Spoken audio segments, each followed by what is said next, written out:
Good morning, folks. We're going to get started.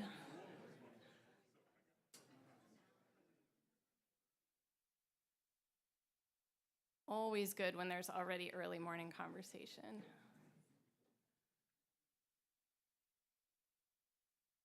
So good morning and welcome, everyone. Welcome to those of you here in person. We predominantly run this as an in-person conference. That's where we'll be taking questions and having discussion. But welcome also to folks who are watching us online in order to see these great papers and be part of this.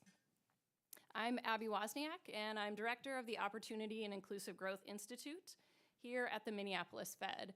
And I am delighted to welcome you and open the third installment of the Institute's Fall Research Conference. For those of you who are joining this event for the first time, welcome. You'll see that today is just a little bit different from the conferences that many of us attend. The research papers that you'll see all have something to tell us about how participants in our economy can share in its growth, and how our economy can foster ongoing opportunity for those participants.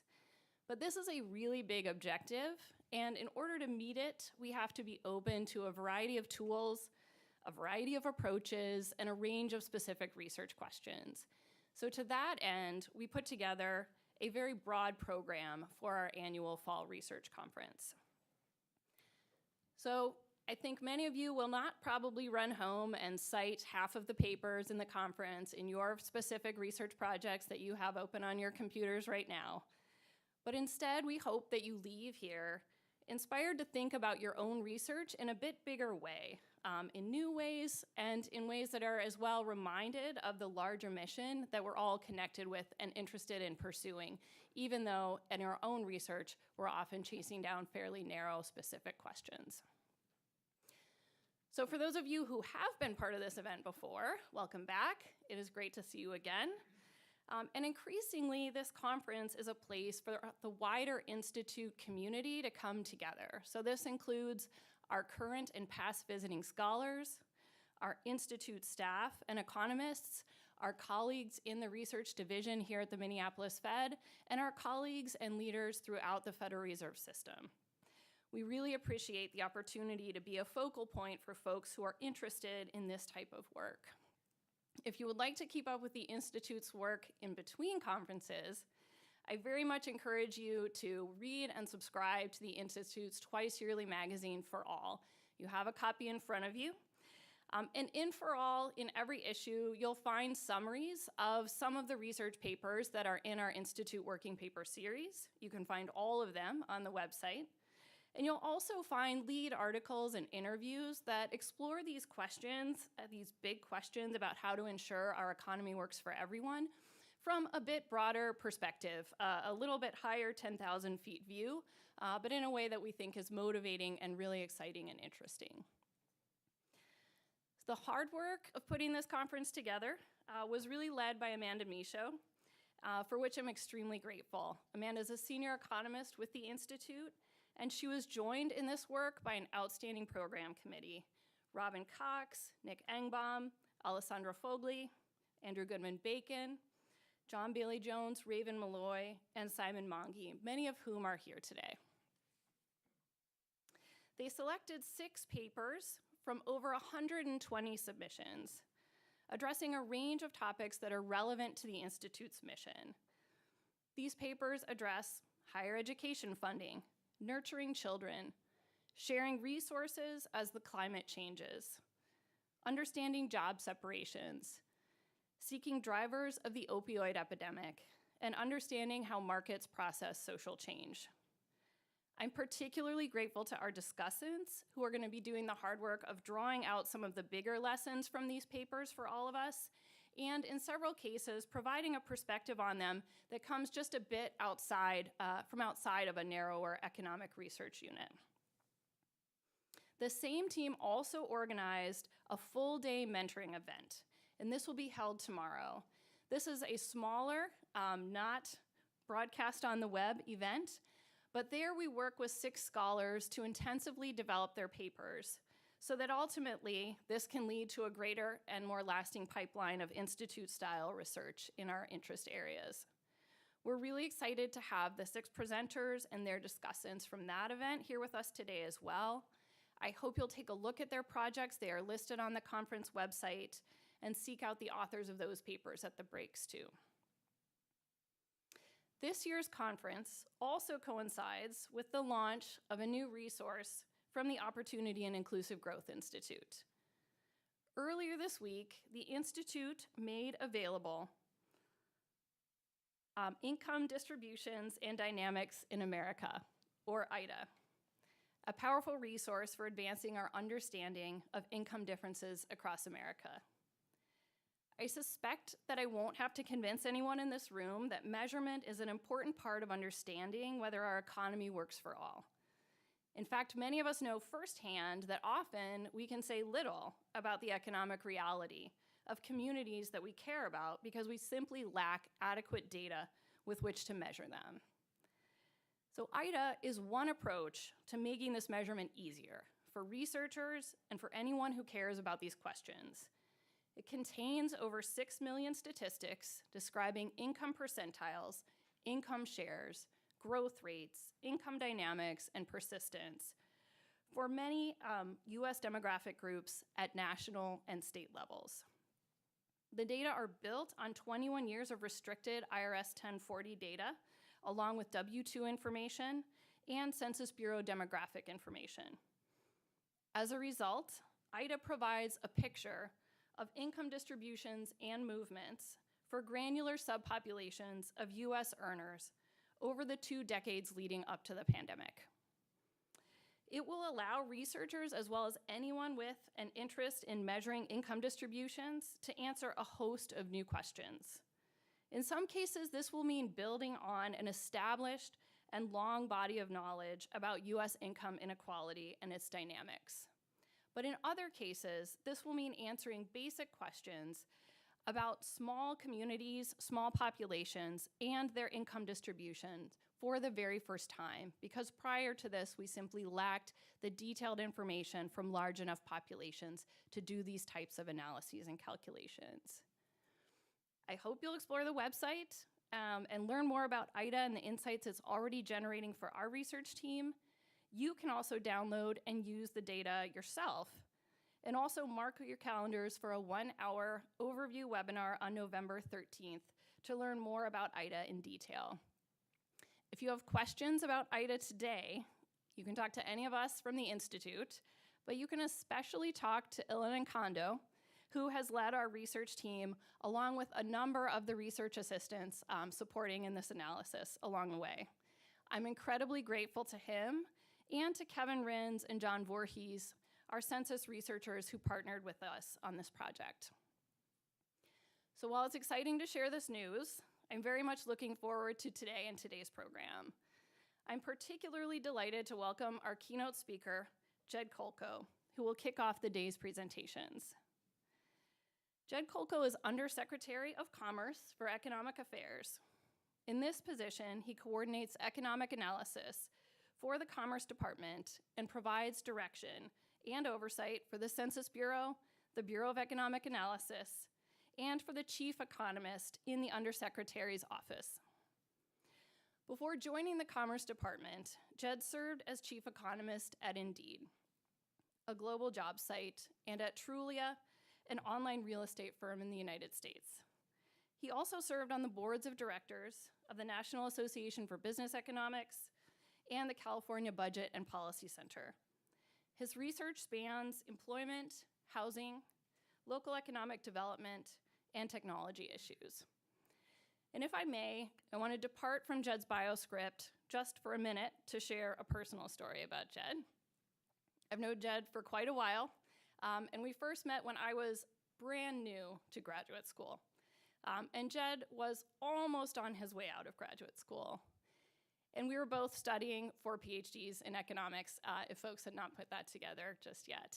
And I had heard from another student that Jed was an excellent mentor and that he had really figured out how to feel and be successful as an economist. So in about week 3 of graduate school, I kind of desperately emailed Jed and asked if he would meet and share some of that insight with me, which he generously did. And we had a long conversation in which I felt that I learned a huge amount about this endeavor that I was just embarking on. But what I remember it boiling down to is Jed saying something along the lines of, you're going to hear a lot about how to be a successful economist and what it's important to do in order to contribute as an economist. And he said, it's probably a good idea to ignore some of that. And I think Jed's career, in a sense, is built on making these kinds of personal decisions about where best to employ our talents in spite of the advice that we might have received in the past.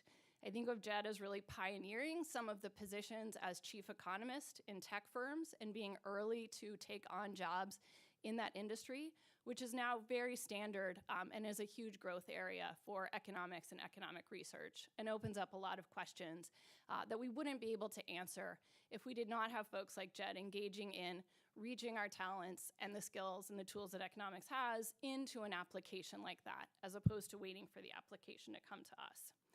So it's that kind of characteristic that made us excited to hear from Jed this morning. I know he'll have a lot to share about how economists can contribute using the tools that we have. After his remarks, Jed will be joined on stage by Neel Kashkari.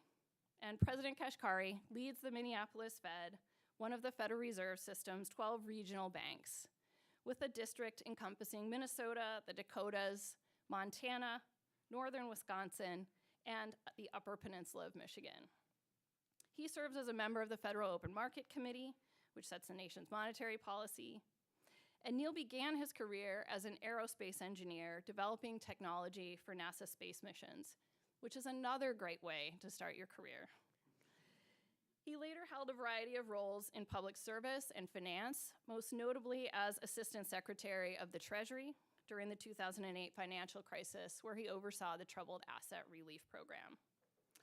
President Kashkari launched the Institute in 2017 and brought it here to the Minneapolis Fed. So we are the system home of the Opportunity and Inclusive Growth Institute. So he'll join Jed on stage to begin the question and answer part of our discussion. He'll help moderate questions from the audience here as well. So be prepared with those. And if you have some, please look for folks with microphones in order to ask them so that all can hear. We look forward to the conversation, and welcome, Undersecretary.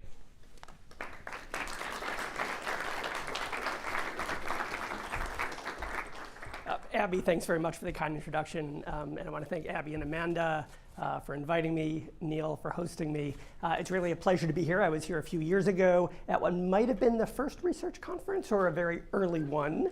That is the last time I was here. It is great to be back in this room and to see some familiar faces. So again, thank you for having me. Part of what I was hoping to do in talking about how research can improve policy is offer some advice. Now, Abby just revealed that apparently part of my advice many years ago was knowing how to judiciously ignore advice you might get. And so do with that what you will. What I'd like to do in explaining some of my thoughts on how economics research can improve policy implementation is really two things. One is to share some insights from the inside on how policymaking actually works. In my career, I've mostly been in the private sector. I've been in the think tank world. I've been sort of policy adjacent for a long time. A lot of things feel very, very different on the inside than they look like from the outside. So a bit of insight on how policymaking works. I also hope this can be a little bit of news you can use. So I have some specific examples of research that I and my team have found especially helpful in program implementation. Now, the examples I will give and the lessons I draw from that are very dependent on the particular role that I'm in at the Commerce Department, what the Commerce Department does. And so before getting into some of these examples of research that are particularly helpful for policy implementation, I'd like to just explain a bit more about where I'm coming from, just so you know where my biases are So we can help assess like what of this can be generalizable to a wider set of policy-making roles and policies. So very briefly, my role at the Commerce Department is leading a centralized research team at Commerce. Now, the Commerce Department is kind of a holding company in the federal government for lots of functions. Maybe if there's a function that you knew was part of the federal government, but you weren't sure what department it was in, reasonable odds that it's in the Commerce Department. So we have NTIA doing broadband infrastructure. We have Standards and Technology. They are running the CHIPS program. NOAA, Oceans and Atmospheres. We have USPTO, Patent and Trademark, Economic Development, Minority Business Development, International Trade Administration. So I've really mentioned things that touch on most fields in economics and many, many policy areas. That means a relatively small centralized research team needs to be broad. We are not likely to have the world's experts in a narrow set of topics because the topics that we might get asked about span such a wide range of topics. We end up doing several things. One thing we often end up doing is needing very quickly to summarize or frame a debate about a very broad policy topic, typically for the Secretary of the White House. In 2 days, everything you need on one page about how we should think about industrial policy. Or tariffs, or workforce development. Lots of broad landscape kind of questions to really frame a sort of unwieldy amount of information, research, and sort of policy context. That's one thing we do a lot of. A second is we're very involved in helping interpret economic data releases, partly because we're economists and we want as many economists looking at data releases as possible. Also, we often will bring a somewhat different perspective just because the Commerce Department is so focused on competitiveness that we will notice and focus on certain things that come out in economic data releases, perhaps before others do. We also, as part of my office, oversee census and BEA, which means we are often able to easily ask very detailed questions about how the sausage is made and can be helpful in explaining that more broadly across the administration. Another important function, perhaps the most important function that our team does, again, we're a centralized research team within the Commerce Department, is we, in effect, do a lot of consulting projects for all the other bureaus in the department that I mentioned to help improve their program implementation.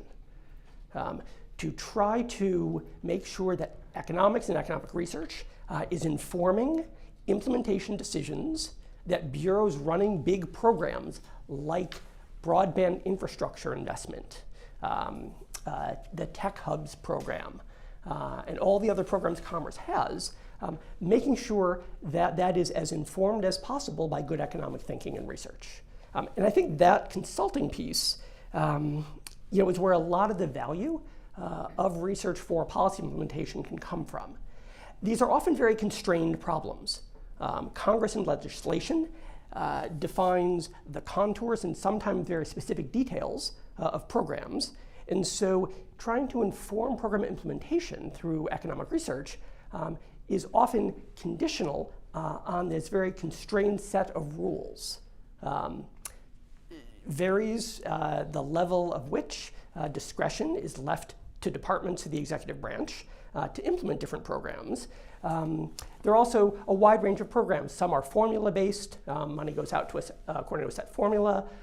Some are much more challenge or competition-based, where companies or research institutions or cities might apply to try to qualify to get money from a program.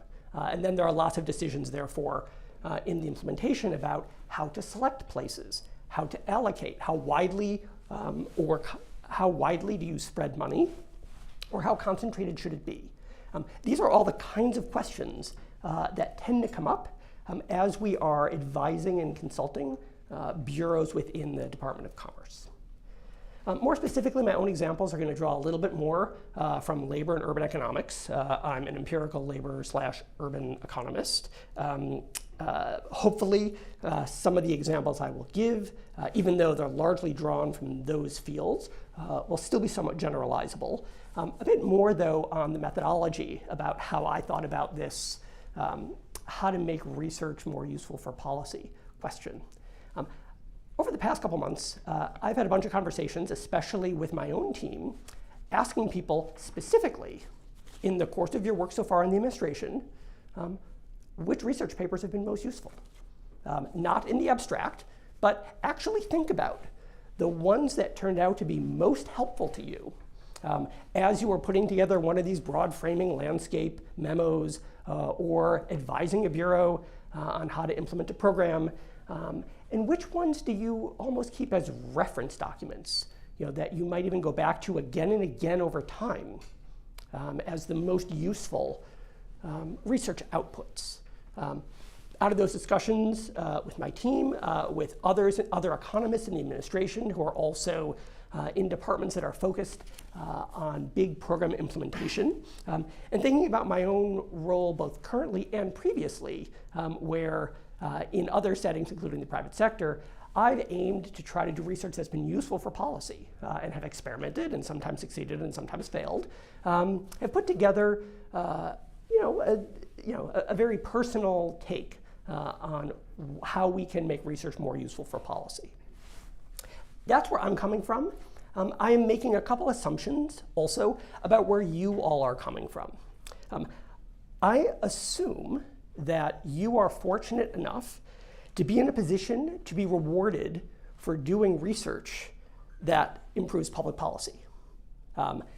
In academia, not everyone is fortunate to be in that position, given that academia and many journal editors are most focused on rewarding methodological innovation, research that pushes the boundaries of the discipline, which often tends not to be the research that is most useful for improving policy. And I get that. I get that the discipline of economics, especially academic economics, explicitly and implicitly provides incentives to do work that may not necessarily offer the greatest contribution to policy. So I'm assuming that you are in a position to be doing research that improves public policy. Also understanding that there are lots of ways that economists and other researchers can contribute to policymaking, in addition to doing research that informs policy. There are lots of academic advisory committees.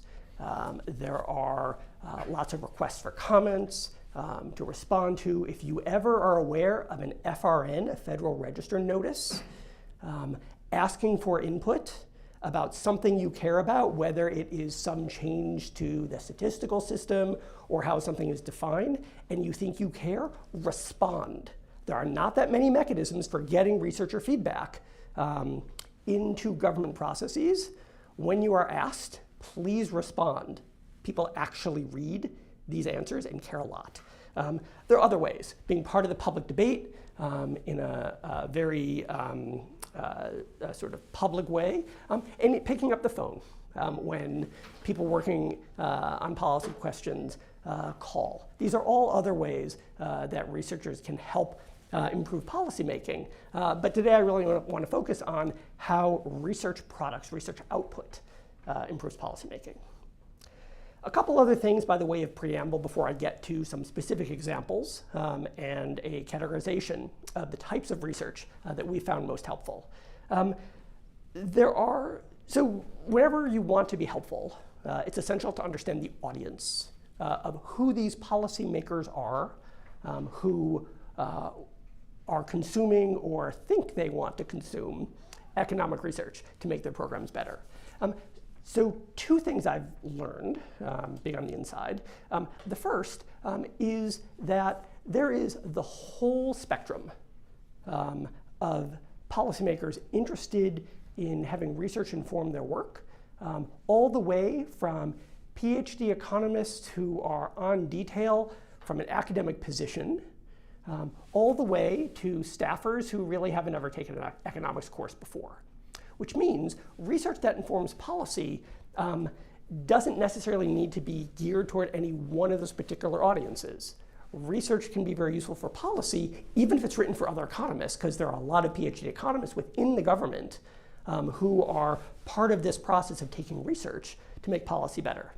Though not everyone is. In the end, policy tends to be made by people who are not PhD economists, for better or worse. And so there is a series of translation steps. And in the end, and this is my second point about audience, the unit of communication tends either to be the memo of bullet points or the slide deck.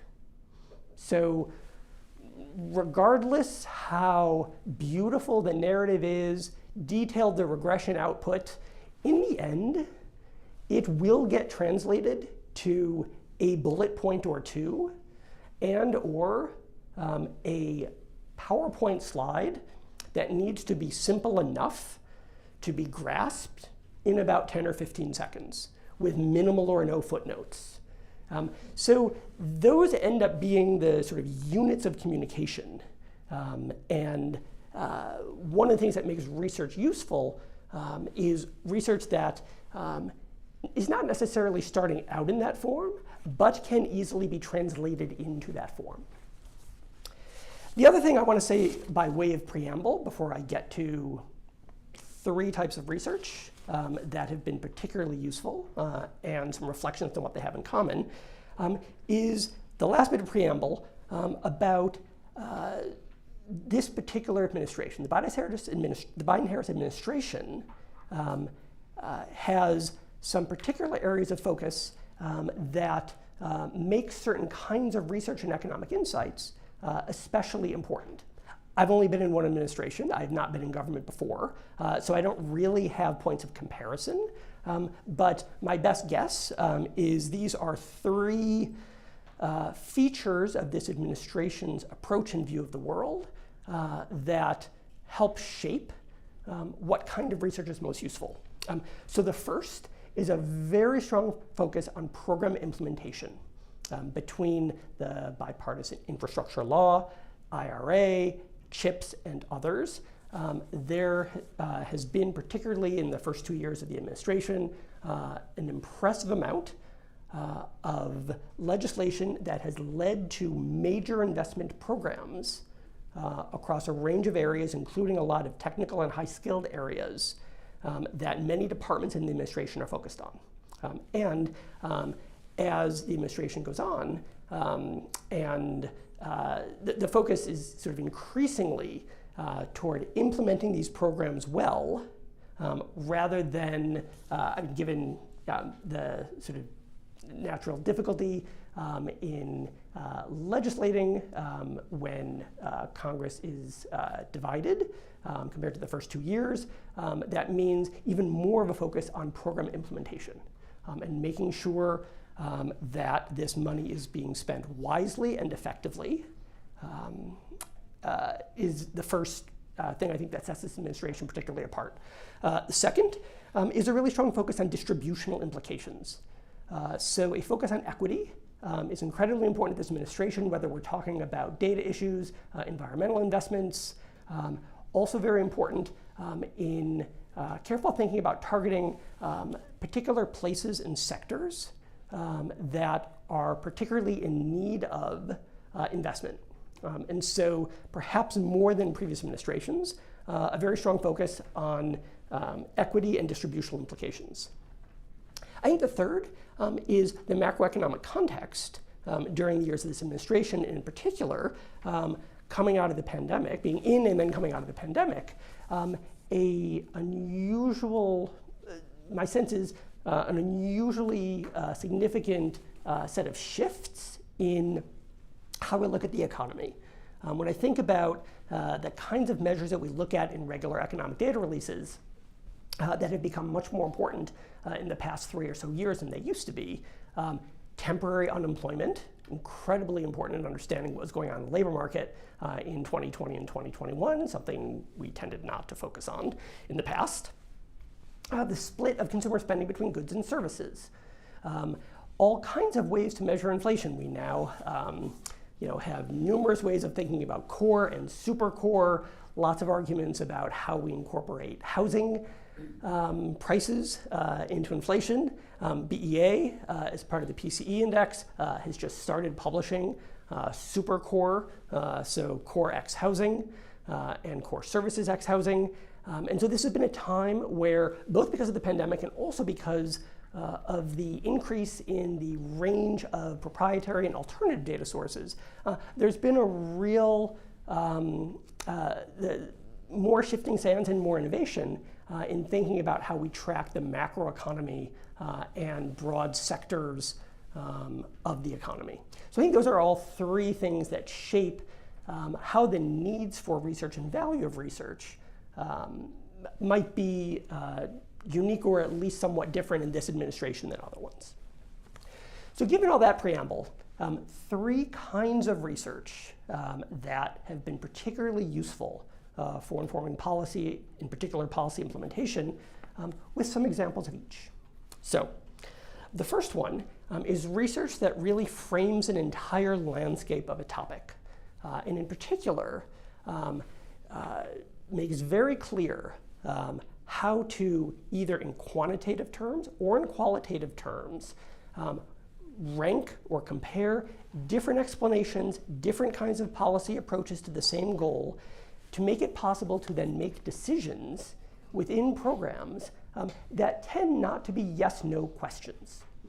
I think one of the features of program implementation is they're often, despite being given lots of rules or guidelines by Congress, lots and lots of room for thinking about different paths for achieving a particular goal. And to the extent that it's possible to either quantify different options, compare them against each other, or rank different policies, perhaps in a very simple but intuitive scorecard, that ends up being incredibly useful when the time comes to basically frame a broad landscape around a question. Often, the most useful work in this vein will summarize an enormous literature in an apples-to-apples comparison in a single table or graphic, going back to the point of what the unit of communication is, that can helpfully be dropped into a PowerPoint deck. If you make it easier to use, it is more likely to be used. Two favorite examples of really excellent framing the landscape work. The first, Kathy Abraham and Melissa Kearney's, I think it was a JEL piece, looking at different explanations for the decline in EPOP over 20, 30 years, so over recent years. A very clear decomposition, quantifying and comparing different explanations, quantifying their contributions to this overall decline in EPOP. Very easy to give a sense of what the most important explanations are, again, in an apples-to-apples comparison sort of way. The second that's been particularly useful, the Peterson Institute, Hofbauer and Jung, put together a review of 50 years of industrial policy with a framework about how we think, from first principles, what makes industrial policy successful or not, and then took a very broad view over a wide range of policies, taking a very expansive take on what could be considered industrial policy, to come up with some pretty thoughtful conclusions about why some approaches that fall broadly into industrial policy have been more successful than others. So, two examples in this first category of framing a landscape. The second category that is most useful is what I'm going to call creating data ingredients. Often when thinking about policy implementation and in thinking about interpreting economic data releases, what can be most useful from academic research is not the conclusion. It's not necessarily the meal or the recipe. It is understanding and being able to reuse the ingredients that went into it. Why is that particularly useful? Often we are looking for insights that help us understand these particular this particular economic data release. Or we need to be able to update research that may have been brilliant, but came out in 2021 using data from 2017. The world has changed in a few ways, and we need to very quickly, in effect, see if the conclusions still apply in 2023.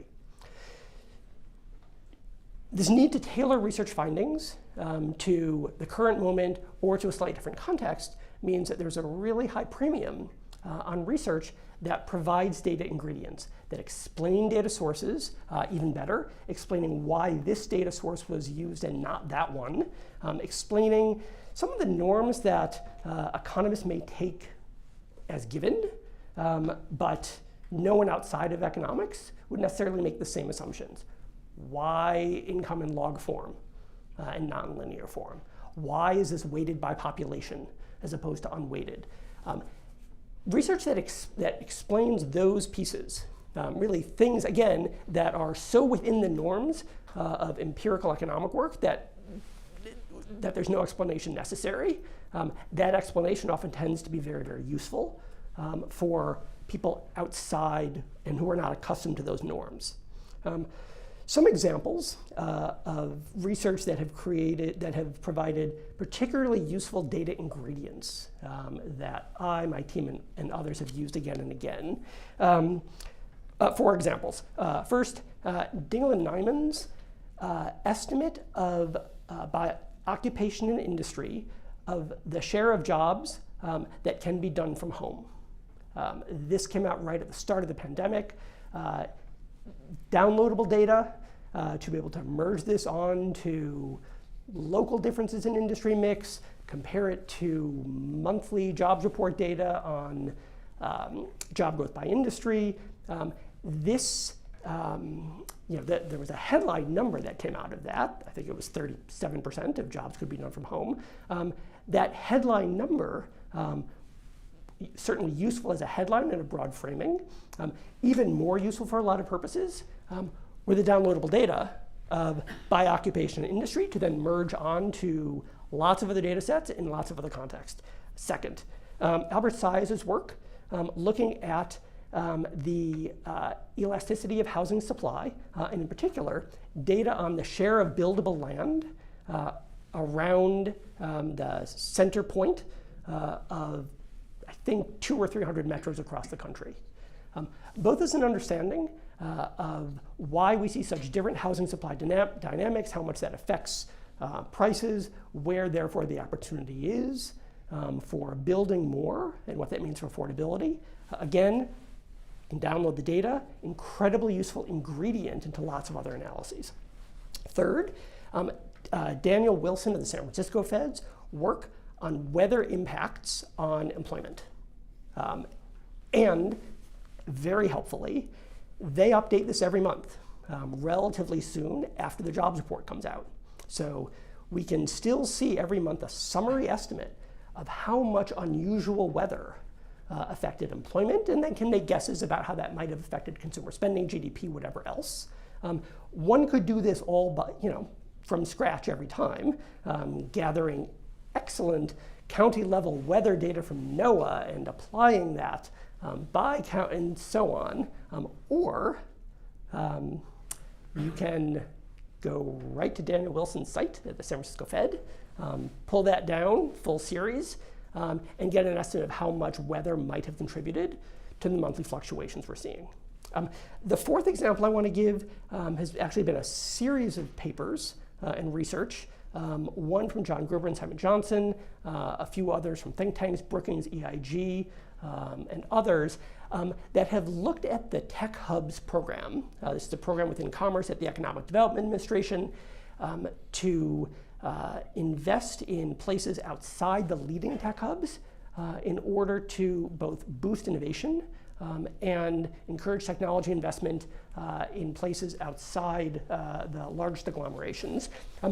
All of the different folks I mentioned have come up with guesses or arguments for which places might make the best tech hubs. What they did was they came up with their independent sense of what would make a good place a good tech hub based on their assets or capacity or need, provided the data, in some cases allowed users to change their ranking based on different weights. That has been incredibly valuable, not just for who they have on top, but for servicing different data sources and suggesting ways in which different measures can be combined. So again, the real value there has been creating the data ingredients as much as either the recipe methodology or the final outcome meal. So that's the second. The first was framing the landscape. The second was creating data ingredients. The third and last type of research that's particularly useful for policy are those that help directly guide program implementation. And I think this is particularly challenging because program implementation is hard. A lot of the most important questions are not answered by research that has tested a null hypothesis. It is rarely the case that program implementation questions are yes or no. There are almost always multiple choice decisions where a lot of the choices tend to be about how do we allocate money or how do we allocate efforts. It could be across places, it could be across sectors, it could be across different programmatic efforts. These are not the kinds of questions that naturally lend themselves to research, though they could better than they do. I think one sort of very rich area, somewhat underexplored in research, is thinking about threshold effects and tipping points for investments. So when you have programs where you have X dollars to spend, and that can be spread over lots of places, or firms or sectors or whatever the program's calling for, or concentrated in a handful of places, it's critically important to have some notion on whether whatever the ultimate program goals are, whether it's innovation or leaving poverty or whatever, whether you think those results are linear or not in the amount of investment directed to a particular place or firm or sector. It is probably not linear. And there are urgent questions that are very difficult to answer about what is the minimum worth investing, to think about place-based programs, in a particular place to make it worthwhile, while at the same time trying to be equitable and invest in as many places as possible. These are the kinds of questions that cry out for economic research because it is fundamentally a sort of threshold and nonlinearity kind of question. They are naturally less tractable for a lot of the tools of economics, but they are the kinds of research questions that could be particularly informative to policy for people who are maybe early on thinking about a lifelong research program. That's a wide open one. I'm going to give two examples. These are less directly germane examples than I've given before, just because this area of contributing directly to program implementation is rarer, in my opinion, in the literature. I think one that stands out is a lot of Tim Bardick's work about place-based investment, particularly for employment growth. He's done a lot of thoughtful work, including a lot of thoughtful summary work, comparing the cost per job created, comparing a range of different programs. That is tangible, actionable, something that people, regardless of their economics background, can understand, and is the kind of work that does speak directly to program implementation. I'm going to give one other example of a piece of advice that he has given. He has regularly advised bureaus or programs that are running selection processes or competitions, where places or companies are applying, some win, some don't, advising the program managers to assign quantitative scores to applications and have a clear cutoff, as opposed to just saying, these are the winners, these are not. Pointing out that if there are scores assigned to different applications, that sets up that program years from now to some more rigorous evaluation. With those scores, you can think about a regression discontinuity framework which is very hard to do otherwise. That kind of advice may be sort of obvious to a lot of applied microeconomists, and not the sort of thing that most people, even economists, urgently trying to put together programs within the government might think of, and is incredibly useful, actionable advice. The last example I want to give in this program implementation category of research is some research that I did with a co-author, David Newmark, many years ago.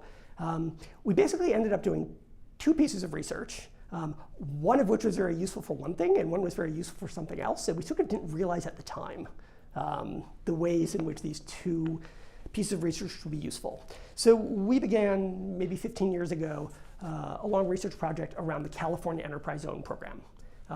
Paper number one was this painstaking,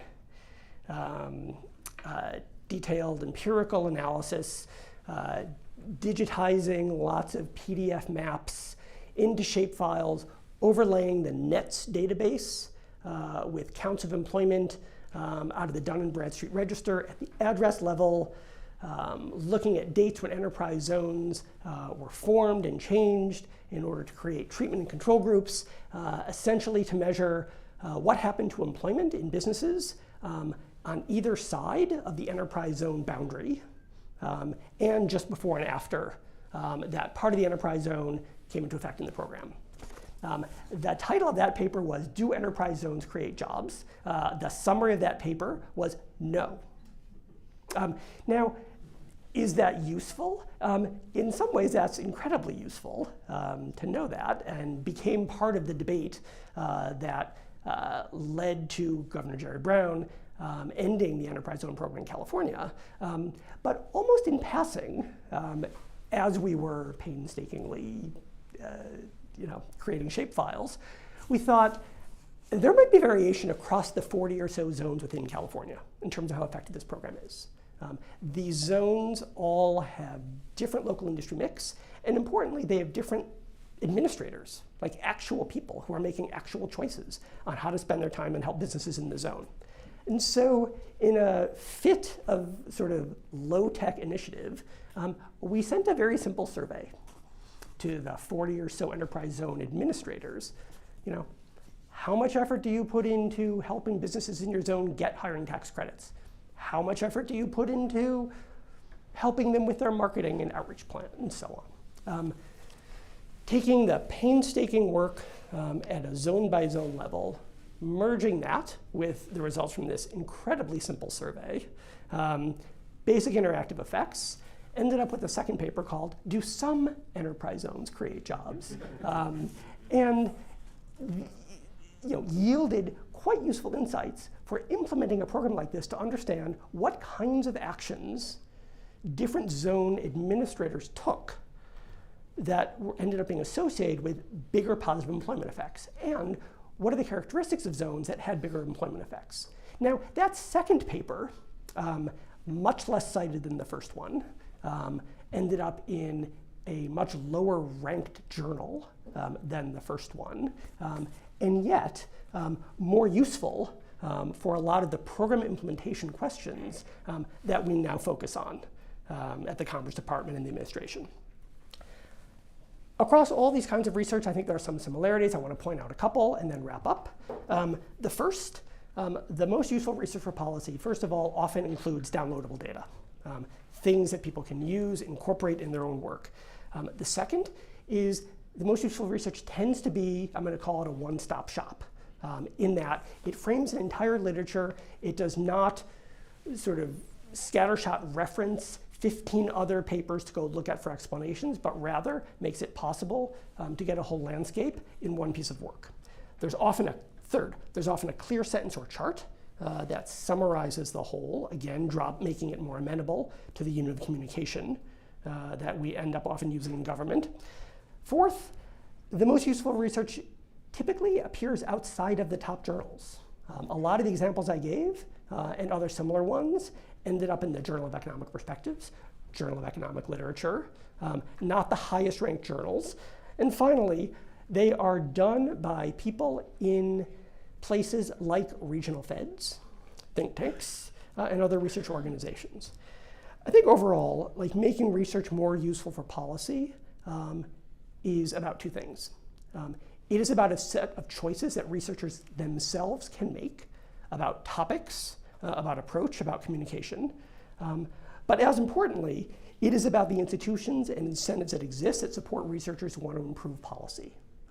And today, the Institute, this conference, is a great example of reinforcing and providing those incentives for researchers who want to improve policy. Sorry for going a little long. Thanks very much.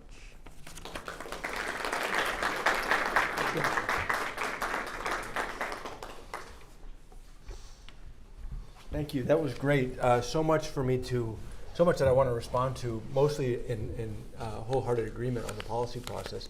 Let me dive into a couple quick questions. The Federal Reserve cares a lot about data.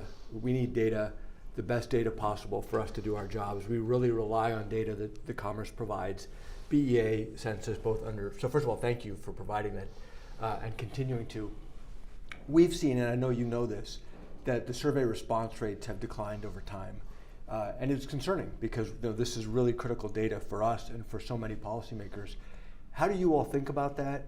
I imagine it's concerning to you. Is there anything you can do about it? So yes, we are aware of survey response rates declining over time. More so in household surveys than in some business surveys, so there's some variation, but it's a general trend toward declining response rates. And this is not true just in the US, this is widespread. I think there are, first of all, there's been a lot of effort and investment in thinking about administrative data, how that can be incorporated into, which, and long has been incorporated into public statistics combined with survey data. Proprietary data can also be helpful, though almost always as a complement and not as a substitute. Correct. For official public sector data. I think one opportunity is for the kinds of responses or respondents for whom administrative data can be very helpful, that can free up resources that can go to specifically trying to raise response rates for the types of people or businesses or respondents who are less likely to respond. So I think there's actually a complementarity between thinking about administrative or proprietary data and raising response rates. It's not one or the other. It's partly about thinking about where to focus limited resources on how to most effectively raise response rates. Got it. All right, let me jump around a little bit. You mentioned the CHIPS Act. When I was at Treasury running the TARP program, which was if you don't remember, for those of you who are too young, this was the bailout of the large banks to try to stabilize the financial system. Our number one objective was to stabilize the financial system. That was goal number one, and we were not sure we were going to be able to do it. If we could do it, we wanted to then do it at the lowest cost to taxpayers. But priority one was stabilizing the financial sector. When you look at something like the CHIPS Act, what is goal number one? Because I could imagine a bunch of different goals. One goal could be we want to have as much semiconductor production in the US as possible, or specific semiconductors. Another could be the administration wants the taxpayers to earn a positive return on those investments. I'm just curious, do you have a view, or does Commerce have a view on how do you rank order the various priorities that you could set? I think a primary goal goes to why there is such a focus on chips and not some other product or service. And that is the national security importance of semiconductors and making sure that we both have the semiconductors and the innovation here to produce semiconductors that we need and not be overly reliant on a very small number of other places. It's incredibly concentrated supply chain in a small number of places. And so the primary goal is really creating that security, that we have this available supply of semiconductors, which have innumerable civilian as well as security uses. Now, of course, as is the case with any large program, programs are able to achieve multiple goals. And there's an inherent tension where, on one hand, any business book will tell you that it's essential to prioritize and have one clear goal. That business book somewhere else, in some other chapter, will say that it is important to be able to keep two different goals in mind, to be able to walk and chew gum, or whatever your preferred expression is. And so it is both essential to have clarity about what the priority of goals are, while understanding that none of these programs exist in a vacuum, and programs that have implications for national security will also have implications for the labor market, or for land use, or for the environment. It is necessary both to have clear priorities and at the same time not to ignore all of the other policy areas and effects that a major program might have. Great. Hey, Andrea, I'm going to be late to our 10:30, so I need you to take that. Why don't we open it up to the audience and let folks ask questions. Otherwise, I can keep asking questions, but I want to make sure that you all have a chance. Maybe we have an opportunity for two from the audience.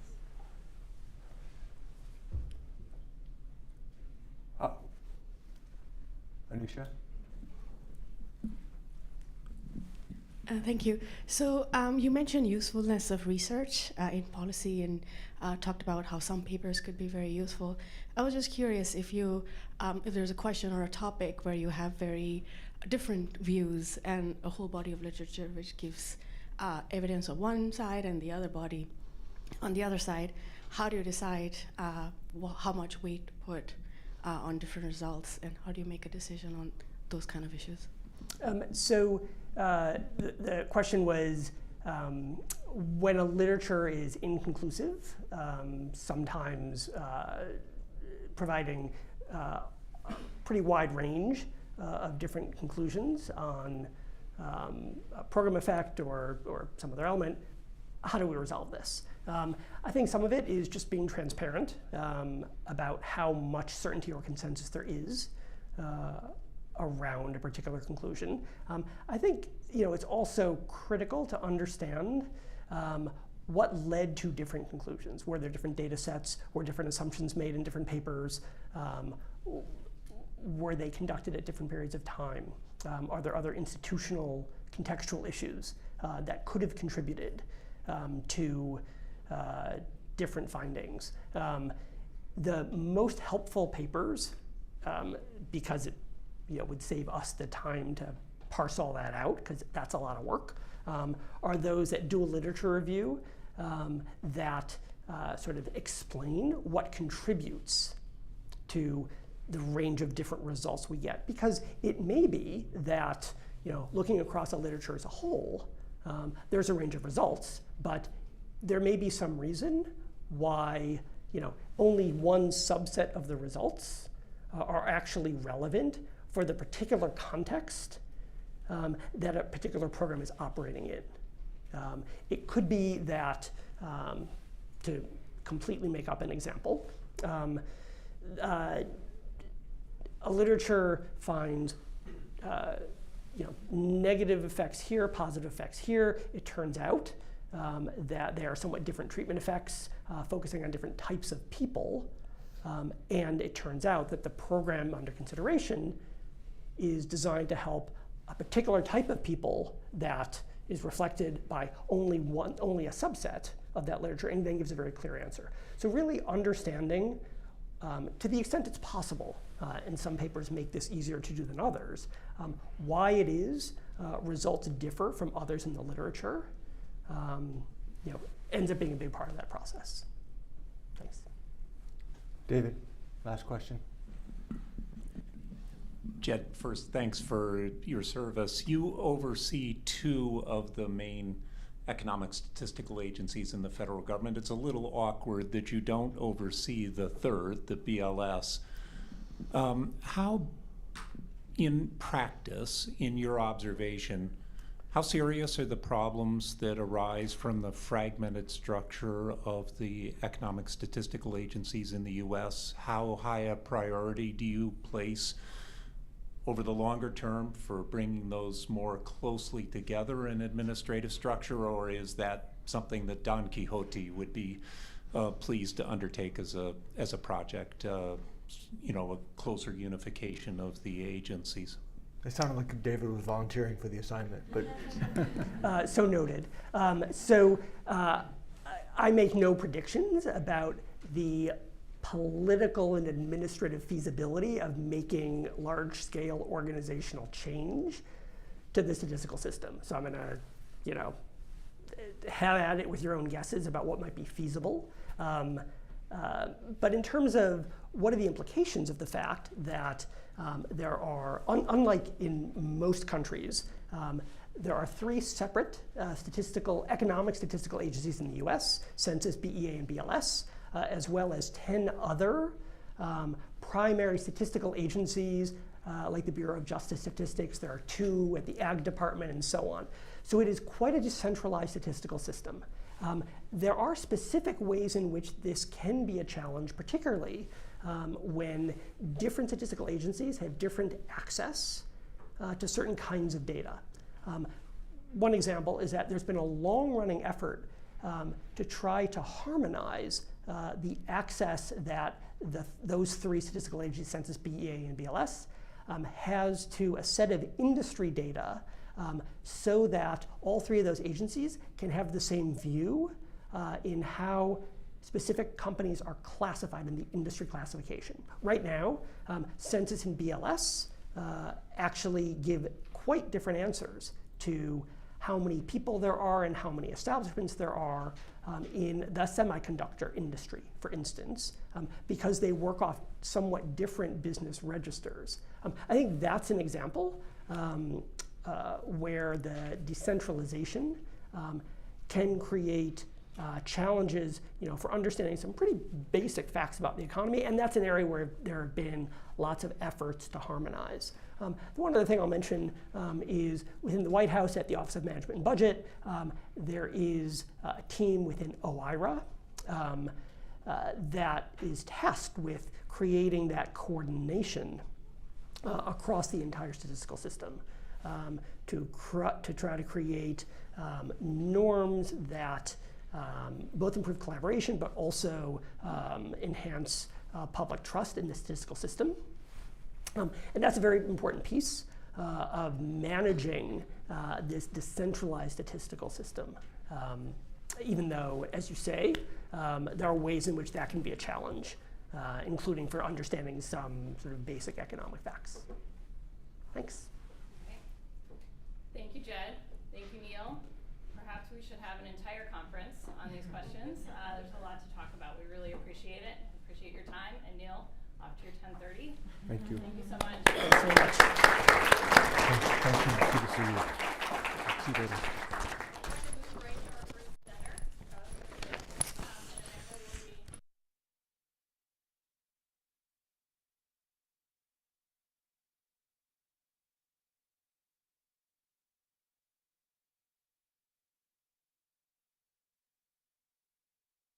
They're full-time, so we'll be adding about 20 minutes to all the times that you see on the program. Thanks.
Okay.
Say a couple things.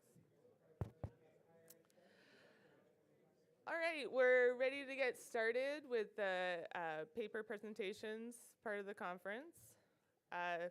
So this part of the conference is why we're here. It's to showcase work that's being done within the Federal Reserve System and by our community of scholars on frontier academic style research. The format for this part of the program will be 25 minutes for the author of the paper that is being presented, and then 15 minutes for a discussant, and 10 minutes for Q&A. Our first couple of papers, the first presenter is Carlos Garriga, and the discussant is Douglas Harris. And then we're going to move right into the second paper, which is presented by Dionisia Apprentice, and the discussant is Rucker Johnson. So Carlos, we're happy to have you. It's a pleasure to be here. Thank you for coming. Thank you for including me in the program. Did you join work with Maria Marta Ferreira, Juan David Martin, and Angelica Sanchez? And since I'm a Fed employee, the usual disclaimer applies. We ask a very simple question. College access is a challenge in most countries. If one could make it free, what should one expect to see? Is that going to be something that is going to benefit especially low-income students? There's a question that I've been asking myself since I was a faculty in Spain. The average student was taking on average 7 to 8 years to complete a 5-year degree. Degrees were reduced from 5 years to 4 years. They were able to reduce 1 year from 7 to 8 to 6. And now they're moving down to 3-year degrees. So that's an important question. I'm not the only one asking myself that question. The World Bank asked us that question. So this is just an attempt to answer that question.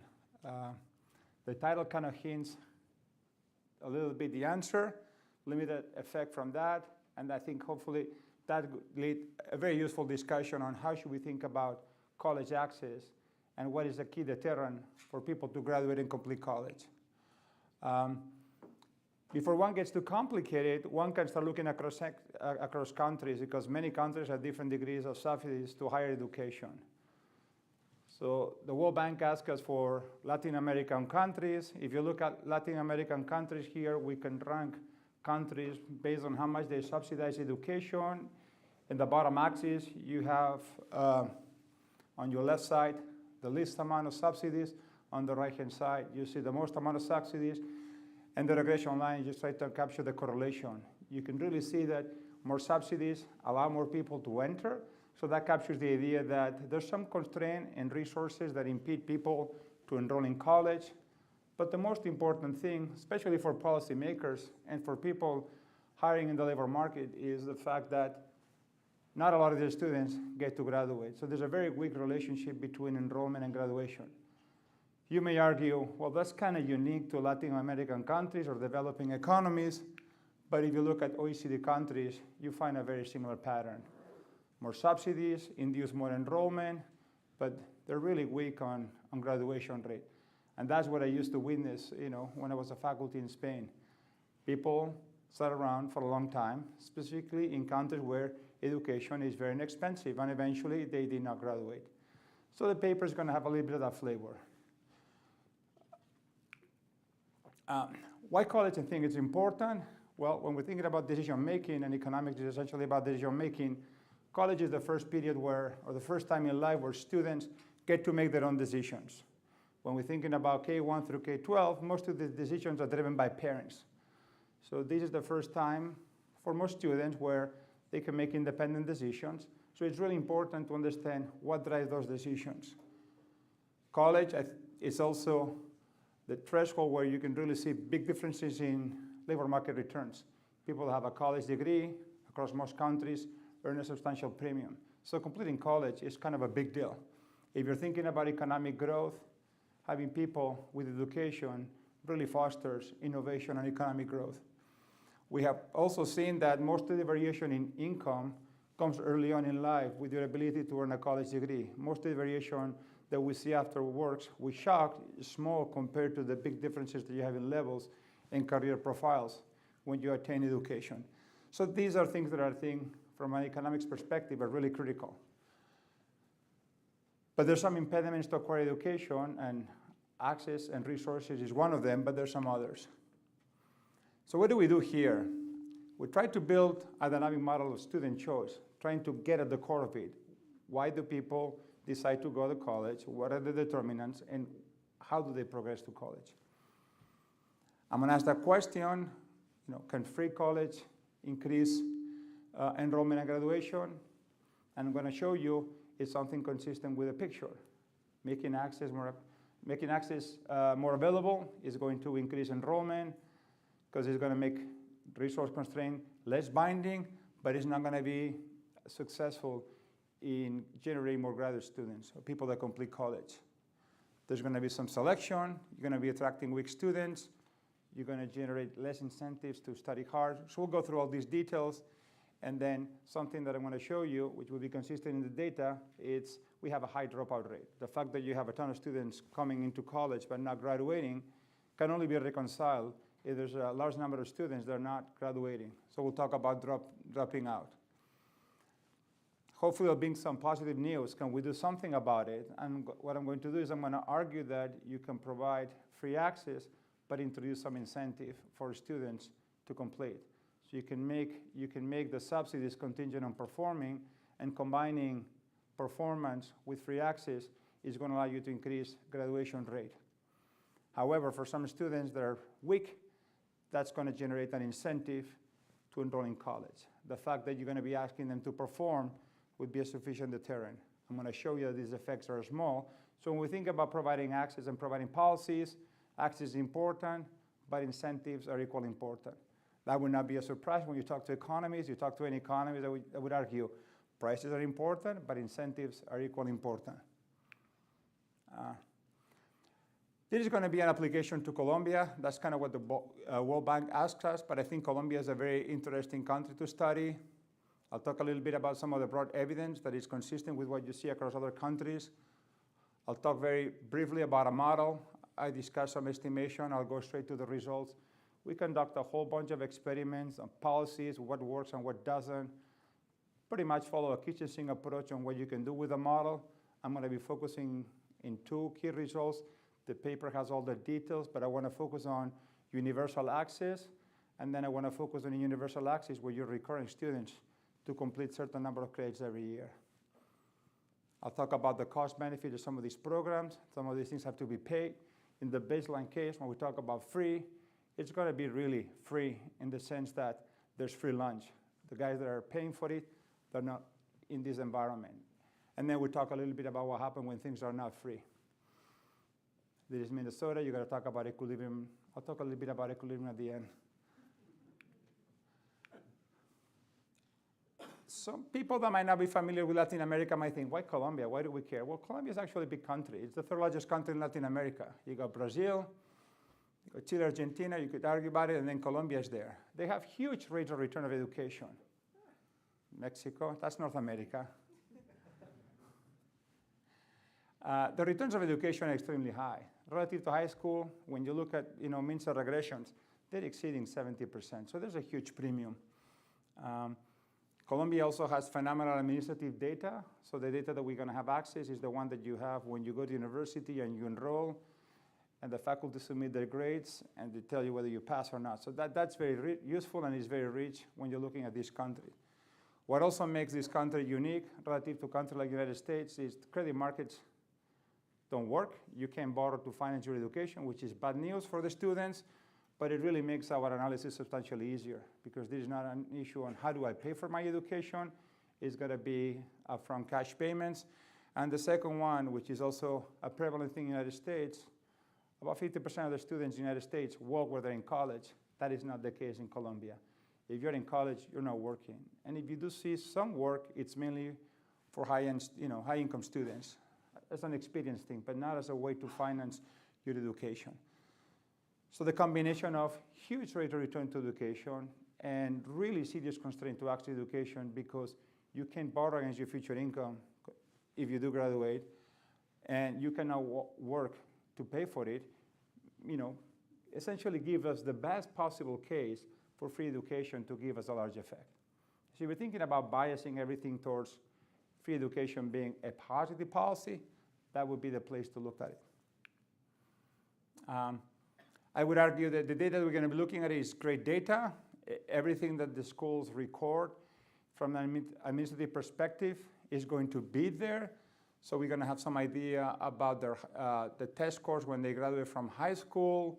We're going to have information to some extent of their income brackets. So we're going to be focusing on 5-year college.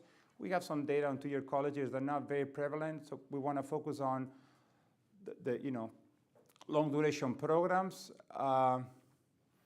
We're going to be ignoring people that may go to college after 25 or people that initially go to college, drop out, and then they come back a bit later. We're going to be focusing on that primary decision once you graduate from high school. Should I go to college, and then what happens afterwards? Do I drop out? One of the key aspects here that I'll talk about it is that an important decision through this whole college progression is going to be ability, but another important one is going to be effort. How much effort students put into completing their classes. So the way we're going to try to capture effort, it's basically following academic progression. Those that may fall behind would only be able to catch up if they put most effort, and some people that might be ahead of the curve and they kind of slow down, it could potentially be driven by effort. But I want to be upfront. Effort is something that we do not observe in the data. What we do have is their academic progression. So what we try to do is infer effort based on academic progression by individuals that have different abilities. We're also going to have some shocks that are going to help us to identify that. But measuring effort, it's something that is really hard. I would argue that measuring effort in work is hard. Got 110 people working in my division. I could see the hours. It's not clear that all these hours are really high effort hours. So, and then we're going to try to connect this thing to household labor survey to measure payoff. What do people get when they get education? But the payoff is huge. And even if you drop out, you get about 25% premium relative to a high school graduate. So this is an area when you're thinking about rates of return, education, it does really pay off. And if you calculate break-even points based on how expensive it is and how big is the payoff, it's about a third of what it takes in the US to kind of reach the break-even point of the investment. So from that perspective, people should go to college in a country like Colombia. People that are familiar with Heckman work, they will be familiar with this picture. Here what I do is I rank people by ability quintiles. One is, we cannot use low numbers, we cannot use lower ability in our conversations, but let's just run them from 1 to 5, high being the highest ability. Then we run them by income. 5 times minimum wage would be the highest income cut. Less than 1 time minimum wage would be our lowest income cut. And you could see, darker color means more enrollment. Darker color means more dropouts. What we see is that higher income and higher ability have more enrollments and have less dropout rates. If you follow Heckman, you should say that conditional ability, all those guys that are high ability should have the same enrollment rate, and they don't. So that would be one evidence in which resources are a key deterrent to complete college. An important thing is that even when you look at high abilities, you still see some dropout rate for individuals that have high ability and high income, at least in the data. Ability is based on the high school score. Yes? But there is also the school quality there. There's some school quality. There's all kinds of tricky measurement issues. And I won't have time to discuss all of them, but those could be somewhat important. Dropout rates, at least in Colombia, happen really early on. About 70% happen in the first couple of years. Among those, 50% happen in the first year. I would say that after the first, you can look at the college outcomes. If you have high ability, you're likely to graduate on time. That's the upper orange. But even if you have low ability, you have a high probability to graduate on time. What you do see is that a larger fraction of these high ability type, 5 have to graduate relative to type 1 ability. So I think that's really important. Here we organize individuals based on how many classes they complete by the end of each year. And we're going to be focusing on the first year. Tier 1 is what we're going to call people that complete roughly everything. Tier 2 and Tier 3, they complete somewhere between 65 and 95. And Tier 2, they complete less than 65. What I want to highlight here is that after year 1, if you're in Tier 4, you're very likely to drop out. But if you complete almost all the classes, you're very likely to graduate. There's some likelihood that you drop out, but you're very likely to graduate. So there's a lot of predictability on what your future looks like in school by looking at the performance of the first year. So what we're going to try to do is just build a model that is going to capture all these features. The model has a lot of bells and whistles, but I want to highlight some key aspects of it. Most of it, I think, is going to be very intuitive when I describe it. As I teased out early on, there's going to be 2 dimensions of heterogeneity. One is going to be the ability, which is going to be proxied by the test scores when you graduate from high school, that introductory exam. And then the other one is going to be proxied by your family income. So that's going to give us a joint distribution on these 2. We're going to separate 2 things. One is going to be the education period, where you're going to have a technology that is going to allow you to go to college and complete college. The way we're going to formalize college, it's just the way that college looks like. It's Olympic technology. It's like running a marathon. A marathon is 26 miles. You only get to complete the marathon if you run 26 miles. If you quit at mile 25, you did not finish the marathon, you don't get a medal. It could take you 2 hours if you're a Kipchoge. It could take you 7 hours if you're a slow runner, but you graduate. We're going to have essentially these 2. If you drop at some point, you're out. And that's how it's going to work. But termination requires you to complete the 26 miles. There's nothing in between. So this is a bit different than the Ben-Perot model, where you can have partial return to education. Here, if you drop out, you can go to the labor market and say, I ran some miles as opposed to other people that did not run anything. And they're going to give you some reward, which is going to be kind of incomplete. But in order to get a college degree, you got to finish the whole thing. And during the marathon, there's going to be some good moments where you feel like you're running super fast. And there's going to be some moments where you're going to be cramping. We're going to be calling those shocks. There's going to be some miles that are going to be uphill, and some miles that's going to be downhill, and you're going to be modulating your effort.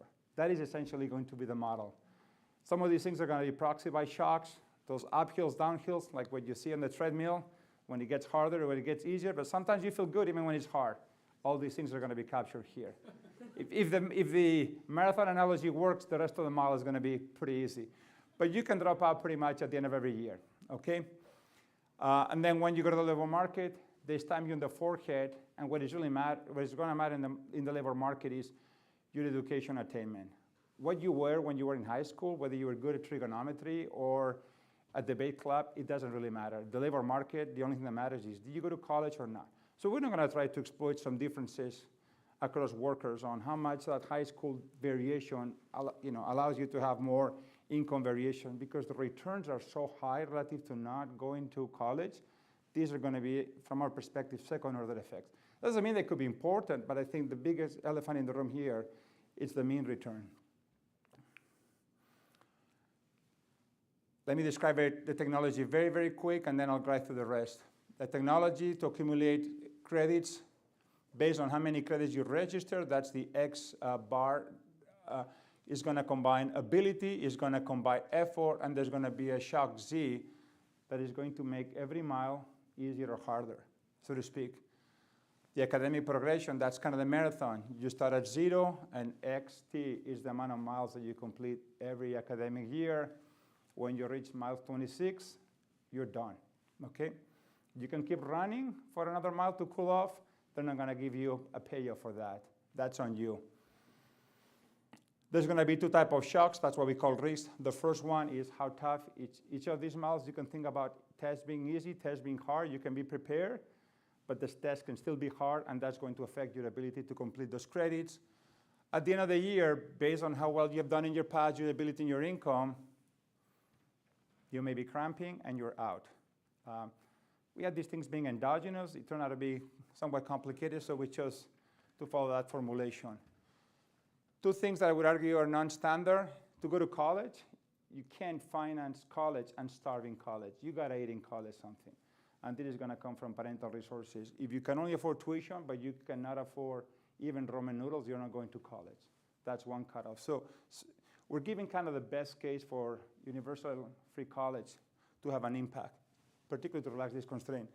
The second one, effort could potentially depend on ability. That parameter is gonna be estimated. It's gonna tell us how important the cost of effort is going to depend on ability. So guys that are very sharp may have lower cost of effort, okay?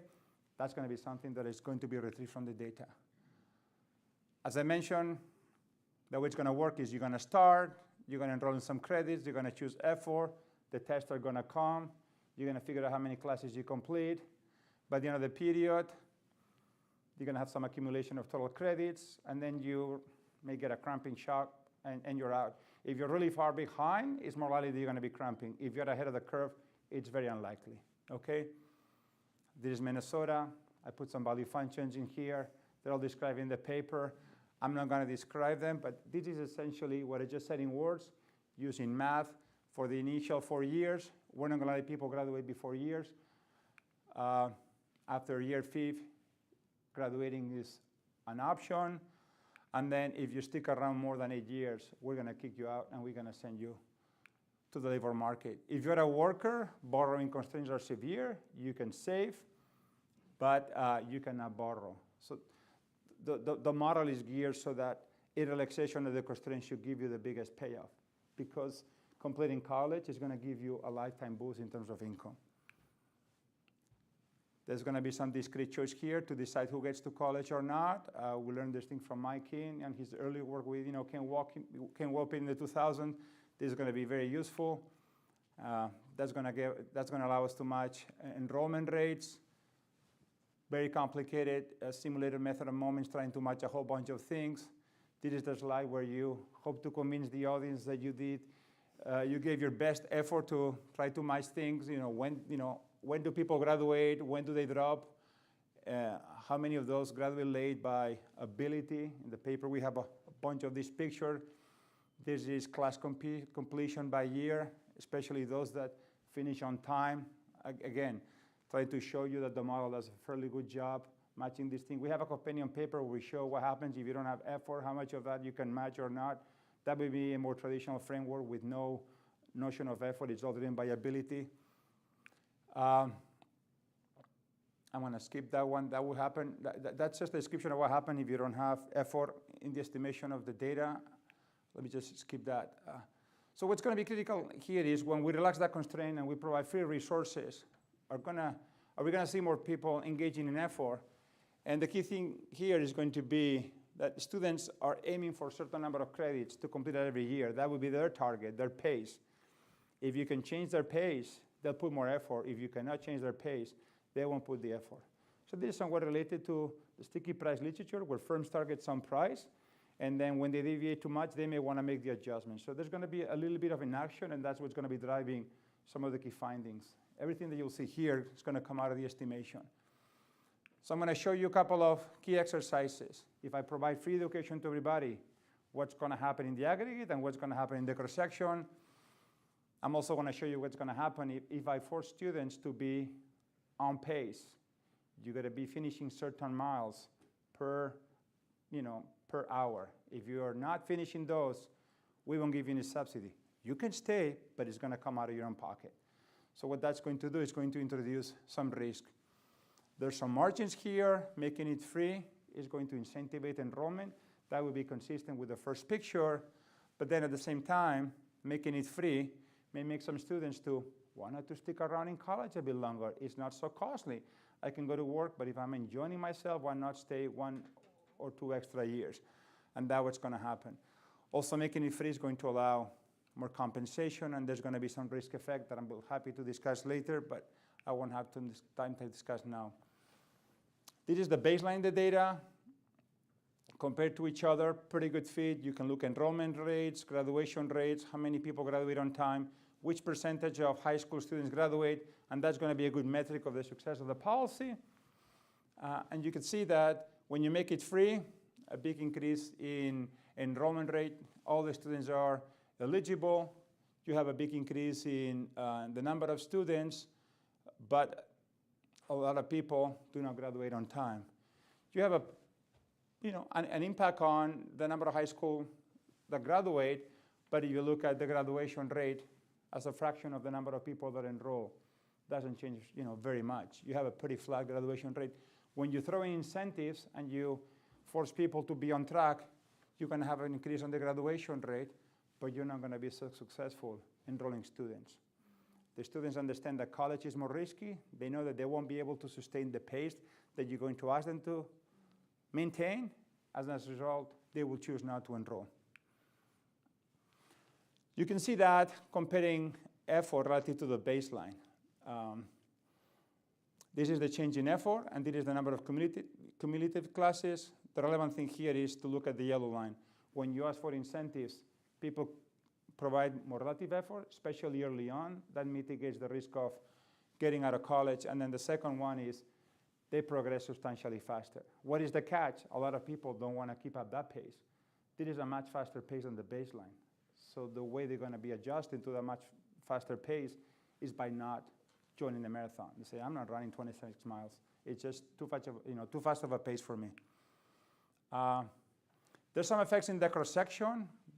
Global enrollment across the board by income and by ability. Where we see the differences are in ability. There's more exiting individuals. So I got 5 seconds. So I said that I finish on time. There's something that discusses risk here. Cost benefit.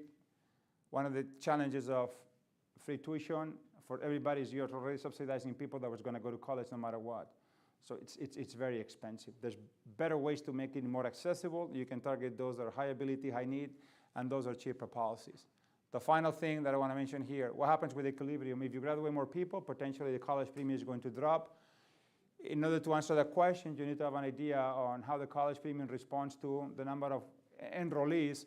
And here we did run some simulations. Even if you succeed graduating a lot of people, this is going to be a very slow process to change the college premium because you're going to be doubling a small number of college graduates from 15 to 30.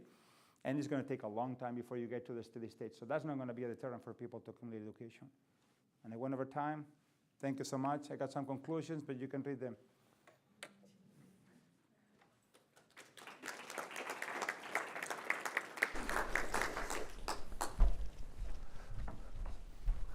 All right, thanks for having me. So this paper is a tour de force. I think it's actually 2 papers.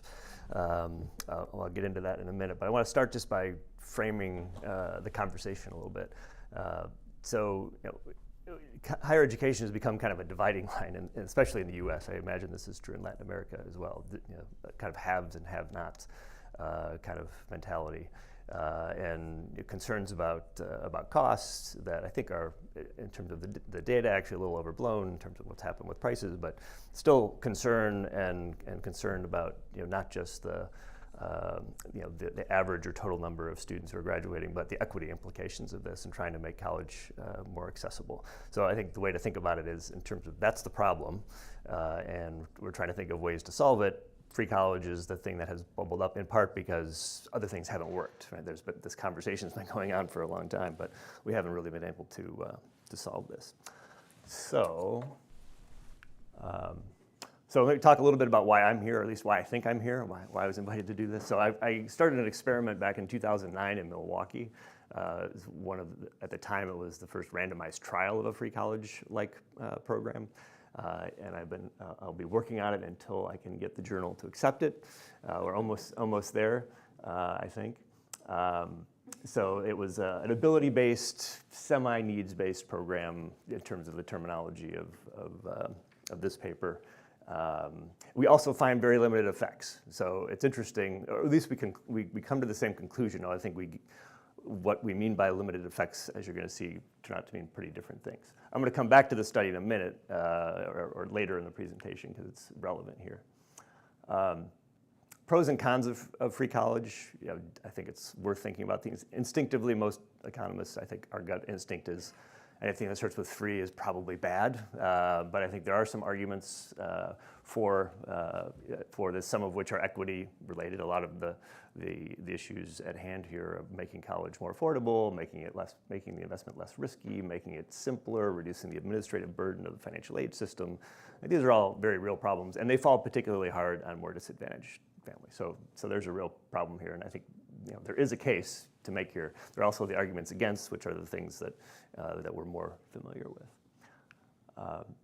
So I like this paper, and I like the idea of building this kind of structural model and building in these different mechanisms. This is the sense in which I think it's actually two papers. I think one of the contributions is let's try to get under the inner workings. Let's think about the effort and ability and how all that changes.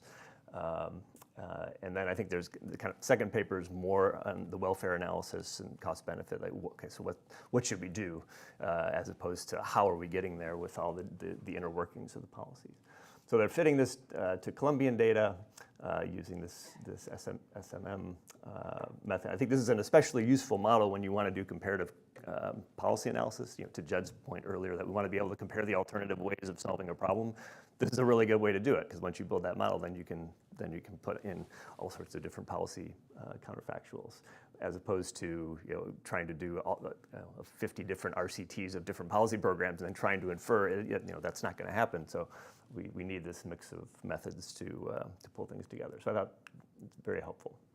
Let's talk about the conclusions. So I'm just quoting from the abstracts here. So universal free college expands enrollment the most, but has virtually no effect on graduation rates. So I'm underlining the parts that you can guess I'm going to focus on here in a minute.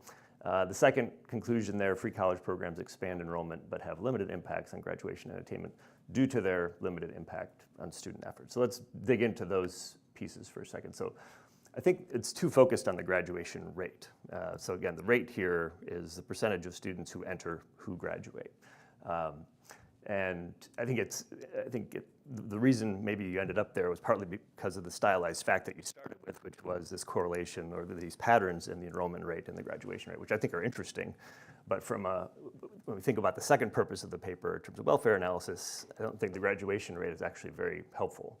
One of the reasons you suggested in your comments was that there is a return to getting into college and not graduating, and that's not part of the analysis, and so it ends up, I think, underestimating the benefits as a result.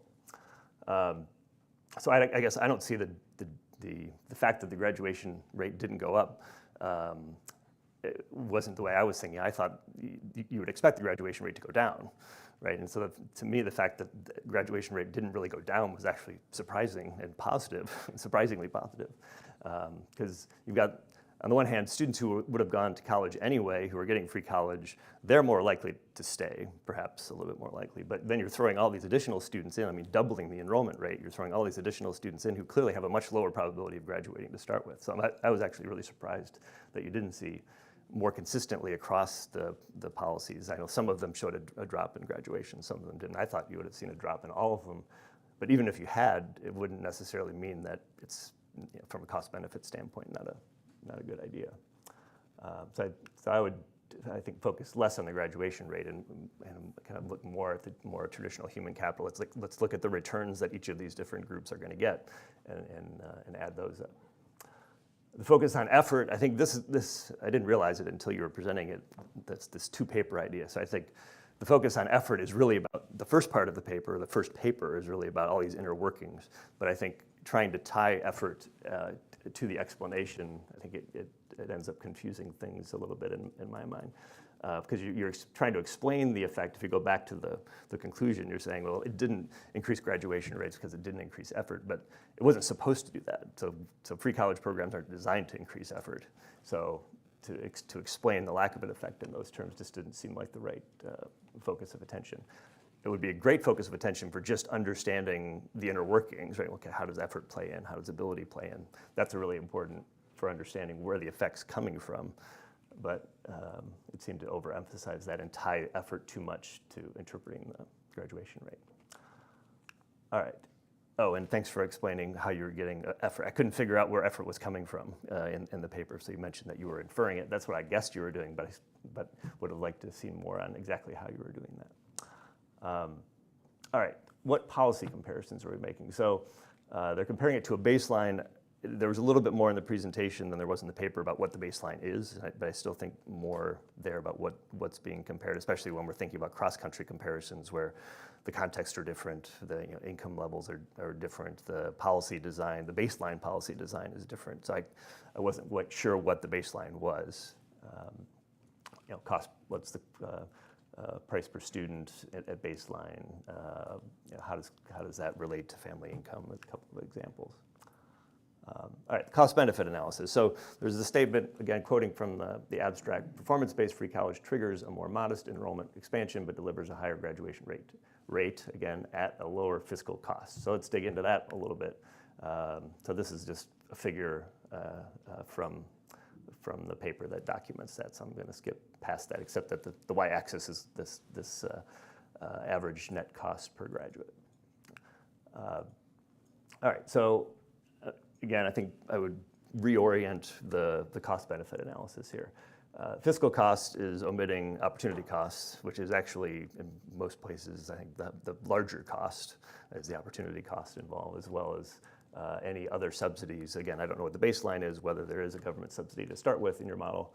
And then the focus on graduates, as I said earlier, is going to understate the benefits because of these partial returns that the non-graduates who enter college are getting from this. So it probably ends up, the net effect, I think, of that is to probably bias your fiscal analysis against universal free college a little bit. I'm not completely sure of that, but I think that's what it's going to do, because what universal free college is doing is it's pushing more students in who are not going to graduate, and it's their returns that are not getting counted in the analysis. And then there are the equity goals. So remember, I said at the beginning that part of what's going on here, part of the problem we're trying to solve is to have more equal access, more broad access to college.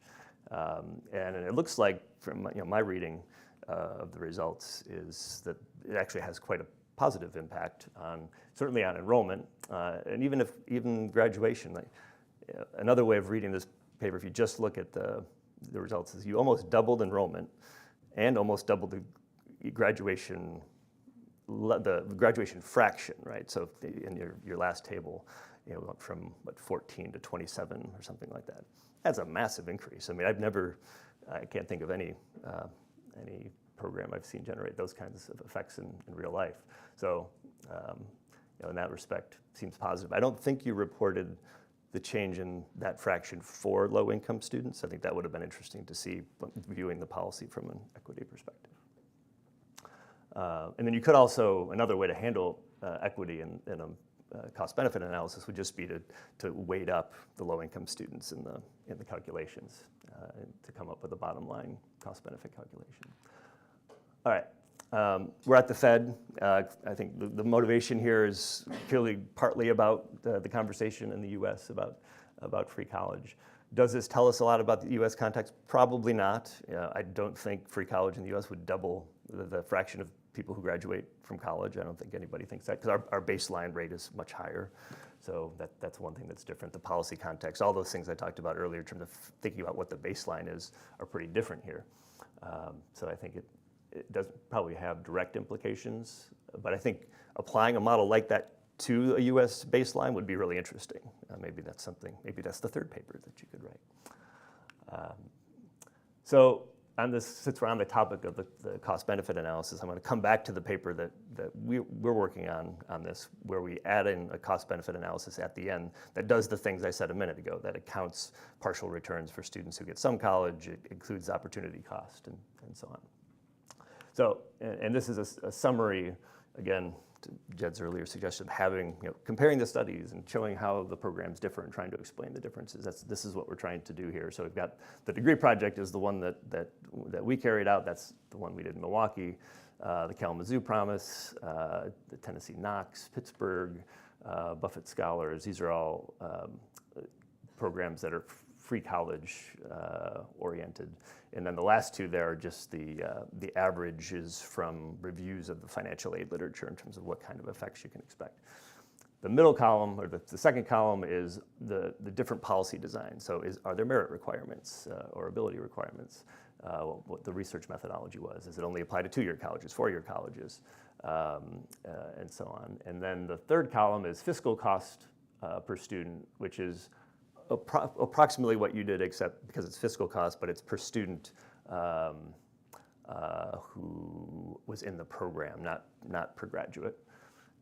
The next column is effect per thousand, which is a common way of reporting these things. But I think the last column is the most interesting. What's the benefit cost ratio? The thing that was really remarkable to me is if you look at those numbers, except for the first one, they're all really similar to each other. So actually, my initial reaction to this when I first saw it was just, okay, well, maybe it doesn't actually matter. From a cost-benefit standpoint, they all seem pretty equally efficient. Except ours, I could explain and have a much longer conversation about why we found smaller effects than the others did. But it seems like policy design doesn't have as much of an impact on, at least in the U.S. context, on social welfare as what we might have expected. Okay, so then back with coming full circle back to what's the problem we're trying to solve, right? So we're trying to find an efficient way of increasing college access. Is this the way that's going to maximize social welfare? No, right? There are clearly other ways you could more efficiently increase college graduation. However, we've tried some things, and we haven't been able to scale things that probably do work. Some of the things we have been able to scale haven't worked the way we might hope. So we still have a problem. We still need to find a way to fix it. The interesting thing about free college is it's actually pretty scalable. In fact, lots of cities are doing it. Lots of states are doing it on their own without federal support. So this is happening. I mean, these programs are really expanding. And so I think we need to look at it not just from hypothetically, what could we possibly do, but to, well, what do we seem politically to be able to accomplish here? All right, so concluding thoughts. I think the model is great, the analysis is great. I think I would reframe the conclusions a little bit. So here's my rewriting of the conclusions based on what's there. So I'd say in Latin America, free college would dramatically increase the number of students who enroll in college without significantly altering the percentage of college entrants who graduate. And universal free college is probably the most costly of the free college policies for increasing the number of college graduates, but probably passes a cost-benefit test and also does the most to increase the number of low-income college graduates. That's different interpretation, same analysis, but a different way of looking at the same results. But a very interesting paper. Thanks for that, and thanks for the opportunity to be here.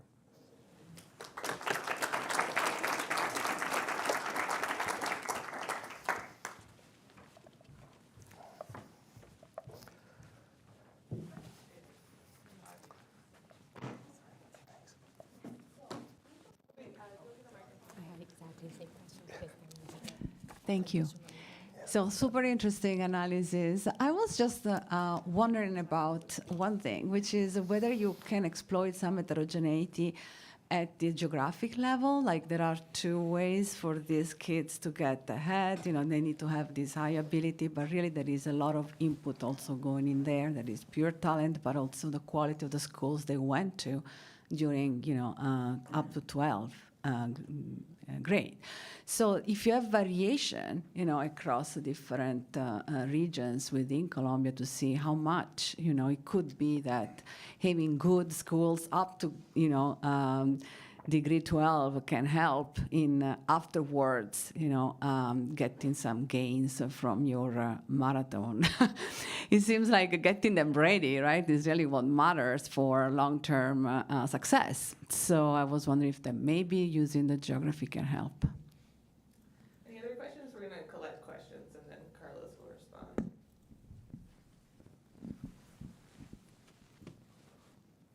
Karen?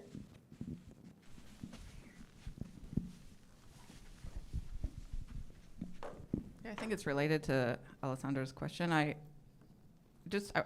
curious if the share of public subsidization of college impacts the distribution of ability of kids coming out of high school? You know, it's exogenous in your model, but you would think people are forward-looking, then their effort, either the parents' effort or the kids' effort, should change before they get to college if college is cheaper or free.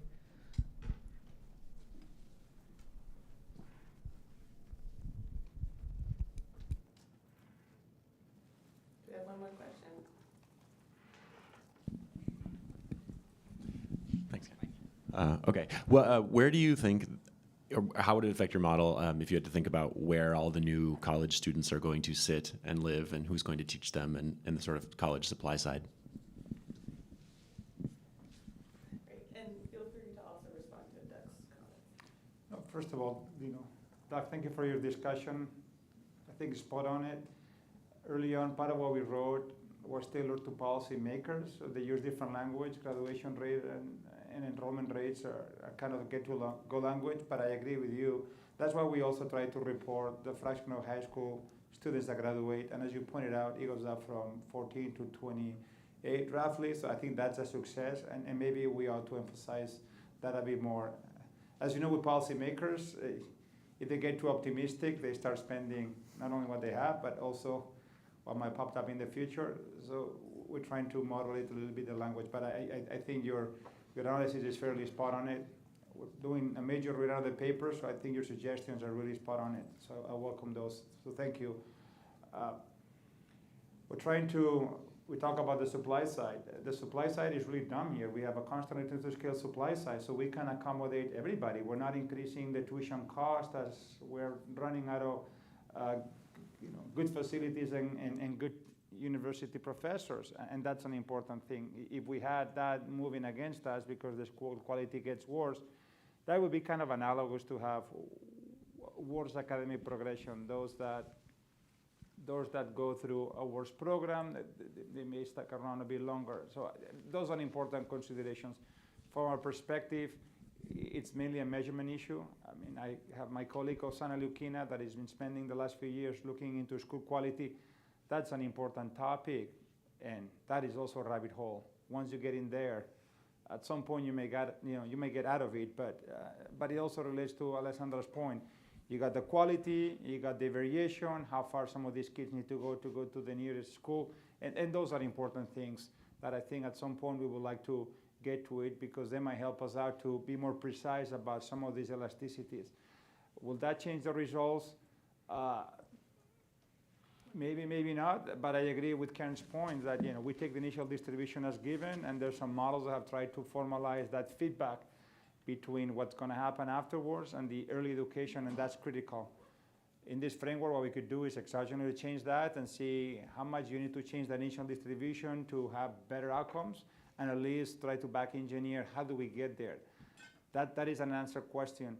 We also assume that parents don't crowd out resources. So if they commit X, the policy does not allow them to pull those X resources back so students are neutral.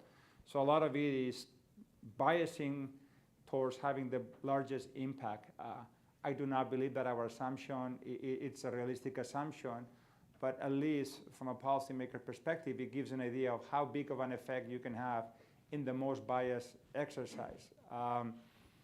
There's some good work done by Gianluca Violante and co-authors on how big is that elasticity of crowding out, and that's going to change across income levels and across ability levels. It's really difficult to estimate that elasticity. I would love to have good parameters. I would love to have good data in order to capture that. From our perspective, I think this work tries to move the needle a bit forward, and while we're trying to answer some question, it has opened up to other interesting questions that I think we should be asking ourselves when we're thinking about college education. As I mentioned earlier, in Europe, there's been a big effort through the PISA program to reduce the duration of college. It used to be 5 years, and it was very inflexible. Back in the day, if you were majoring in economics or in chemistry, you went to the School of Chemistry of Economics from day one. There was just no couple of years to kind of warm up and then figure out what you wanted to do. So all these things have been changing. They've been more flexible. It's easier to have credits across fields. They also have reduced the duration. So I guess a question for us to ask is, Does an econ major need to be studying for 4 years? Does it need to be 3? What does it require? What do they need in order to have a good payoff in the labor market? These are things that we're taking for granted based on what kind of institutions do we have in the US or across countries, and we map those into what the labor market is paying off in terms of those things. Those are important questions, and I would say that we don't have an answer, but certainly running some RCTs like Douglas is doing, it certainly helps us to at least shed some light, and we can build some of these modules. And I think both approaches are really complementary in the sense that you can learn quite a bit from some of these things. The model allows you to potentially do more without messing it up too much, because if the policy is bad, maybe the model will give you an indication why it could be bad, whereas if you run the RCT, you could do some damage. So I think those are kind of useful lessons from this kind of model. But I do agree that making sure that people have access to college is a critical thing. And then Titan alone has a phenomenal paper on vocational schools. That used to be a big thing for a number of years, and it kind of got phased out. So that's a margin that is not here, but for a lot of people that college might not be their thing, vocational schools could be an important thing. That is a margin that we don't have into this framework. Also has a huge rate of return. I had a plumber this week working in the house. When I saw the bill, it's like, gosh, they make per hour quite a bit of money. And in most cases, I'm not sure they pay taxes. So there's just a lot of stuff going on that it's kind of omitted in these models. This is Colombia, third largest economy in Latin America. We didn't talk too much about the underground economy. That's also an important market. How many of those guys really are paying taxes or not? Even some of those that may have college degree. So those are important topics. They're not omitted. Models don't need to be perfect. Firm believer that models have to be a good representation of what you want to study. You're going to have to make some simplifications, some compromises. I would like to write a much more complicated model. It's a natural tendency to write a much more complicated model, but ultimately you have to discipline the elasticities. And that's going to be a challenge. I would like to have, I was just talking to Esteban, I would like to have more variation, that I can do some off-site experiments that are completely exogenous. We have a couple of ability need programs. Serpilo Paga was a program that was implemented for 4 years. Our micro-intervention will be consistent with the Serpilo Paga, but that's just a microelasticity. Can you stretch a microelasticity to a macroelasticity? The model may give you some indication. The effects from Serpilo Paga are also consistent with some of the aggregate effects, but I would not want to push that too far. This kind of work really hinges on elasticities, and it's always tricky to estimate elasticities. Some of those are linear, but then you get into some areas where you have large nonlinearities. And we can see that when we introduce incentives. As you make the access universal, but then you kick in incentives, and behavior starts to change in a very nonlinear way, specifically for high ability individuals with low income. And I'll stop here. Thank you so much, Amanda, Miguel, and everybody involved with the conference for putting our paper in the program, and hopefully kick off this type of discussion. And I look forward to see the rest of the papers. Thank you.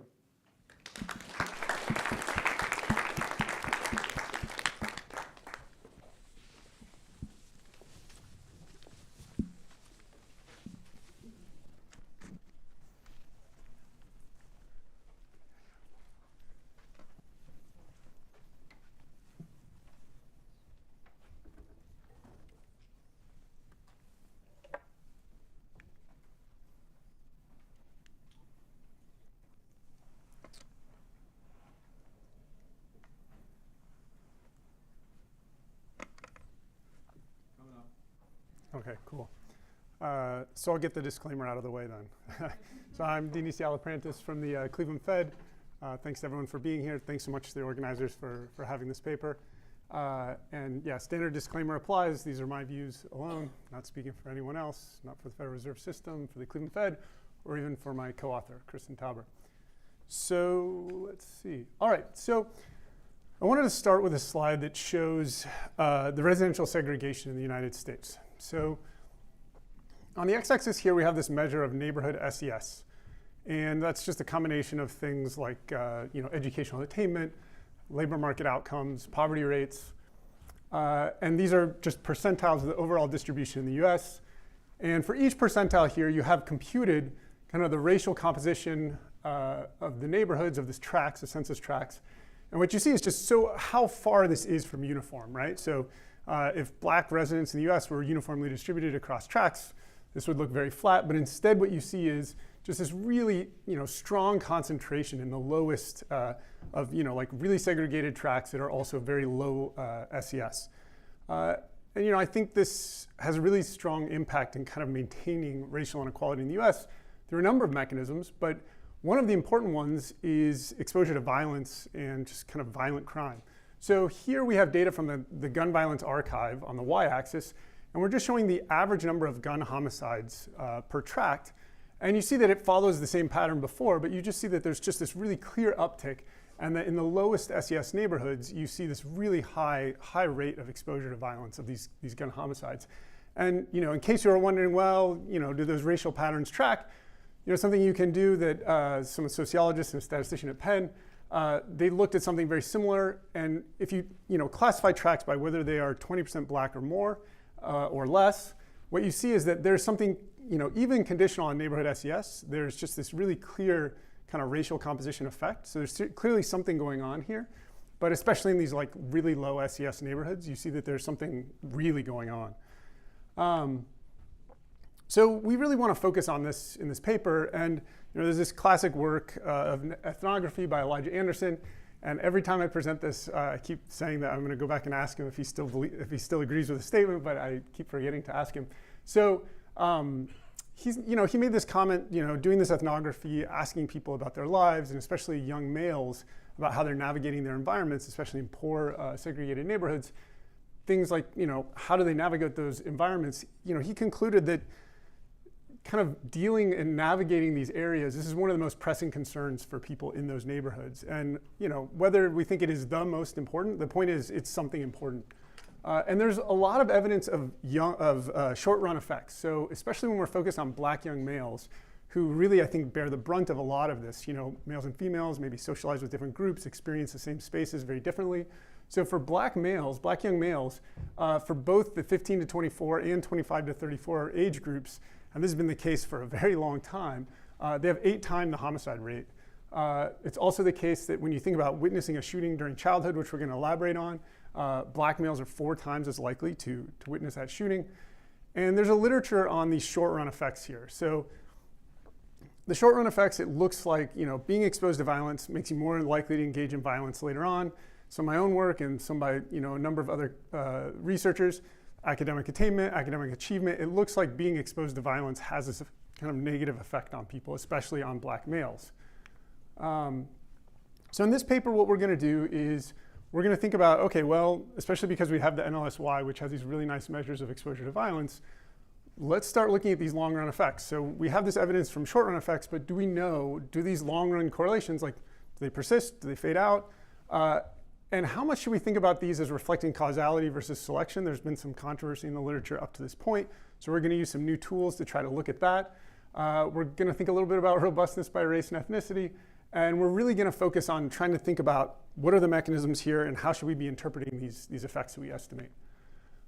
So when we think about adolescence, though, we're going to use the data set and really the strengths of the NLSY to look at what are the long-run effects, but also this kind of interaction with nurturing relationships, which we think is maybe kind of like a way of addressing these issues and this exposure. And there's going to be some measurement issues that I think are actually really interesting, but maybe are less of a contribution as we'd originally intended. All right, so just to get started, very standard stuff. Rubin causal model is what we're going to use here. We're going to think about a treatment variable. It's going to be binary. That's going to be exposure to violence or not. We're going to think about some potential outcomes as a function of that treatment. We're going to think about some treatment effects. We're going to be focused on average treatment effect. Some observed characteristics of people in our sample. They're going to be W's, not X's. And we're going to have some assumptions about selection into treatment. We're going to have a random selection assumption, one where we're going to have selection on observables, and we're going to have this propensity score that we're going to look at. So the NLSY 97 is a really great data set for looking at this. So it's a nationally representative sample of people born between 1980 and 1984, so I'm like right in the middle here. There's frequent interviews, and we're going to focus on the subsample of non-Hispanic black males. And the thing that we're going to do is we're going to look at these observed characteristics about mother's educational attainment, parents' income, and actually a lot of detail about household structure. It turns out just kind of 2-parent versus single parent there's actually a lot more that matters. when you go into other different details about the family structure. So for our treatment variable, it's just going to be either in childhood or adolescence to start. Did you ever see someone get shot or shot at with a gun? So there's other surveys that find similar kinds of numbers, but this is, I would say, these are pretty remarkable things. So these are for black males in the NLSY. So between ages 0 and 11, 26% reported seeing someone shot or shot at. So those are, I think pretty high numbers. Cumulatively, by age 18, it's almost half. I just wanted to emphasize one of the reasons we're really just going to focus in on black males is that in a lot of senses, these are really just different experiences for black and white males. So if you were going to estimate propensity scores based on those characteristics I mentioned earlier, and you did it separately by race, black and white, what you'd see is that the distribution is just, there's essentially no overlap. So we're going to focus on black males because it's just kind of very clearly a different DGP. We're going to impose common support in some very standard ways. And then I'm going to show you, just for that group of common support, some treatment effects. So I'm going to focus really on the childhood exposure to violence because I think some of the selection assumptions are more reasonable there. So the first column is just going to be just the control mean. So the people that were not exposed to violence. The effect is going to be for the people that were exposed to violence minus just the random assumption of random selection is just going to be the raw data. And then we're going to do some propensity score matching. In this case, entropy balancing. We've done other versions of that. Okay, so first thing, so violent behavior at age 15. So things like, did you carry a gun? Did you attack someone with the intent to hurt them? Did you belong to a gang? You see just this massive effect. And in those brackets, those are p-values, just so you know. You condition on observables and you get essentially no change. Same thing when you look down for high school diploma, you see this massive kind of effect that really is not explained at all by conditioning on observables. Some effect on college attainment, but it's relatively low to begin with. And then you also see some effect on standardized test scores. So now we get to these long-run effects that I think are very interesting. So if you look at household earnings, you see just, again, a $13,000 a year kind of raw effect. It comes down to $12,000 a year. Individual earnings, again, it's almost like 20% of the mean for the control group. So these are very large long-run effects. These are the outcomes measured in 2018, so in the 2019 wave of the NLSY. So here, people in their mid to late 30s. So these are really long effects. This is from the exposure of seeing someone shot or shot at age 10 or 11, 9, 10 years old. Hours worked, ever incarcerated. Again, you just see these very large effects. Okay, and I will just say very quickly here, we've done a lot of work actually to try to think about, could this be selection on unobservables? We've used some new techniques. There's a bunch of different kind of pieces of evidence we put together. And we really don't think that's what's going on here. So okay, it's 2023. You kind of have to figure out how much oxygen to give to certain ideas.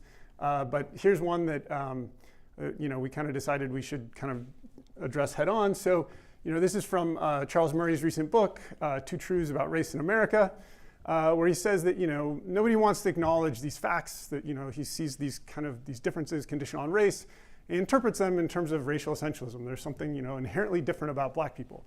So one of those is that that there's different means, different violent crime rates. So people are afraid to say this. So I'll just say I'm really not afraid to say that. If you look in the NLSY in 97, and you look at age 15, again, this measure of engaging in violent behavior, you see that yes, black young males do engage in more violent behavior.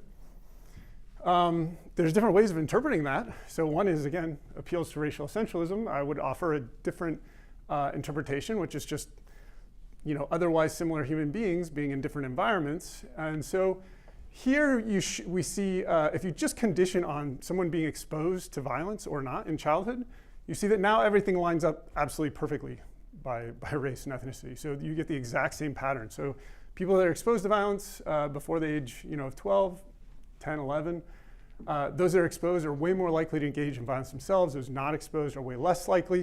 And again, you might say, well, that's because there's something about selection on observables. You condition on the observables and nothing changes at all. So I'll just let that be and not give it too much more discussion, but I think it's important to show, and I think we should hit some of those ideas head on.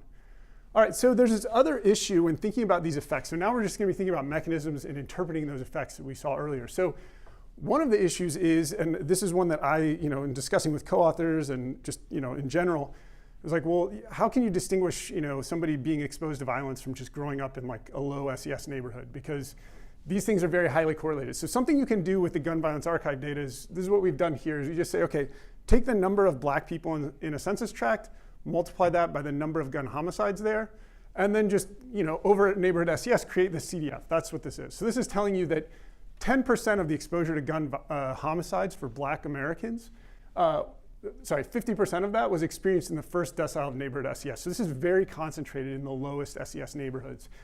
Again, 70% by the second decile, 80% by the third. So, I was very convinced that when we, went to the RDC and we looked at the data that we were going to find, these are essentially the same thing. Like once you condition on neighborhood SES of the kids, that essentially you would see that, these effects would kind of go away because this would just be, it'd be really hard to distinguish these from one another.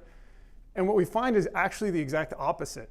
What we find is that this is very clearly something distinct from the overall neighborhood environment, at least as measured by neighborhood SES. So here we look at the very first wave of the NLSY, and we measure neighborhood SES then, and then we look at earnings in 2018, the most recent wave that we have. And you see that, I can show you the regression tables and all that. It's all statistically very clear. You can see that there's just this very clear gap that's constant across neighborhood SES. So it's something very distinct about this exposure to violence. Another thing that I think is interesting to just look at here is just the curvature of that green line and the fact that you don't see the red line. There's just the black young males that were exposed to violence, you just don't see them living here. So again, this gets back to just like the strength of segregation in our country. Okay, so another mechanism we would have really, at least I would have really forecast would really matter here has to do with just kind of incarceration. So some of our colleagues here have some really nice work looking at this. So it's clear that even just one spell is going to flatten the earnings of young men, whether black or white. And we know that incarceration, when you take it into account when thinking about racial inequality in recent decades, it really matters. So again, I was like, okay, well, this is all going to go through incarceration. And the answer is no, it's not going through incarceration. So here on the x-axis, we have age. Again, average individual earnings, I believe, or sorry, this is household, but same pattern for individual. Average household earnings in the most recent wave of the NLSY. So in green, you have the never incarcerated group, and you have, in dashed there, those that were not exposed versus those that were exposed, and you see this very clear gap. Here, for those that ever were incarcerated, you do, at some point they do kind of converge. This is really the Great Recession, so you see that there was already this gap here. It comes together. I've interpreted this as because of the Great Recession, and then it comes back out now. I don't think that's statistical noise because if you look at again, because of what's going on with the Great Recession there, but also if you look at these other kind of outcomes, they all fit that pattern. So when you think about these mechanisms, there's other things that we've looked at. None of it really kind of holds any water when you look at it, surprisingly. Again, I would have thought there would be a lot of these other factors mattering here. So it seems like this is maybe something just kind of by the process of elimination having to do with the toxic stress from this trauma itself. So this really builds on this literature on adverse childhood experiences. So in that literature on kind of developmental neuroscience, so they have this idea that this biological response to stress, which is objective and measurable, you can see people's heart rates, you can see all these other things like what's going on with the chemicals in their brains. There's going to be some function of an event and the social buffers that they have for them. And there's an I there for that function because it can be very individual specific. So Andy Garner, one of the leaders here, talks about, he gives the example of like a barking puppy, that one kid might see that and be like, oh, come play with me. And another kid might be like, get away from me, you monster, right? So there's going to be this individual component here. But they talk about these different types of stress responses, and they talk about them, the evidence saying that there's really these three stress responses that arise from basically these three different scenarios. So the first one is you have a stressful event that's mild and it's short. So you can think of, your kid does poorly on a test. I don't know, they lose a soccer game. They have a caring adult. This is all a normal and positive part of the developmental process. You could think of some stressful event that's a little bit longer or more severe. this is not necessarily something that I would want my kids to go through, right? So this could be something like, death of a family member, something like that. It's not necessarily good, but you can make it tolerable. But you can imagine things that are kind of more extended, more severe types of abuse. And when you don't have a caring adult to help that kid process it or deal with it, that's when the stress response becomes toxic and very negative. And what the literature has kind of found to this point is, well, there actually is this kind of like antidote here. And what that is just safe, stable, and nurturing relationships. And the reason is it has to do with kind of, whatever our stress response is and how it evolved, to kind of like, I don't know, avoid lions or whatever. In the short run, those responses are good and we need them, but over the long run, they need to be turned off because they can be health harming over the long run. And the way you turn it off is just, provide people with some security, make them feel better. And one way of doing that are these kind of safe, stable, and nurturing relationships. If you can't just stop the stressful event, which would also be good. All right, so the good news is, NLSY does not have good variables or data about this for childhood, but they have great data on this during adolescence. So in terms of exposure to violence, we now also have, did you see someone shot or shot at? But you have all of these other variables. So you have things about, what happened to you in your adolescence, what happened to you in the first round, of the survey. There's also a bunch about nurturing relationships, really focused on parental. But there's a bunch of like non-parental ones about, what are your peers doing? What's your relationship like with your parents? All these like very detailed questions. So there's a natural question that comes up that like, well, what do you do with these? So one of the things you can do is you can just add them up, right? So this is what's happening in the adverse childhood experiences literature where, I don't know if people have read this, but for me, it's like, okay, how many of these bad experiences have you had? Let's just add them up. And every time I've read that literature, I've always had in the back of my mind, like, man, they should go talk to some psychometricians. There's got to be a better way to aggregate that than just adding them up, right? So that's something we could do here. Initially, we thought one of the main contributions here would be to say, okay, well, we're going to use item response theory from psychometrics, and we're going to use that to kind of summarize what's going on with all of these variables into some kind of index. And that's something that's going to be really useful for a lot of these different kinds of surveys like the NLSY, for use in fields like economics. You could also use just kind of the first principle component of all these questions. And a lot of this really interesting work by kind of Eric Nielsen and others is you could do these item anchored indexes where it's just you kind of run a regression for some outcome that you care about on all of the, in this case, it's not going to be test questions, but it's going to be these exposure questions, and just use those OLS regressions, find the y hat, and that's going to be your kind of anchored answer. So I can show you a bunch of other ones, but really, again, like empirical work, it surprises you. That's the fun part. So here we have this nurturing relationships index. I'm showing you percentiles so we can give apples to apples comparisons. This is a percent that actually get a high school diploma by age 26. This is for black men. So if this were totally flat, it would be uninformative. So the fact that there's some slope tells you that there's some information here. What you see is that the item anchored, and the dots are just showing you by deciles. The item anchored just outperforms the others, right? It's very clear. What's the y variable in the anchored? So the y variable, it's actually high school diploma, and I can show you a little bit unsurprising, but yeah. So this is the one where this is one where it's clearest. So this is a general pattern though that you find for other outcomes when you're using high school as the outcome to anchor. Yeah, but that's okay. Yeah. That's what's on the y. I mean, I can show you the other outcomes, and it looks very similar. So, but anyway, the point is, and maybe even more important than that, is the fact that if you look at just summing across variables or IRT or principal components, they all perform very similarly, which, I find pretty surprising. One of the reasons I think that's so surprising is that there is like a lot of really wide variation in these item level measures. So it's not like, people are answering the same way to all of these questions. They're actually answering them very differently. And so you would think that some of these, it might be the equivalent when you think about test scores. It might be, calculate an integral or 2 + 2 = 4. Like there's really differences in whether people kind of answer yes or get it right. And there's a lot of evidence that these scaling issues could really matter. So for me, this was very surprising.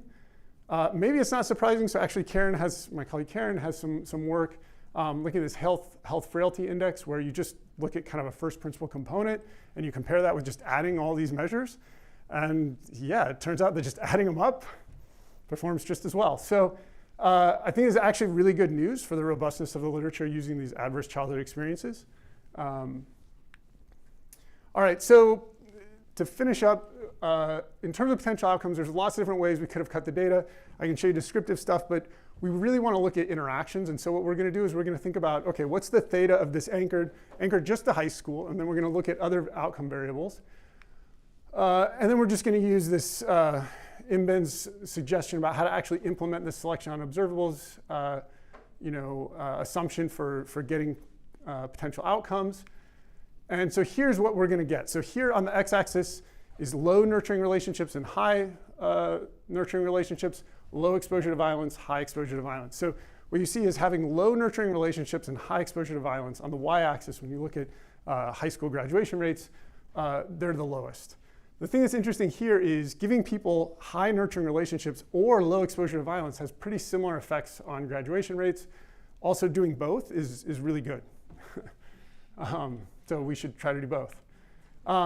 BA attainment, it seems like lowering exposure to violence matters more than the nurturing relationships, but these are also relatively small effects. For incarceration, really what matters is exposure to violence. So now things are flipped so we can see for scale. But if you take someone from low exposure to violence and put them to high exposure to violence, they're way more likely to be incarcerated.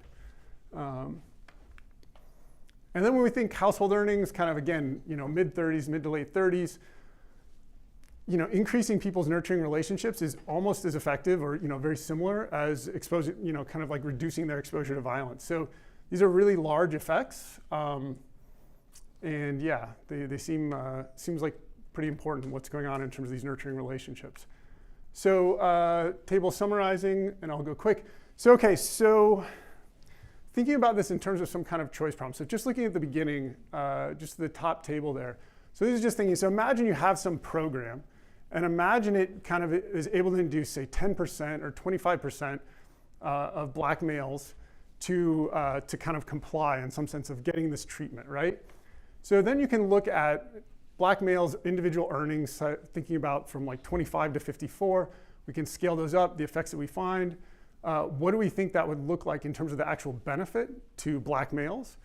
And then we can think about kind of the avoided cost of incarceration, again, under that kind of assumption about compliers. And we can think about, just very back of the envelope, what kinds of costs or what kind of avoided costs or benefits do we get? Then we can also kind of compare that with some costs of things like, what are the types of programs that we would expect might actually have this kind of effect? So think about, providing boys and girls clubs for all black males aged 12 to 18. What would be the cost of that? Obviously there's some scaling issues there. Big brothers, big sisters, wraparound services. So having more social workers in schools, school-wide tutoring so people actually build up relationships, this kind of thing. So you see some some cost estimates here. And I think, really what I would say is, when you think about these kinds of interventions, it seems like pretty plausible that, kind of the benefits could outweigh the costs, just in a lot of cases, just in terms of black males, let alone what would happen for other people. All right, so just to wrap up very quickly, it looks like these childhood exposure to violence has these large, long-run effects on black men. It doesn't really seem like it's about some of these, these issues about selection on observables or unobservables. And it really just by kind of like ruling out some of the other main mechanisms that we would have thought would have been driving this, it seems to us like this is kind of fitting also with this literature on adverse childhood experiences and toxic stress. Also, when we look in adolescence, we find really large effects. I think there's kind of increasing evidence that what happens in adolescence can really matter. And I think just this importance of nurturing relationships, there's kind of literature on this in public health. But it seems like these are really powerful and actually could be the basis for really effective interventions when you think about tutoring, mentoring, kind of community building. So, all right, thank you.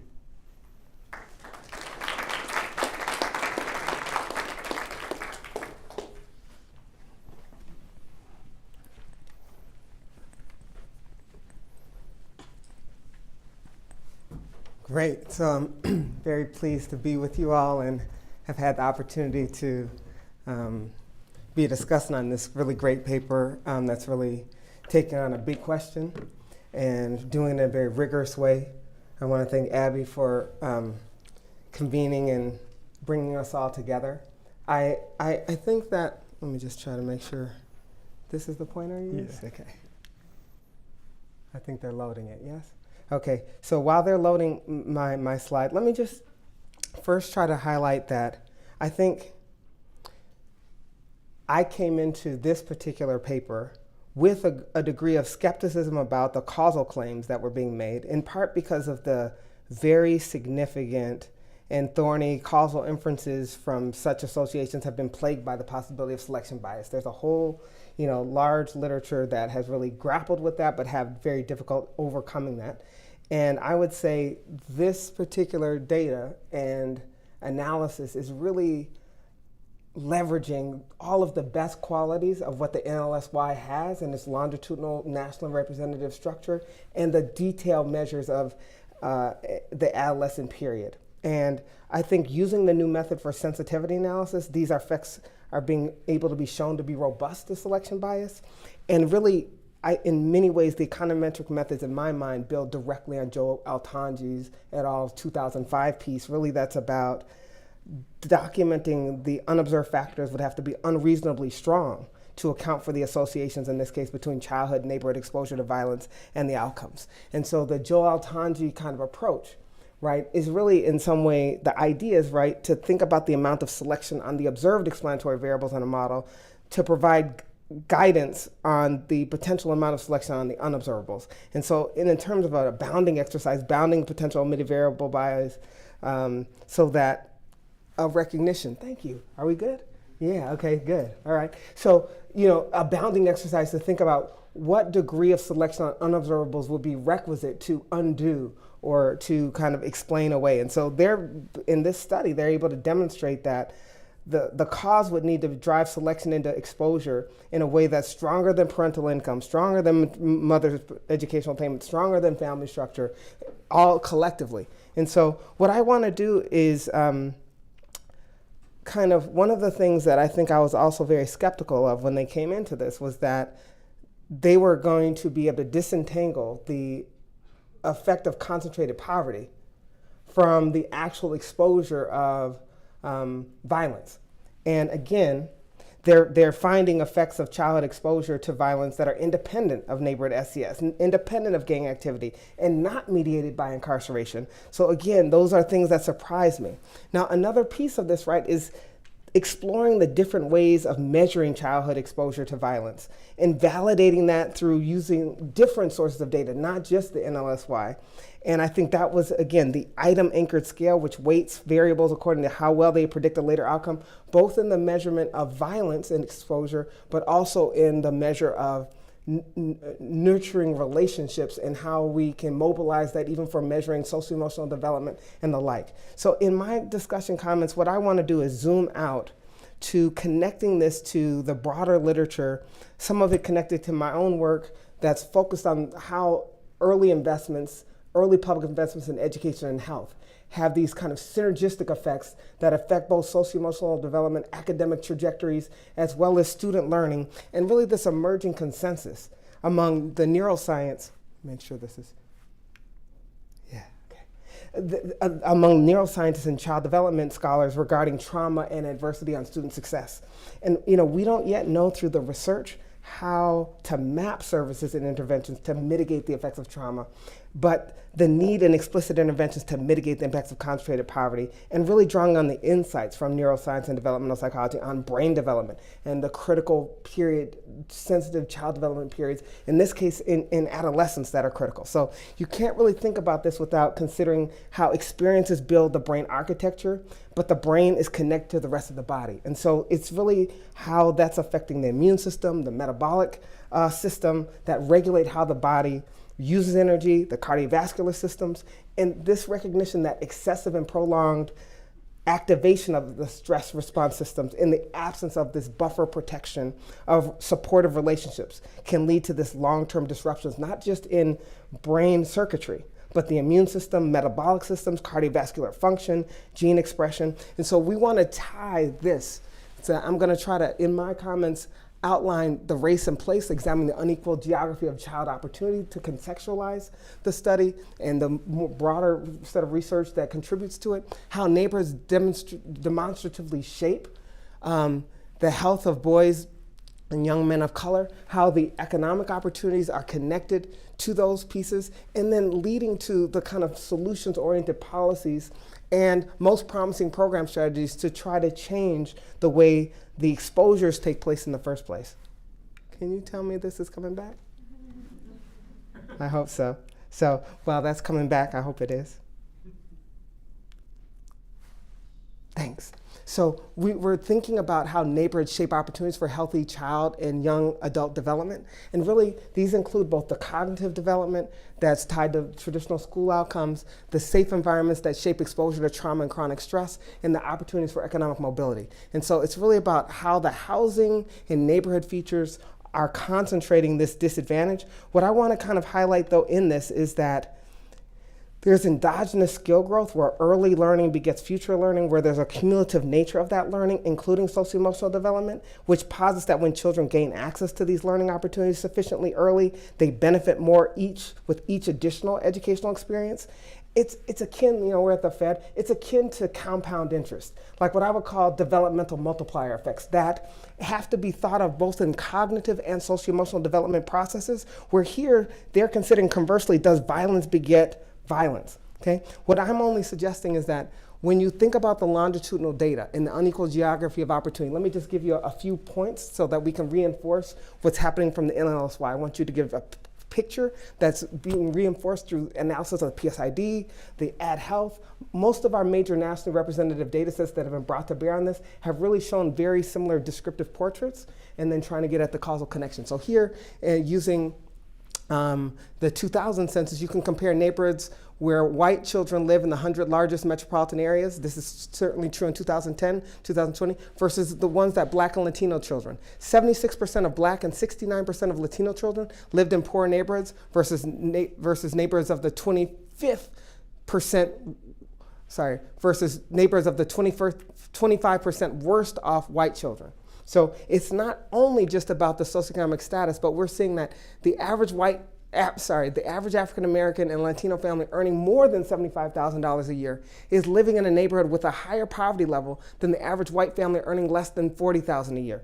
Again, it's socioeconomic status, but it's also about the way the segregation and the significant racial disparities in parental wealth that are affecting access to opportunity. We see that if we look at earlier cohorts, predating the 1980 cohorts that he's focusing on, you can see that when we look at nationally representative data from, say, the PSAD, it shows 62% of Black children compared to just 4% of white children are growing up in high poverty neighborhoods.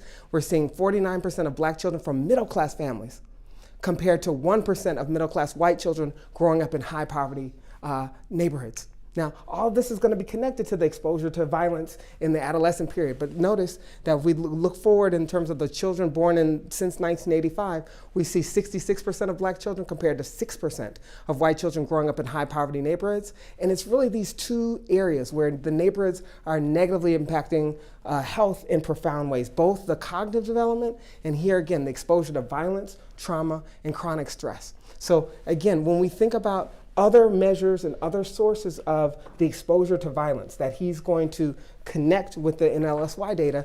From the CDC, you can see for 10 to 24-year-old males, homicide is the leading cause of death for Blacks, the second leading cause of death for Latinos. The number of victimization rate for Black males, don't let the kind of sobering statistics numb you to these realities. We're talking about 19 times greater than for white males, while the rate for Latino males, again, is 6 times the rate for their white peers. So we're talking about among boys age 1 to 14, really in the early adolescent, infant to early adolescence, homicide is still the second leading cause of death for Black boys, while for Latino and white boys, it is cancer.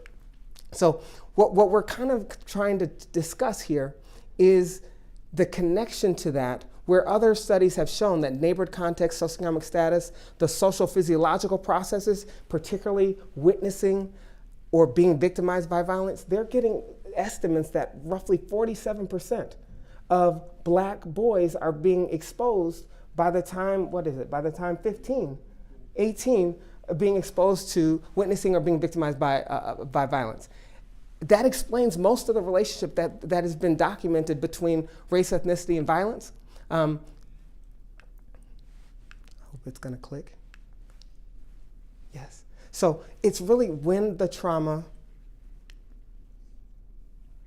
hold on one second.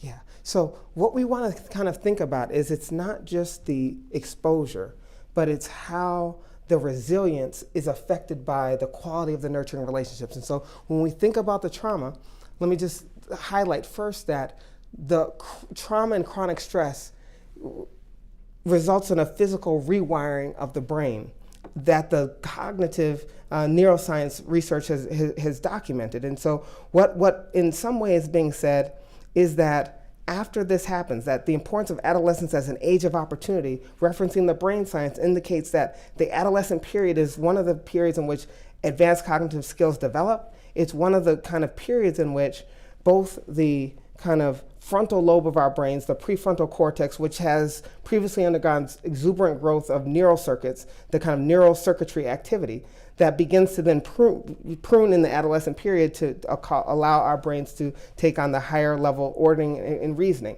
And it's whenever the brain is more plastic, it's more susceptible to experiences that make changes when we're able to learn something new. And so it's really that these three processes that if we're going to improve the outcomes for children, we have to align the priorities, the policies, and the investments with the science. And so here I'm just trying to highlight that it's really the repeated stress and threat that leads to this overproduction of cortisol in the brain, and in which these situations of chronic stress then kind of get embedded within the physiological changes in the body.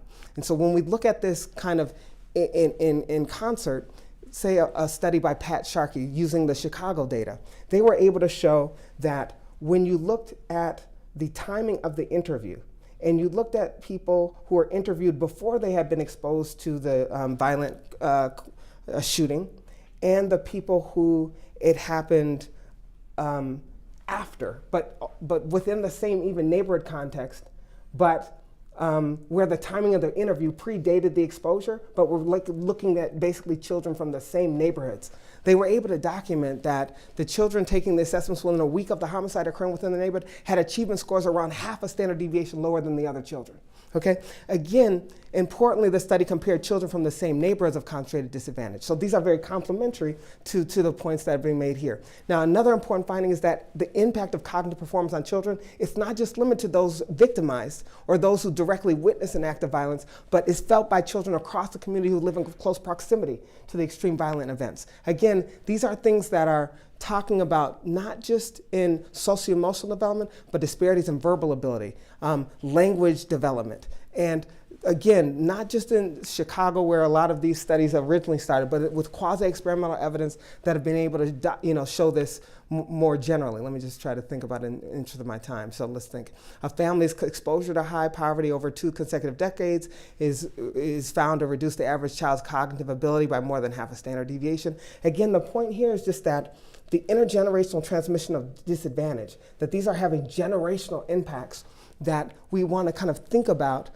Again, we're talking about more than 70% of African-American children who grow up in the poorest quarter of American neighborhoods remain in the poorest quarter of American neighborhoods as adults.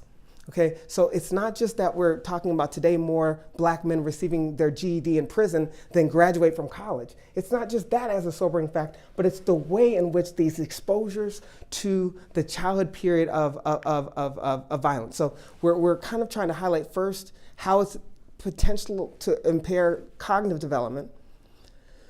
But I think what I find striking about the results that were presented today is in part that they're finding the effects, right? Let me just try to make sure I say it exactly how it was communicated. Give me 1 second. That the effects of providing nurturing relationships to adolescents is almost as beneficial as shielding them from the violence itself.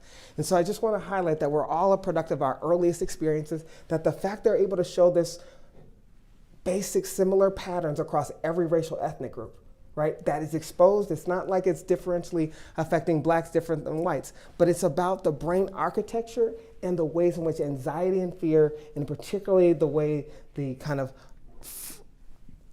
frontal lobe is interacting in these ways where the cognitive, emotional, and social capacities are inextricably connected, and that then lead to these very different developmental trajectories. And so what we're really trying to say is my kind of more recent work is not focusing on the adolescent period, but ways in which the early investments 0 to 5 have synergies with the subsequent investments that we make in the adolescent period that have kind of these multiplicative effects. So again, the ACE, the adverse child experiences, when you add up the adverse experiences, like in a kind of summative way, people have documented these kind of patterns both on heart disease, on other kinds of health and behavioral effects.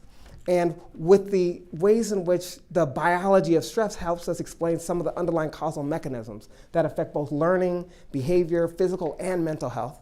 And what we're really kind of saying is you have the 3 different levels of stress, right? The positive stress, that's about, a part of life that has constant, stable, supportive relationships, brief increases in the heart rate, mild changes in hormone levels, in contrast to the kind of stress responses that could disrupt brain architecture, but are buffered by these supported, nurturing relationships. And we see that in the kind of effects that pre-K exposures and access to high-quality pre-K has had on brain development when people have done MRA scans. It allows the brain to have opportunity to recover from potentially damaging effects from parental neglect or parental abuse, et cetera.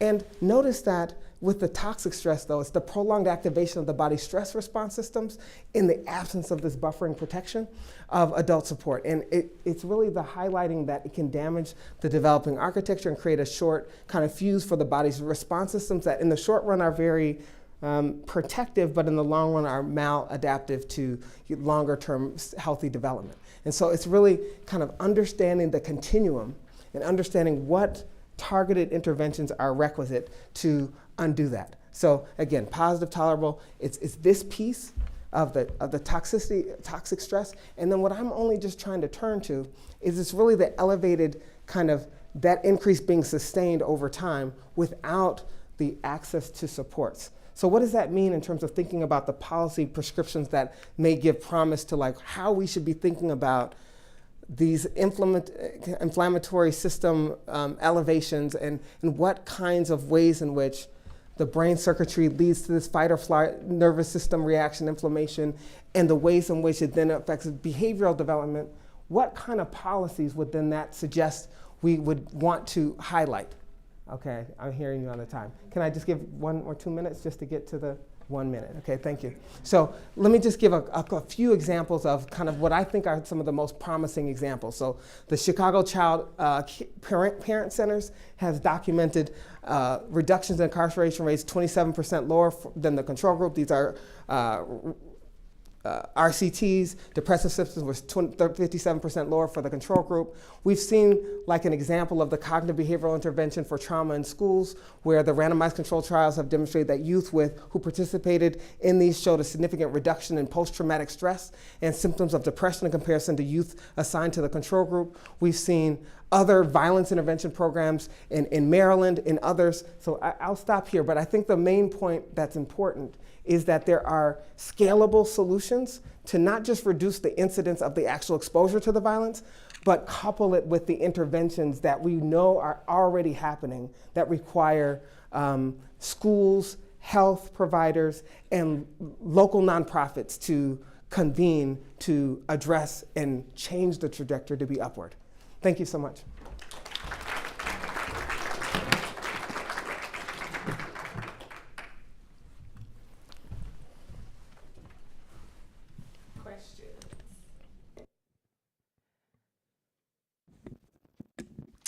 Hi.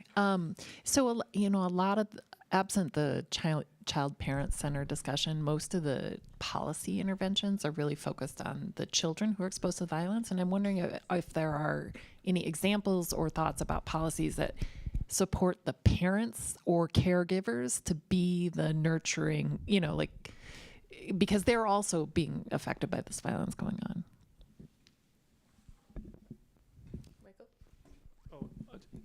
I'm actually kind of skeptical of the causal claim. What I'm concerned about is it seems to me that the kids who are going to be, if you think about within one of these very low SES areas, the kids who are most likely to be exposed to violence, I would guess, are the ones whose parents are actually engaged in criminal activity themselves. And I'm guessing what you're actually picking up is the transmission of the parental behavior to the kid behavior. So that's my concern. Yeah, I had a similar comment. I think one thing you could do to just make the results easier maybe to interpret would be to just drop everybody from the sample that reports having been involved in violence, because it's not, I think what you want is people who witness something, but you know, being involved in violence is going to lead to exposure. I thought the figure with the exposed and non-exposed by SCS was striking, and just reproducing that, dropping everybody that's actually engaged in violence or whose parents are involved would be useful. From a policy perspective, maybe this doesn't need to be said, but it seems absolutely obvious that the right policy is get rid of guns. And everything else is just second best. Hi, good morning. I have a couple of comments for the presentation and the discussion. I think that as we're having this conversation with the data, I'm still not fully convinced that we've fully had conversation on the root causes of violence. I feel like we're starting at chapter 3 and not really getting a whole perspective of like what is actually the issue. And I'm not convinced that income inequality is not a central part of that issue, right? So I want that to be addressed. Also, I have concerns about what we're describing as a lack of nurturing relationships, particularly through a nuclear family model. Like, what is the consideration of community care in this conversation and the multiplicity of relationships that can exist in a community? And then finally, I think this conversation on the need to establish more nurturing relationships, particularly in lower income communities with Black men in particular, has been a long-standing conversation. It was a main staple of the Obama administration, and yet we are not seeing significant changes in gun violence nationally.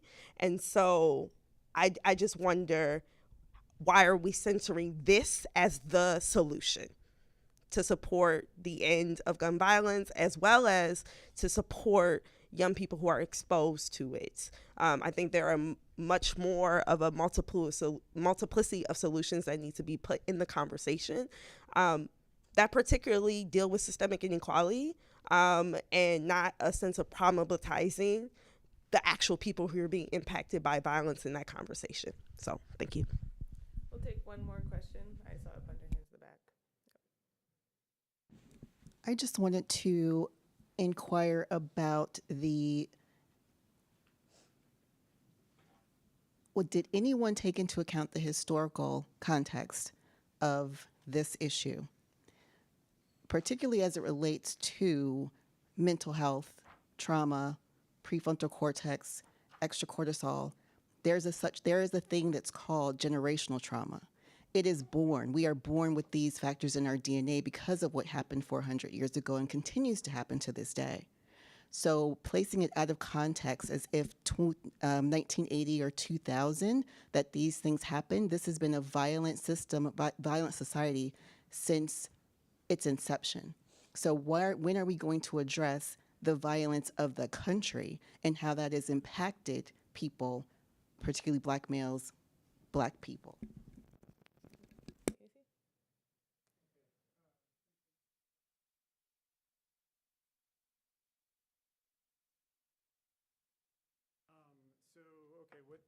I guess I should maybe say something about what Rutger said as well. I guess maybe I'll start with the most recent comments at the end. I'll just say, yeah, I don't disagree. I don't think with anything that was just said. I think I would just say, yeah, this is kind of a starting point to start a conversation about some of these issues. And I think that's, yeah, I don't know what else to say other than that I agree with a lot of the issues about like, where is it coming from and what's the intergenerational trauma, and just thinking about the history, I very much agree with that. In terms of like the broader issues about income inequality and again, I don't think any of this is just like dropping from the sky. I would agree with that. In terms of some of the comments about selection, I just want to say I think that's a really good suggestion. I will try to do that. And in terms of like parental, kind of engaging in violence or something along those lines, I think it's a little tricky to interpret. So I'm thinking it's something we can see in the data, because we should be able to have, we definitely have for the respondents themselves, like if they've been arrested and what for. So I'm assuming we might be able to get something like that for the parents. So it's something we'll look into, so thank you. I guess, okay, so I'll give one piece of evidence that's kind of related to those comments. So I think one of the strong, and I'm grateful to Rucker for bringing this up, because I didn't stress this here because it was a 25-minute presentation, but one of the strongest pieces of evidence I think against selection is that actually if you think there's kind of a common cause between kind of engaging in these kinds of behaviors like violent behaviors, illegal behaviors, and exposure itself. I mean, you see this absolutely massive increase in engaging in these kinds of risky behaviors in adolescence, but not such a massive increase in kind of exposure. And so that's something that it's like a little bit inconsistent. Like if we think that it's, that like it's just this, and I'll just say from like also like my own personal experience, I think of like for me, it's like the meanest, toughest kids in my school, they weren't seeing people get shot. And I also know this like very like, sorry, I'm gonna say it, goody two shoes, like very nice African-American person who grew up in Detroit.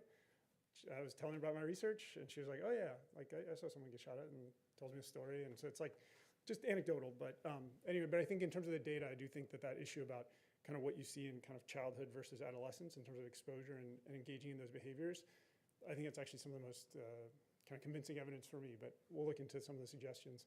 And then in terms of like, kind of like parents versus like some of the policy prescriptions here, kind of looking a little broader. So one of the things here is that actually the data that we find is mainly about like kind of nurturing relationships. It's mainly about parents, right? And it's actually, when you look at the index, the main thing that's affecting that is the parents' relationship. So I do think that like, kind of intervening or thinking, I think there's some really interesting studies about kind of like nurse partnerships and some of the things you were talking about with like Chicago.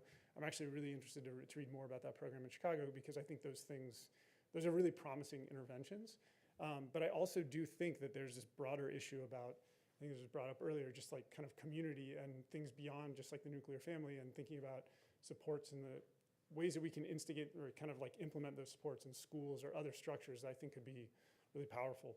And I would just say that, yeah, some of the literature from some of the public health evidence I think kind of points in that direction, that it doesn't have to just be parents. And I think that's maybe why we stress so much the kind of like outside parents. It's all right. Thank you so much. Okay.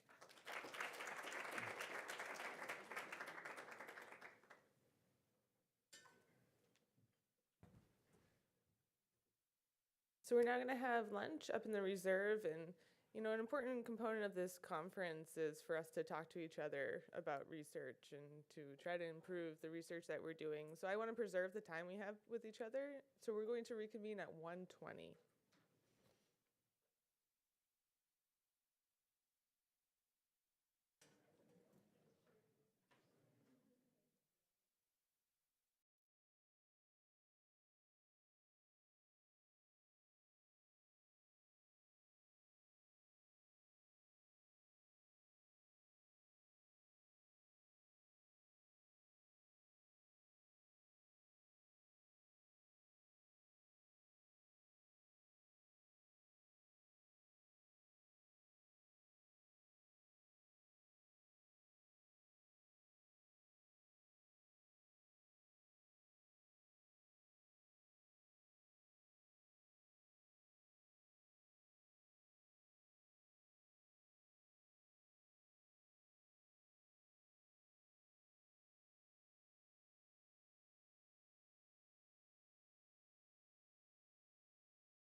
Thank you all.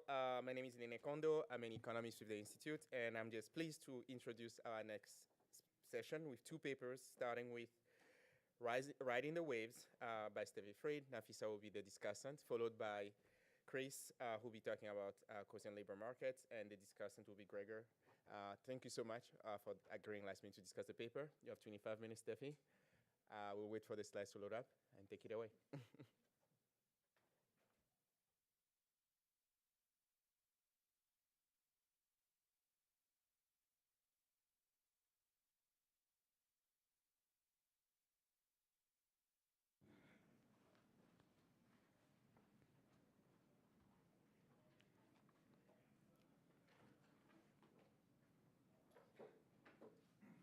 Perfect.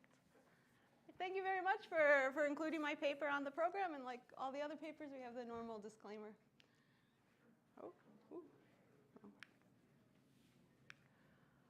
Okay, so we might expect the effects of climate change to be different for different households. And broadly, there are two reasons for this. First is that households differ in space, and so they have different exposures to climate damage. And second is that households differ in income, and so they have different abilities to adapt. So to put this in context of the broader literature, when we think about the macro climate economy models that we've developed so far, most of these models either abstract from all of these differences and think about the effects of climate change on a global representative agent, or there's been this recent push in the literature led by Esteban, who's here, to develop these very elegant models with lots of different regions and think really carefully about the spatial dimensions of heterogeneity. What I want to do in this paper is just focus on the other piece of heterogeneity, which is heterogeneity across income groups, say within a region. To do this, I'm just going to think about effects in the US, and I'm only going to think about one consequence of climate change, which will be the direct effects of it getting hotter. So there'll be nothing in this paper about sea level rise or storms or biodiversity loss. So really what you should think of this as, what are the distributional consequences across income groups of higher temperatures in the US? The underlying framework I'm going to use will be a heterogeneous agent style model in which households draw idiosyncratic labor productivity shocks each period. What I'm going to add to the standard framework is that in addition to getting utility from consumption and from housing, the full distribution of temperatures over the course of a year will also affect your utility. And you'll be able to adapt to that temperature by using energy and capital for heating and cooling. So think like you get an air conditioner and you feed it some electricity and you get some cooling.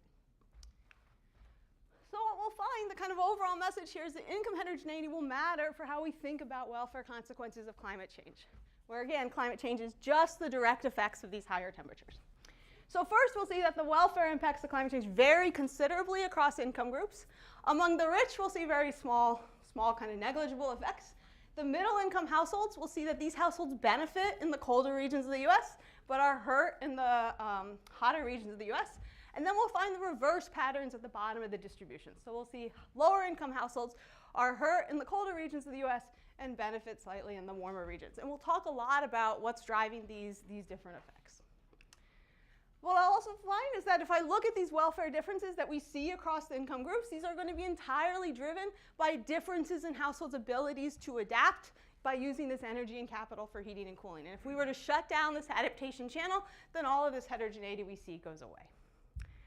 And then the last point I want to make is kind of tie into this broader macro literature that has shown in many different contexts that even if what you're interested in is the aggregate outcomes, modeling the underlying heterogeneity in income matters. So we've seen this in the case of, say, the welfare cost of business cycles, asset pricing, inflation, and so on. And what I want to make the point here is that we also see this is true for the welfare cost of climate change.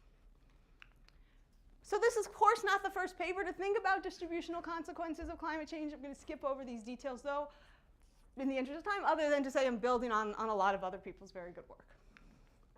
So I want to start with a simple model, and the goal here in the simple model is to analytically solve for the distributional consequences of a change in temperature. So there'll be a lot of simplifying assumptions to keep things tractable. We'll relax some of them, probably not all of them, later and develop a much richer quantitative model. So in the simple model, everything's going to be static.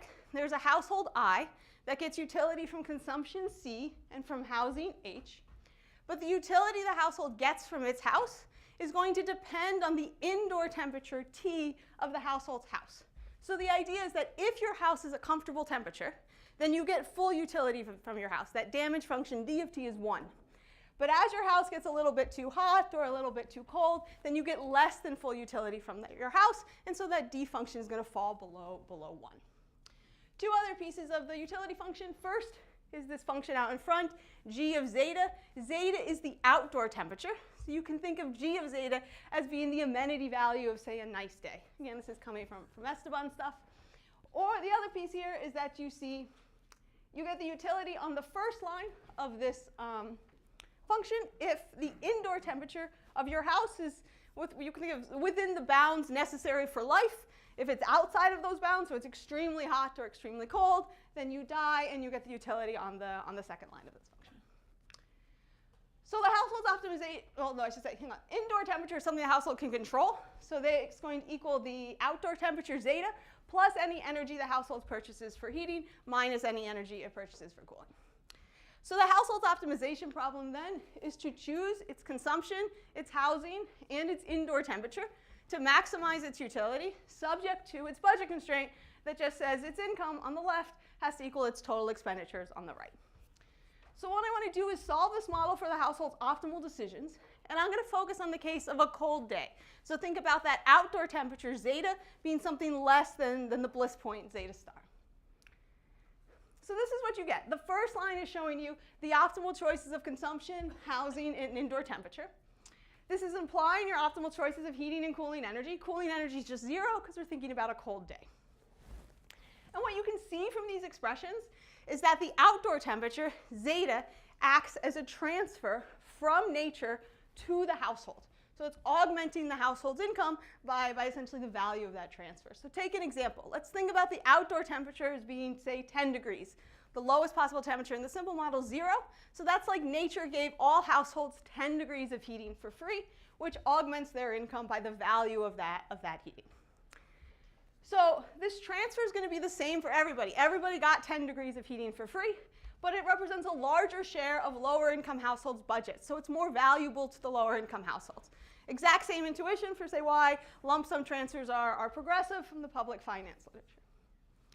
So when we start to think about outdoor temperature as this transfer from nature, this gives us some insights on how to think about the distributional consequences of a change in outdoor temperature.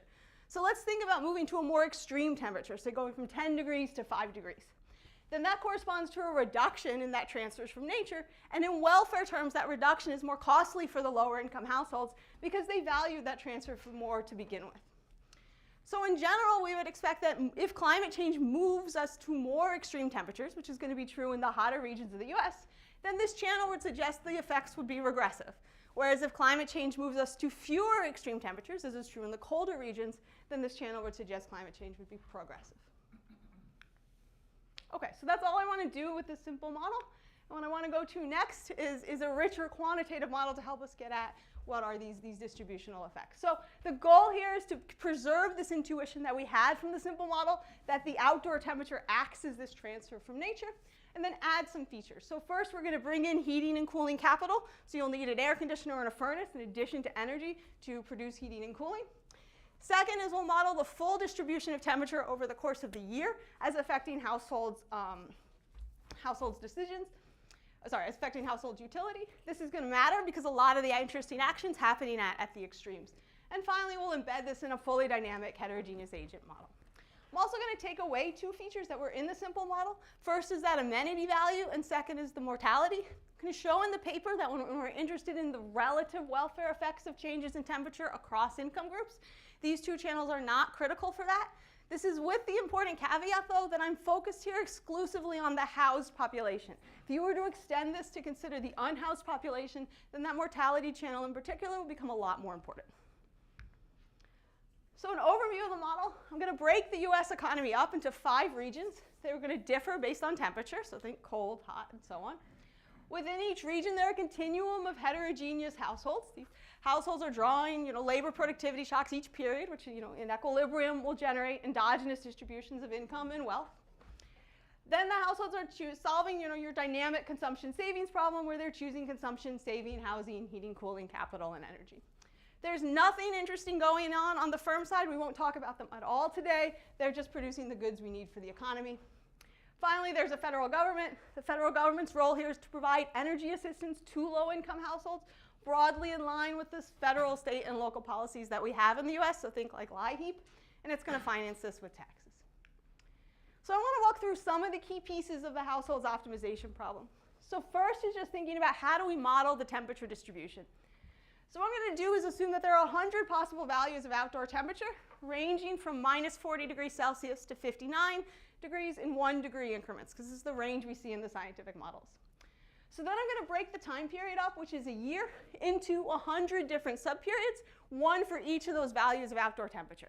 So this is showing you a piece of that year where you have subperiod where it's 10 degrees, 11 degrees, 12 degrees, etc. Then the temperature distribution just corresponds to the length of each of those subperiods, so the Qs. So think of it as the number of days the temperature is 10 degrees, the number of days it's 11 degrees, and so on.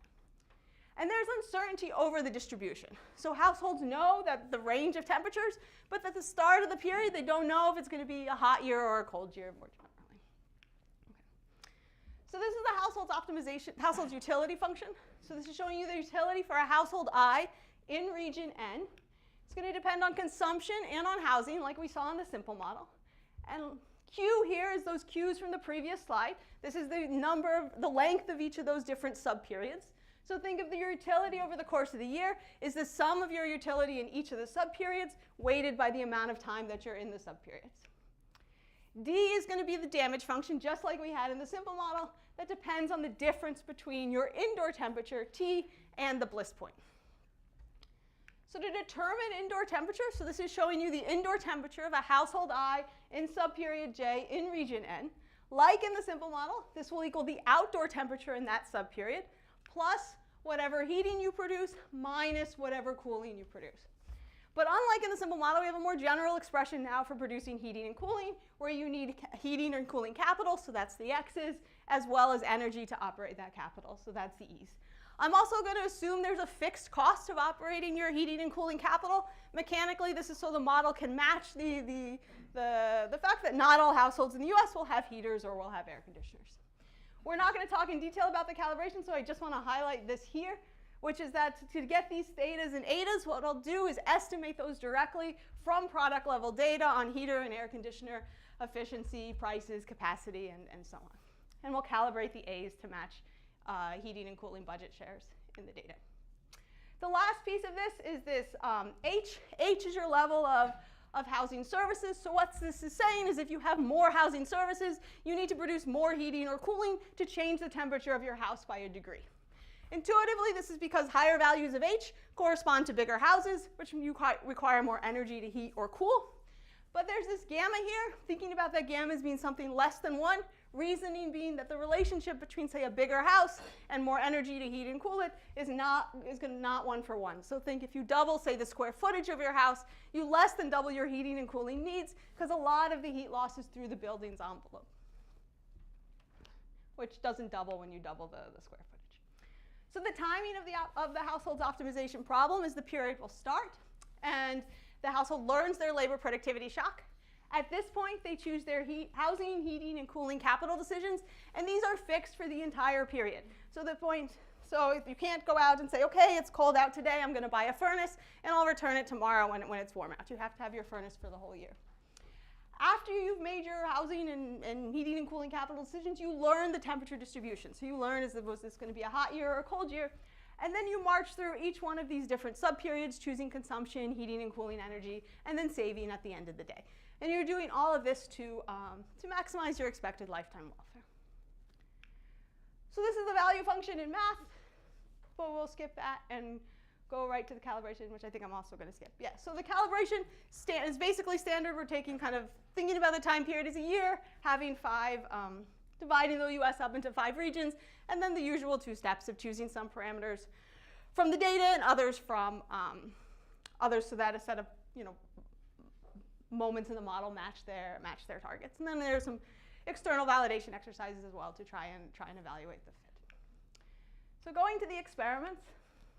So the first thing I want to do is use the model to think about distributional impacts of climate change. Again, climate change is just as the direct effects of these higher temperatures. To get at this, what I'll do is I'll compare two different stationary equilibria in the model. The first equilibrium will solve the model feeding in the current temperature distribution.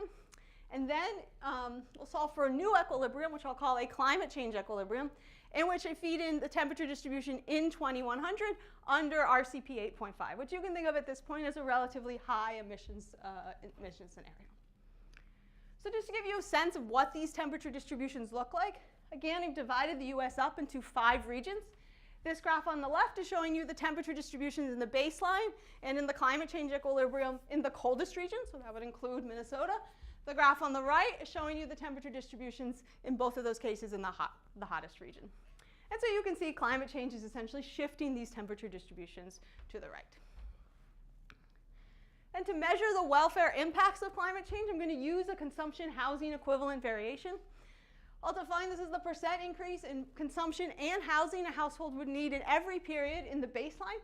So that's like our no climate change equilibrium, so think today, so that they're indifferent between living in the no climate change equilibrium and living in the climate change equilibrium. So negative numbers here would indicate that climate change makes you worse off. Okay, so this is what we get. So on the x-axis, we have the households divided up by income decile, ranging from poorest to richest. On the y-axis, we have the welfare measure, where positive numbers mean climate change made you better off, negative numbers made you worse off. And each of these lines is corresponding to the effects in a different region. So for example, this would say conditional on being in the first income decile and living in the hot region, climate change would increase my welfare by about 0.5%. So I want to understand the different mechanisms that are driving these patterns that we see in the graph. So to make this easier, at first I just want to focus on the middle and high income households. So let's get rid of everybody to the left. So what do we see among this group? Among this group, we see climate change creating welfare benefits in the colder regions, and those benefits are falling with income, so they're progressive. And we see it creating welfare costs in the hotter regions, and those costs are also falling with income. So to understand these patterns, we can go back to that intuition that we had from the simple model and calculate the effect of climate change on transfers from nature relative to income for these different groups. And what you see here is that climate change is increasing these transfers from nature relative to income in the colder regions, and these increases are larger for the lower income households, consistent with those progressive welfare benefits that we saw on the previous slide.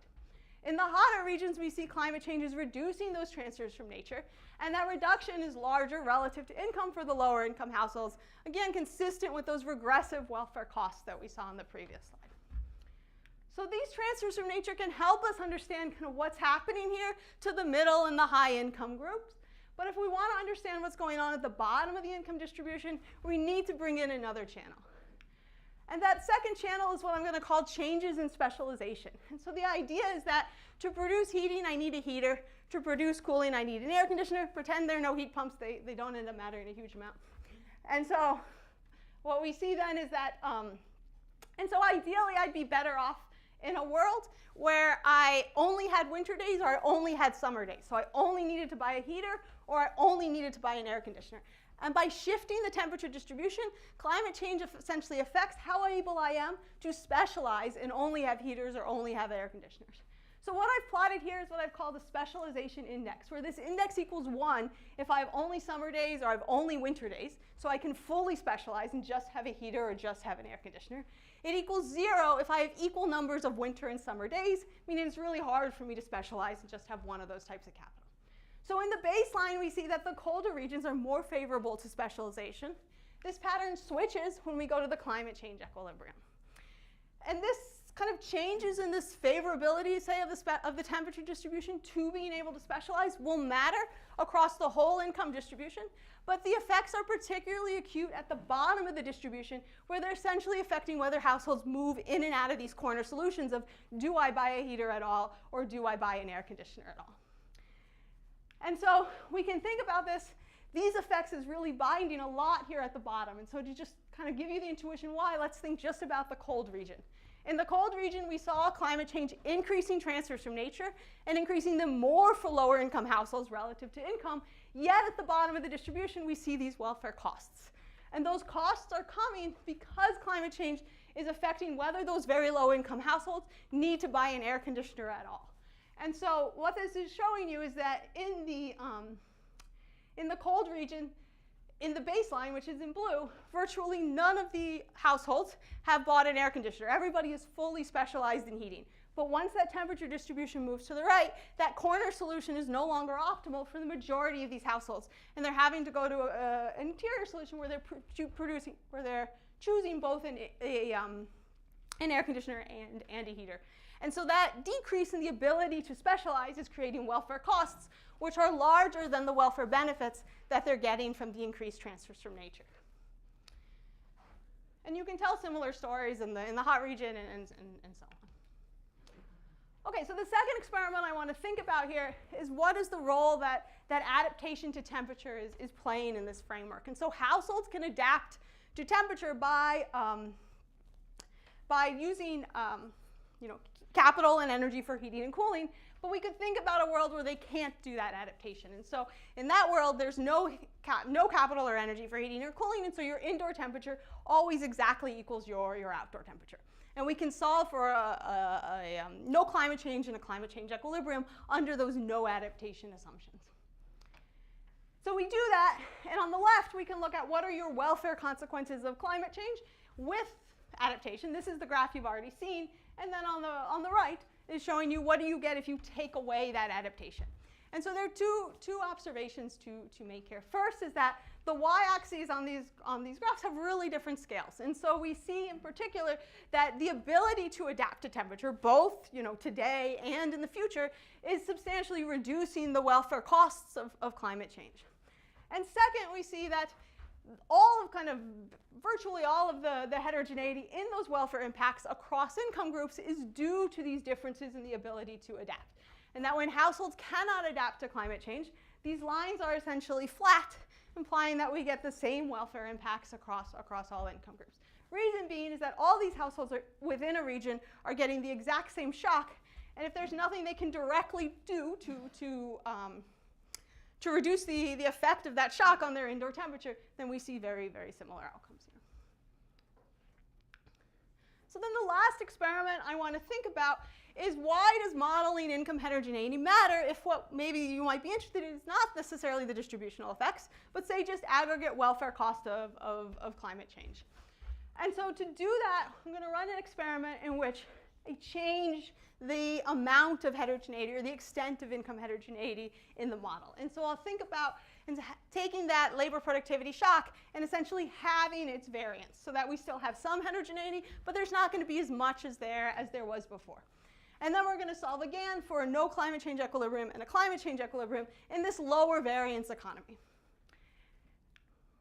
Okay, so what you've done here is say, conditional on your region, let me calculate the aggregate welfare cost of climate change in the baseline, which is our kind of high variance world, our variance where we're trying to match the actual variance we see in the US economy in labor income, and in the low variance simulation. And the takeaway for me, at least from this graph, or from this table, is that the extent of income heterogeneity matters even if what we're interested in is the aggregate welfare cost of climate change. And there are a couple of different reasons for this. We can think of two channels at least. First is that if we think about reducing the variance of the income distribution, then in particular you're changing the range of realized incomes. And what we saw was that a lot of the heterogeneity in those welfare impacts was happening at the very bottom of the income distribution.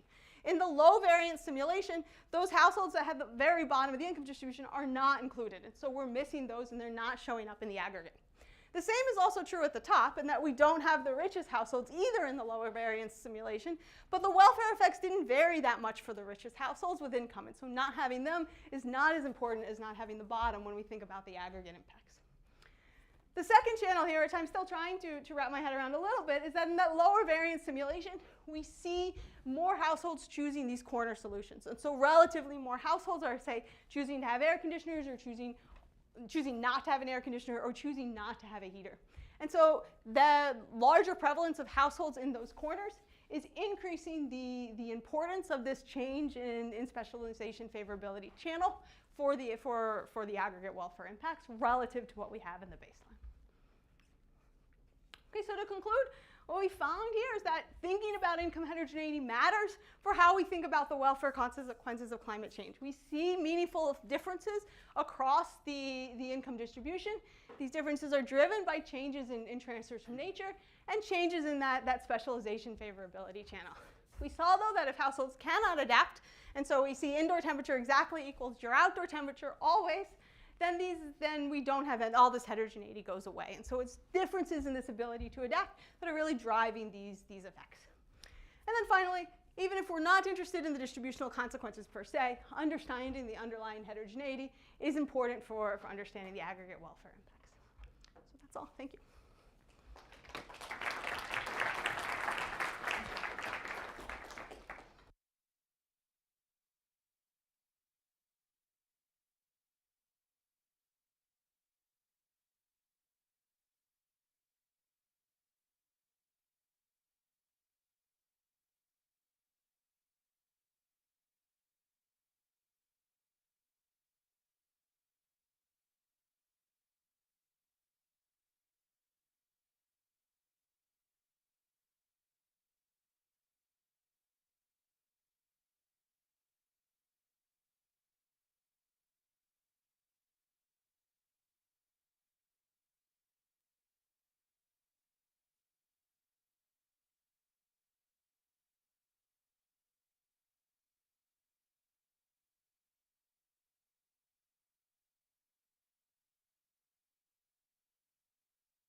Hi everyone, good afternoon. Thanks so much for writing this paper. I had a lot of fun reading it and I learned a lot. And thank you, Steffi, for an excellent presentation. What I'm going to do is begin by summarizing the paper, like the key findings, and then I'll discuss 4 comments that can potentially help you as you keep improving the paper. So I want to begin by saying that climate change is real. It's happening. The average temperatures across US as well as around the world have consistently increased over the years. And adapting to this climate change is actually quite important if you want to protect our communities.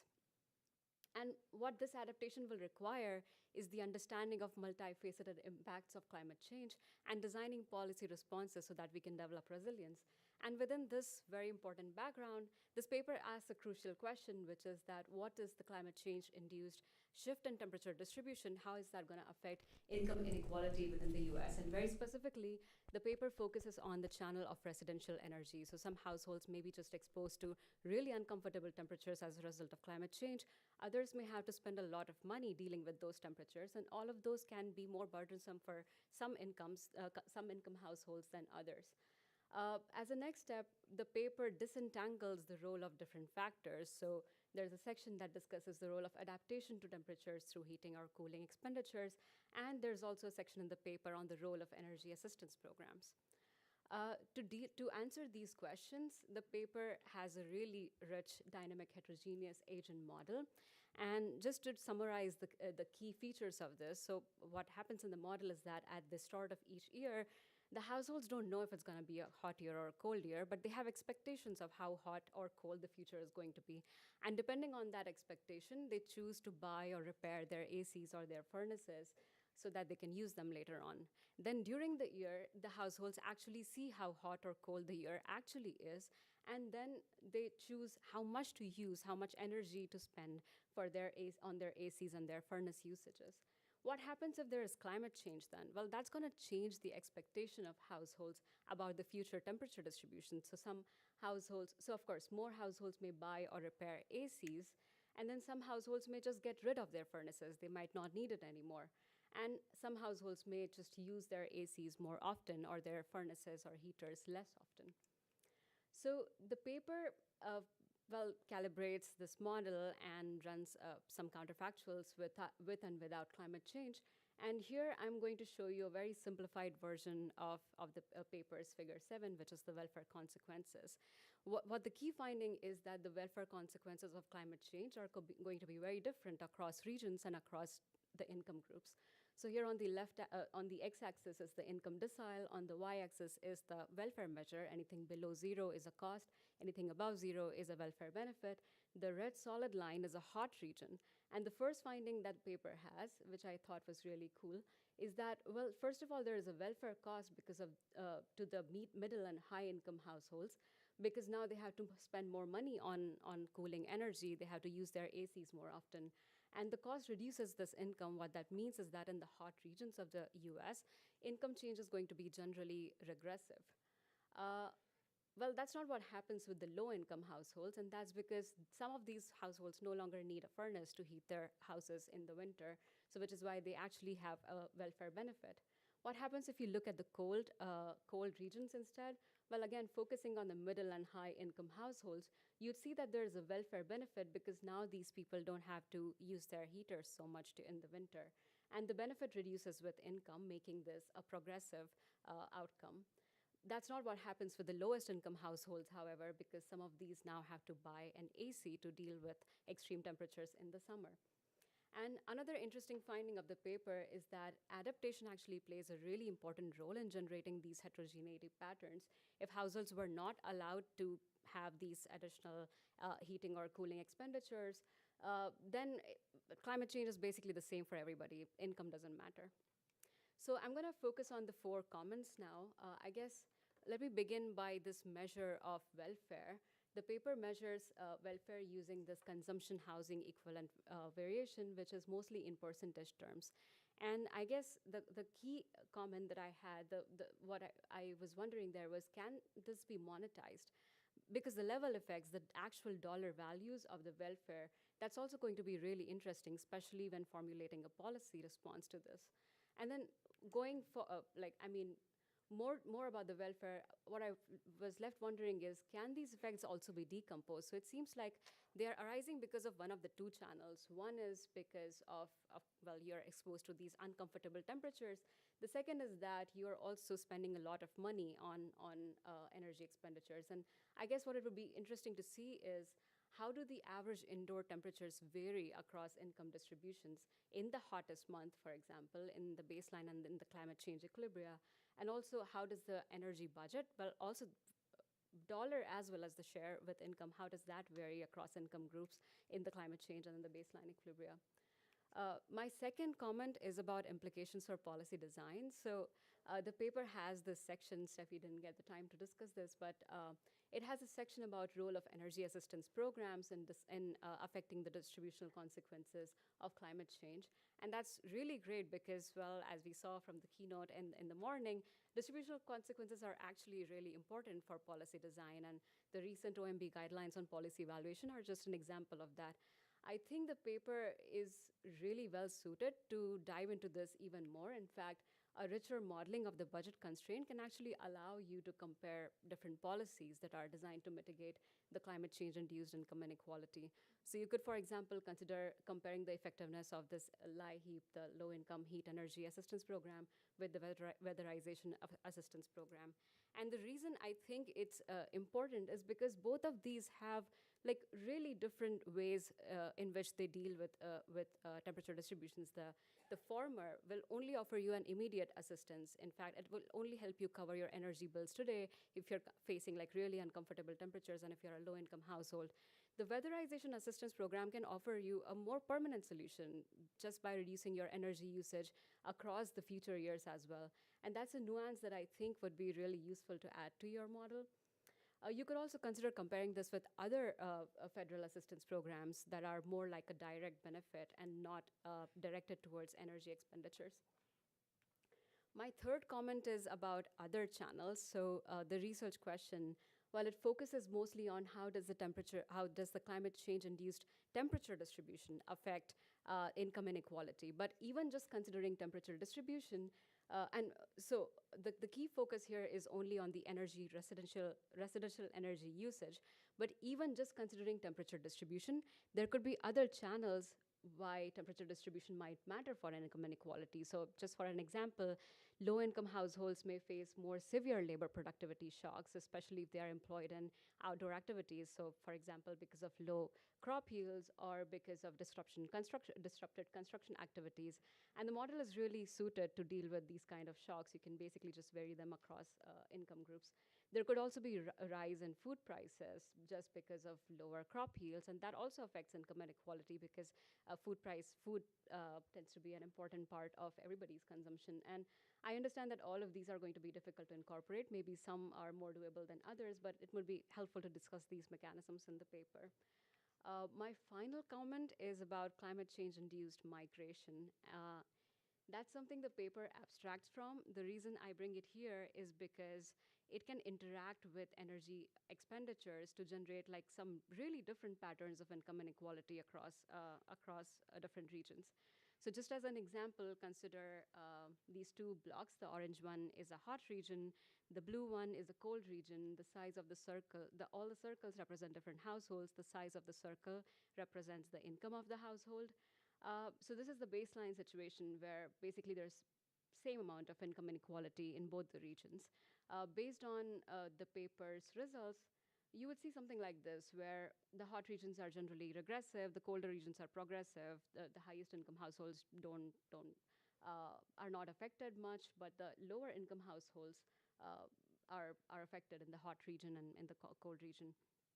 Consider a different scenario, which is when the moderate regions become more attractive to households, and as a result, housing prices increases, there is just redistribution of households. Maybe the higher income households move to moderate regions, the lower income households move to hot regions, and at the same time, they face this higher burden of, you have to either face really uncomfortable temperatures, or you have to buy an AC and use that AC and spend a lot of money on that. That's going to generate a really different pattern of income inequality, where, I don't know, both within and across US, I guess. I don't know if adding another layer of migration is going to be a good idea for the paper. It's already very rich as is, but you could consider simulating scenarios by varying income distribution across regions, and this could be taken based on the guidance from other papers in the literature who study this channel. I also added one here. Another idea could just be to think about findings that are robust to this migration channel. So that's all the comments I have. Overall, it's a great and a timely paper, and I really look forward to looking at the future iterations of it. Thanks so much.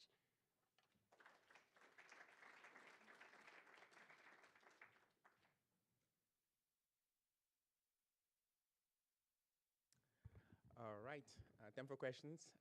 Monique and Ken are helping us, so just please raise your hand if you have questions. Carlos here. Oh no, please wait for the mic. I think Carlos will go ask first. Yeah, go ahead, Carlos. Very exciting paper. Just a couple of quick questions. You had a lot of stuff in the paper, so maybe just me not having read it, but I suspect that all these additional costs must have an effect on house prices. I suspect if you have to live in an area where you have to spend extra, maybe house prices would fall. So I don't know whether there is something that you can speak to. I spent quite a bit of time here. Efficiency, it's a big deal. So I was wondering whether, besides in complete markets, your economy is efficient. It wasn't clear to me from the presentation to what extent climate is just an exogenous shock versus an externality, and it didn't seem to be the case that us turning on these furnaces or this AC would increase the temperature to make the climate change, worse. So I was just wondering whether you have some views on that. I mean, I think there's some work by Bert Crushell that tries to explore some of these elasticity. So I was just wondering whether you have some thoughts. But terrific piece. Thank you. Yeah, go ahead. Just let you write. My understanding is these climate models say that the variance of temperature will go up, and not just the mean. So I'm just curious I wasn't clear. Do you factor that in? Because I could imagine a model like this, a change in variance would have a very different effect from a change in the mean. Okay. Hans, and then Monique. Esteban has a question too over here. I think like one one thing, can you use the mic? Thank you. Well, one thing that should matter for the quantitative exercise must probably be technological growth. Do you have that? So I guess the households, even the quite poor households, will perhaps be quite rich by today's standards in 75 years. So that's one is technological growth of wages. Another thing is like housing technology. So perhaps houses are much better in 75 years, and varying the temperature maybe like technologically less costly, and houses are better isolated. All these things. Yeah. So this specialization argument, I think that's kind of novel and interesting. I suppose that you're setting like the fixed cost of buying an AC unit so that you match some like the zeros in the data, who has it and who doesn't. But then at the same time, I imagine, well, there's lots of technologies to cool myself, and those are kind of pretty scalable. And so the moment we really allow that to be kind of a variable technology where I can buy just a little bit of cooling, right? I mean, capital, like an air conditioning vis-a-vis just a fan or whatever. Or even, you know, if we think about technological progress that is gonna, if this is really an issue, is gonna provide this kind of cooling capital or heating capital at smaller scales, that would pretty much eliminate that, and then it's gonna eliminate that non-monotonicity that you had in the graphs, right? Maybe one final question. Perhaps I'll add mine. Is it just fair to when we do the comparisons, this is sort of comparing low-income, lower household today to low-income, lower households 100 years from now, and presuming that sort of that installed capital in, a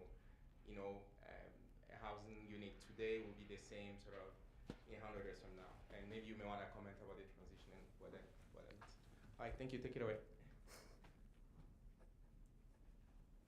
Okay, so first, thank you for those comments, for the discussion. They're fantastic. Like lots of really good things to explore. So really, really appreciate that.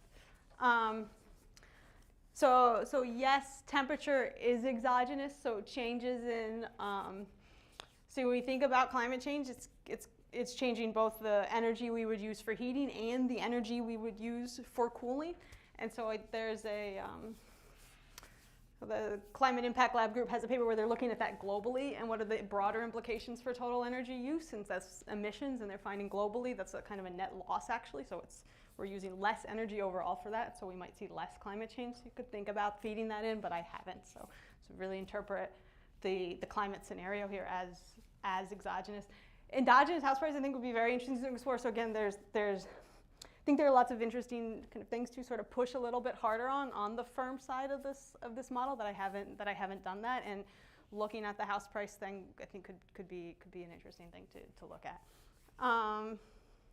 So variance in temperatures, yes, they do go up, and yes, that's there. And so essentially what we're looking at is, take one distribution over the course of the year today, and then calculate that same distribution in 2100, and the variance of that temperature distribution in 2100 is larger. So you're actually talking about year to year.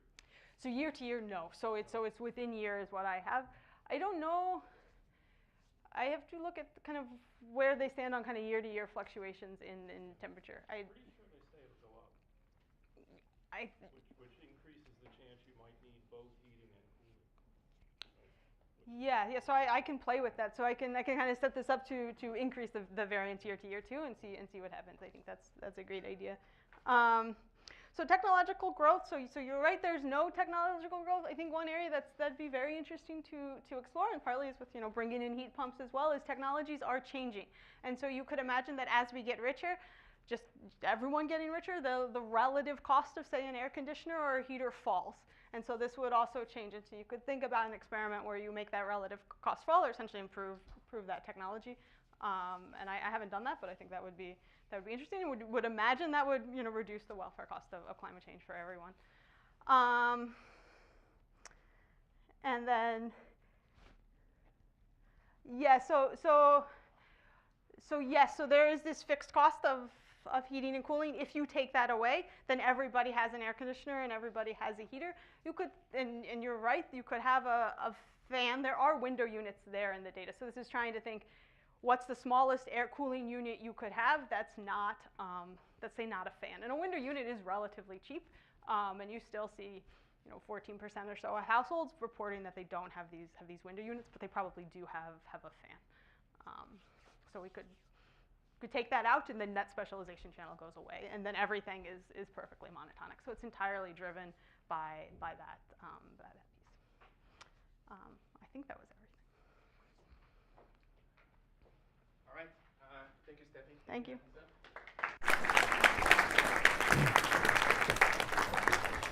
Next up is Chris with Greco will be the discussant. Break click back there. Oh, what's that? Oh, great. Awesome. Thank you. Can you guys hear me? Yeah?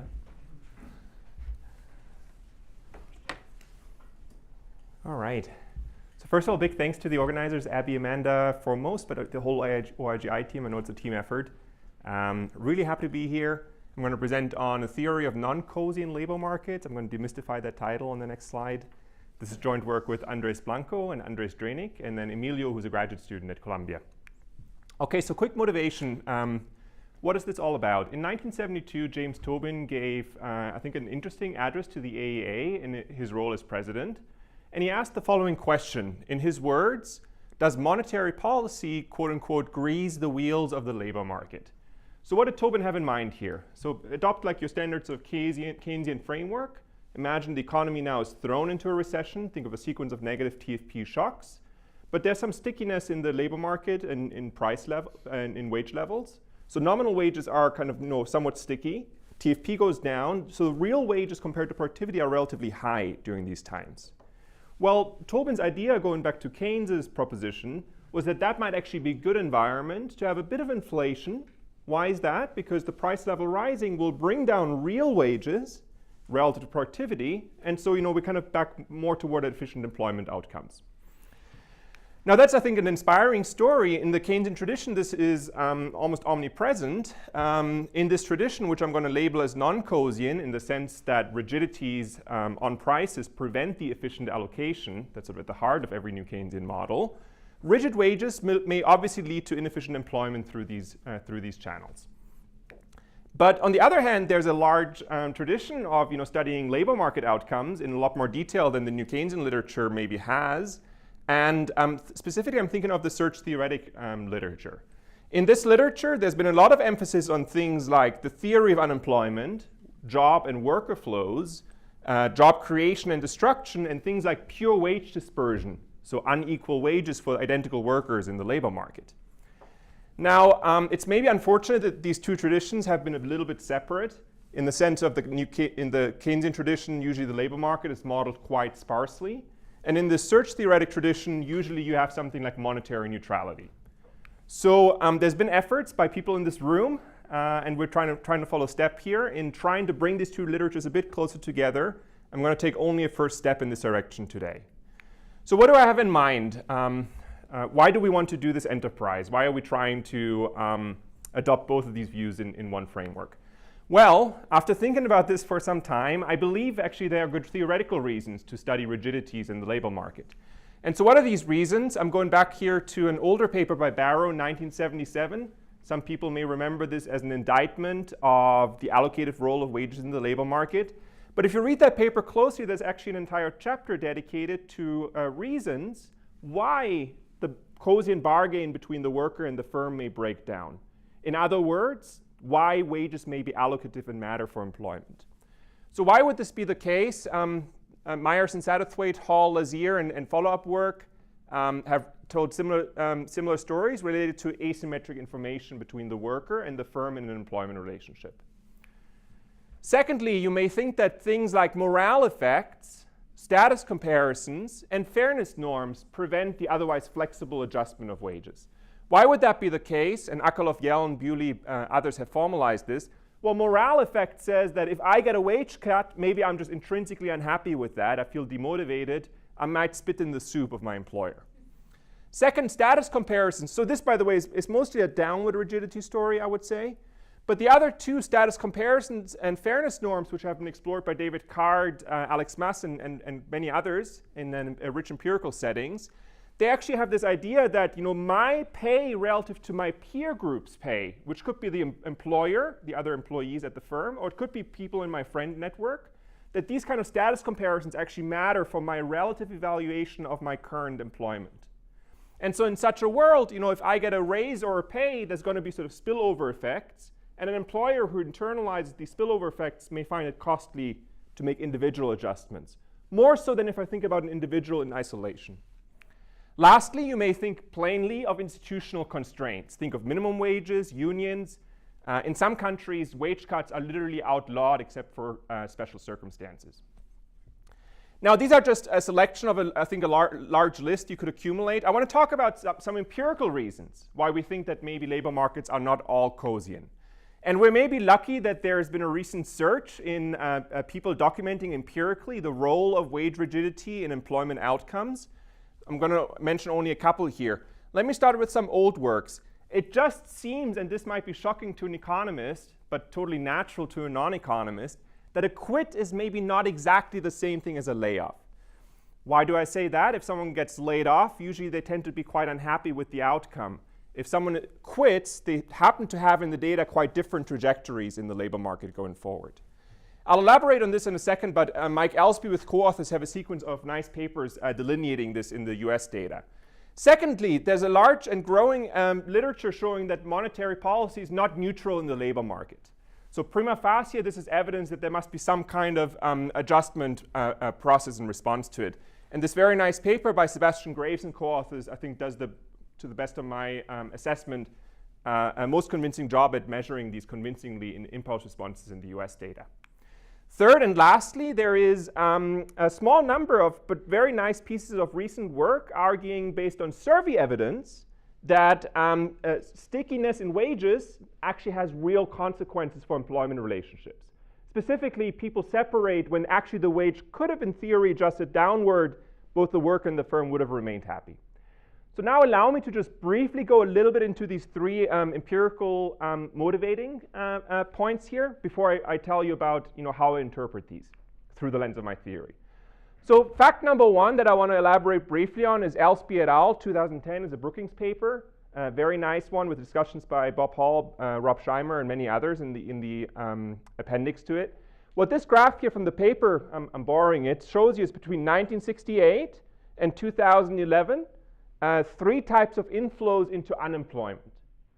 So this is based on US CPS data. I want to focus on the bottom two lines here, the layoffs in the long dashed lines, and then quits in the bottom, the shorter dashed lines. Those fluctuate, but in kind of interesting ways. Layoffs shoot up during recession. Every gray bar here is a recession, going back to the 1970s. Every single recession's layoffs shoot up. At the same time, actually turns out quits tend to go down during recessions, and then they slowly increase again in between. So that's a striking pattern that seems completely natural if you take a step back for a second. But if you now go back to our kind of labor 101 model of the labor market, a quit is a layoff. These are two identical things because the worker in the firm will bargain it out by assumption. And so I view this graph here as prima facie evidence that maybe it's worth exploring what if these two things are not the same. Secondly, this nice paper by Sebastian Graves that I mentioned, Chris Huckfeld and co-authors, they construct impulse responses to monetary surprises in the US data using the CPS and short panel data and similar data sets. I'm showing you just three graphs, but I highly recommend you go through the paper. They have a lot more in there. The left graph here shows you the response of employment to unemployment flows, so job separations. And then the second and third graph splits up this total response into quits versus layoffs. What you see is that in response to a contractionary monetary policy shock, there's a surge in separations. That's not terribly surprising, but it happens in a very interesting way. Namely, quits actually decline for some period over the first 10, 20, 30 months, while layoffs actually are driving much of this EU aggregate surge. So you see layoffs shooting up in response to a monetary policy shock, and they behave quite differently in the opposite direction of quits in this case. Third and finally, there's at least two recent papers that employ novel survey evidence to get at this question of whether wages matter for the allocation. I'm borrowing here from a paper by Davis and Kralikowski they asked UI recipients in the state of Illinois whether, in order to avoid getting laid off, they would have been willing to take a wage cut. And guess what? Some 60% say, yes, I would have, at least 5%. Up to 32% say, I would have been willing to take a 25% cut. In the paper, they described that up to 27% of employers would have been willing to accept a similar pay cut. So it seems there's a really large share, a significant share at least, of all separations for which there would have existed a wage that could have preserved the match. And that's what they call sticky wages on the layoff margin. So let me now go into my theory of non-Coasian labor markets. All right, so quick overview. I'm going to develop a theory of a labor market with the following ingredients: directed search, nominally rigid wages within jobs, idiosyncratic productivity and aggregate monetary shocks, and two-sided lack of commitment. The implications of these ingredients will be the following. It's costly to find and fill jobs. Real wages do not track productivity. Workers and firms are in a strategic interaction with one another, and there will be separation, some of which may be inefficient, and there's going to be a distinction between quits versus layoffs. So let me lay out the details. First, preferences and technology. There's a unit measure of heterogeneous workers. Firms are homogeneous and of an endogenous measure. Time is continuous, indexed by T. Preferences are linear in consumption, discount rate rho. Workers are at any point in time either employed or unemployed. They consume their wage. Their log productivity, Z, follows a Brownian motion. Today I'm going to focus on the simple case without a drift, but that's without loss of generality. We do the more general case in the paper. Production is simply the flow value of equal to your productivity while employed, and while unemployed you receive some fraction thereof. All right, search and matching. These workers and the firms come together. They direct their search across markets in a directed search fashion, a la Espen-Moe in 97, in markets indexed by the log productivity and the log wage.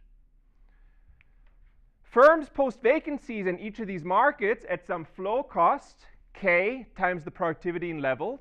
Match creation is the usual CRS function that yields market tightness, workers' job finding rate, and firms' job filling rate. Free entry means that in any market that is open, it must be that there are zero profits in expectations given the cost of entry. The key friction that I want to highlight here in our model is that although wages are determined competitively at the time of match formation, workers and firms direct their search. After the match is formed, we will assume today, starkly, that wages are intermittently rigid. What I mean by that is that they're fixed for intermittent time periods until a Calvo ferry comes and allows the wage to be renegotiated. That's a very crude way of modeling what we think is a realistic feature of the world, that wages don't get set continuously and not costlessly all the time. But it's a bit of a simplification, obviously. All right, so what happens in this model? We're going to have exogenous match separation due to the separation shocks at rate delta, exponentially distributed. But we will also have, on top of that, endogenous separations. These occur because either the worker quits or the firm lays off the worker. Denote by ZH the set of productivities given the fixed wage for which the worker does not quit, so the worker stopping time is tau h, the first moment in time at which my productivity leaves my set. Conversely, denote by Zj the set of productivities such that the firm does not want to lay off the worker. Those are the productivities for which the firm is happy. I'm going to define as tau j the first time at which the productivity leaves that set of the firm. Putting these things together, you can ask how long does a match last? And the answer is until the first arrival of these three objects. Exogenous separation, worker quits, or firm lays off the worker.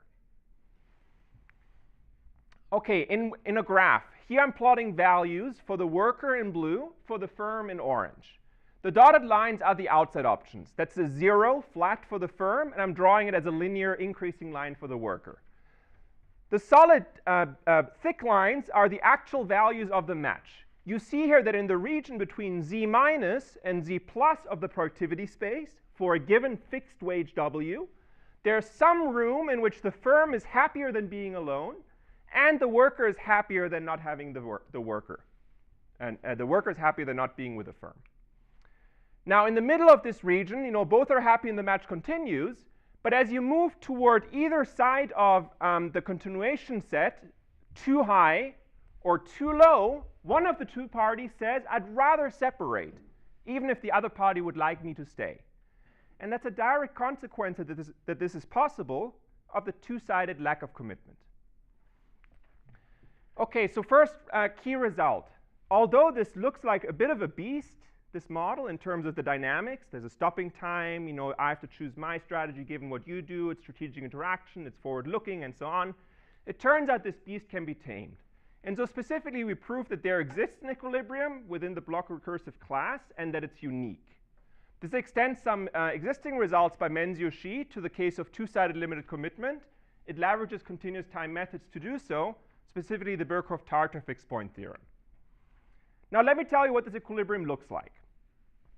So before starting to analyze this economy, note the following. There's the wage and there's the productivity.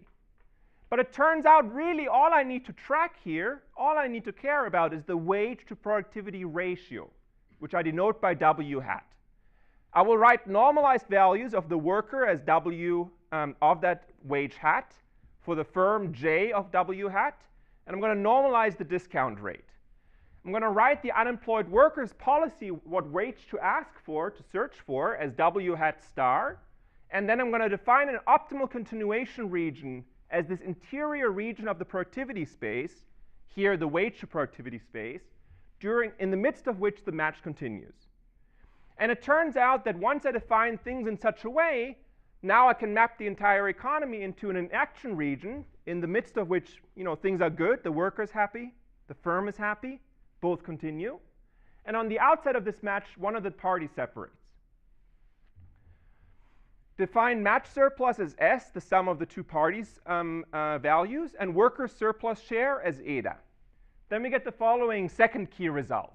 First, match surplus S is directly proportional to the expected discounted duration of a match. In other words, the longer I can keep the worker and the firm together, the better for the social benefits. Secondly, the entry wage, which is the given wage stickiness and search friction, that's the wage that individuals search for and post their vacancies for. It happens to solve something that looks like a Nash bargaining problem. It's not. It's determined competitively through directed search. But it happens to solve a problem that looks exactly like a Nash bargain, namely W star is going to maximize the log weighted sum of workers and firms' values. The optimality conditions are the following. The optimal wage to search for will balance what we call a share channel on the left with what we call a surplus channel on the right. Share channel is entirely standard. That's what Moe in 1997 taught us. It's the idea that as a worker, I would like a higher wage, but I know it's going to take me longer to find it. What's novel in our setting with rigid wages is this right-hand side, the surplus channel. That's the idea that as a worker, I would like a higher flow wage, but I also internalize that if I ask for too high a wage, that I'm squeezing my other party. And the firm will be more likely to let me go more quickly if they have little surplus. So there's sort of a trade-off. I would like a higher flow wage, but I also realize if I'm too greedy, I'm going to be let go very quickly because the wage cannot be costlessly adjusted. Finally, the job finding rate has this nice expression here, which again turns out to be directly log proportional to the duration, funny t, of this match. Okay, so far so good. I've described the economy. Now let me tell you what we can do with it and why this has, I think, some relevance for policy questions. So the main application of the paper is one in which we consider a monetary economy. So take the current framework that I presented, but let there be an aggregate price level that is fluctuating, potentially steered by a monetary policy authority's Taylor rule. In this world, the monetary economy has a distribution of real wage to productivity ratios. I'll define that now as W hat, which is the wage minus productivity minus the price level. And we're going to consider this economy in which things fluctuate, including the aggregate productivity and or price level. For today's short presentation, I'm going to consider an unanticipated one-off shock to the price level by an increment zeta. I'm going to think of that as a monetary expansion or contraction. Employed workers, nominal wages are assumed to be sticky. So the real wage, after the price level jumps up by an amount zeta, real wages will jump down mechanically by the same amount. Nominal wages are stuck, price level goes up, real wages go down intuitively. In the paper, we covered two cases, but here I'll show you the one where new hires' wages are allowed to adjust immediately. So they are what we call flexible. Okay, so in a picture, here's what's going to happen. Focus on the top left panel. There's a distribution of real wages that lives between a lower threshold and an upper threshold, the quit and layoff points. That distribution, as there's an inflation shock, will shift immediately to the left. Price level jumps up, real wages jump down. So far, so good. Now, what's going to happen is some people cross the threshold. Some people here will, as real wages fall, some people will leave their job, they'll quit. So employment jumps down, and mean real wages jump down before they recover over time. I said employment jumps down. That's because I've pushed some people over the quit threshold. But now what happens over time is striking. In this example here, I've pushed people below the quit threshold, so that's kind of bad in the impact. But over time, what pays off is I've pushed people away from the layoff threshold. So there's a win and a lose. And it turns out in this example here, although there's a negative impact at time zero, over time aggregate employment actually increases due to this monetary policy shock. Okay, now a nice feature of this economy is, with all its simplification, that we get a pretty tight analytical characterization of the impulse to a general aggregate shock. So here what I'm showing you is the CIR, or cumulative impulse response, the area under the graph of the impulse response function, for a one-off monetary shock of size zeta. And that's proportional to three objects. The first is simply 1 over the job finding rate. Think of that as the pool of all the all the unemployed. This is the sort of potential treatment group that is affected by this shock. Not surprising. The second term is the inverse variance of essentially the distribution of states, the wage to productivity ratios. But I'm measuring it here, leveraging a result from the paper, as the variance of the changes in the wage distribution. But think of this as being how dispersed the distribution is between the two cutoffs, the quit and the layoff. The higher that variance, that means the more room there is to wiggle around before a separation occurs on either end. So high variance means that these thresholds are not super important. So the inverse of that goes into the CIR. That's how much employment will respond. Lastly, and this is novel to our labor market setting, what we call a skewness term appears. And you may wonder, how the heck did skewness pop in here? Well, the intuition is actually quite simple. The skewness measures the relative mass on the right versus the left of this distribution, which is the quit versus layoff threshold. The more people are near one of these thresholds relative to the other, the more of a net effect a shift in the distribution will have. So to illustrate this, let me draw this simple graph that I made in PowerPoint yesterday. Here's the distribution of my agents. They live in real wage to productivity space. I'm drawing it to be symmetric here for illustration. There's a quit threshold at the bottom, a layoff threshold at the top, and I'm plotting here in pink the density. If this object has zero skewness, then a little shift in the distribution means I lose some people down here to separations, but I also prevent some people from separating up here. So if it's really symmetric, it's going to wash out. Now imagine you are in what I call an expansion. In an expansion, there's a lot more people near the quit threshold, so a small push now downward, small expansionary shock, will mean a lot of people quit, but I'm not really saving anyone from being laid off anymore. So you get negative employment effects. Lastly, consider what I call a recession. The opposite happens. In a recession, intuitively, a lot of people are close to getting laid off. Some already did. Many more are at risk. So a small inflation shock now does what Tobin had in mind. It prevents a lot of these inefficient layoffs from occurring. More so than there are quits, and that leads to positive aggregate employment effects. Okay, quick empirical application in the last 2 minutes that I have. A result that I'm just going to tell you verbally, because I don't have time to expand on it a lot, is that this model, in spite of its intricacies, actually we can prove is identified in the data. And specifically, we leverage the distribution of wage changes across jobs from regular, conventionally available household survey data, like the SIP. So that's our main application. We look at the US labor market. I'm going to use the SIP. That's a monthly panel of employment and income data, wages, salaries. It's quite rich. Standard selection criteria mimicking Baratieri, Bazou, and Gottschalk. I'm going to use a wage filter that with Andres Blanco and Drainig and previous work we developed ourselves. And I'm going to consider two periods. What I call a hot labor market between 96 and 2000, and what I call a cold labor market between 2008 and 2012. Well, now let's test the data. So here's what we find. According to our model, a small inflation shock leads to a net decrease in employment in the hot labor market in the 96 to 2000 period. The cumulative impulse response is actually negative. You get more quits than layoffs. In a cold labor market, on the other hand, 2008 to 2012, that's more like, right after the Great Recession, a little bit of inflation, in the words of Tobin, greases the wheels. It prevents these layoffs from occurring. And so actually in this cold period, we get a positive employment response to our small inflationary shock. Let me conclude. In what I showed you today, we developed a novel theory of what we call, somewhat clumsily maybe, non-Coasian labor markets. It's a new way of thinking about the labor market, and it's a way of separating a quit from a layoff, which sounds kind of trivial to a non-economist, but actually is a bit intricate, if you've been trained in labor economics. We view it as the very first step towards a more serious quantitative analysis. And ultimately, I think the goal of this project will be to combine have a two-way interaction between labor market heterogeneity on one end and monetary policy on the other hand. Obviously, to get there, many things are missing. We made many simplifications to make progress here. Among the things we want to do in future work is add more heterogeneity, match specific shocks, firm heterogeneity, and so on. Additional channels on the job search, costly renegotiation, move towards a menu cost model, and so on.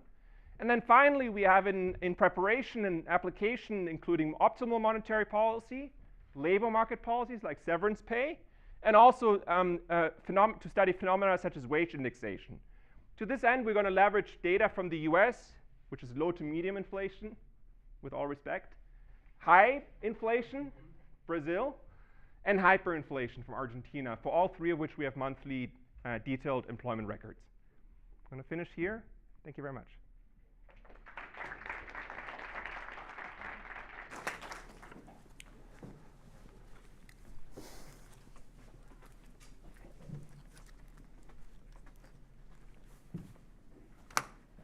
All right, thanks for having me read this. I'm not as good as Chris in PowerPoint, so I did it all on the board. I only had a few hours to prepare that. Hold on, how does this work? I see. This is how you go back.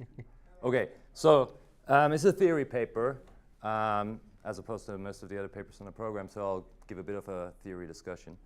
And I pretty much will just talk you through how the model works and what they do, and along the way I'll give a couple of comments. Okay.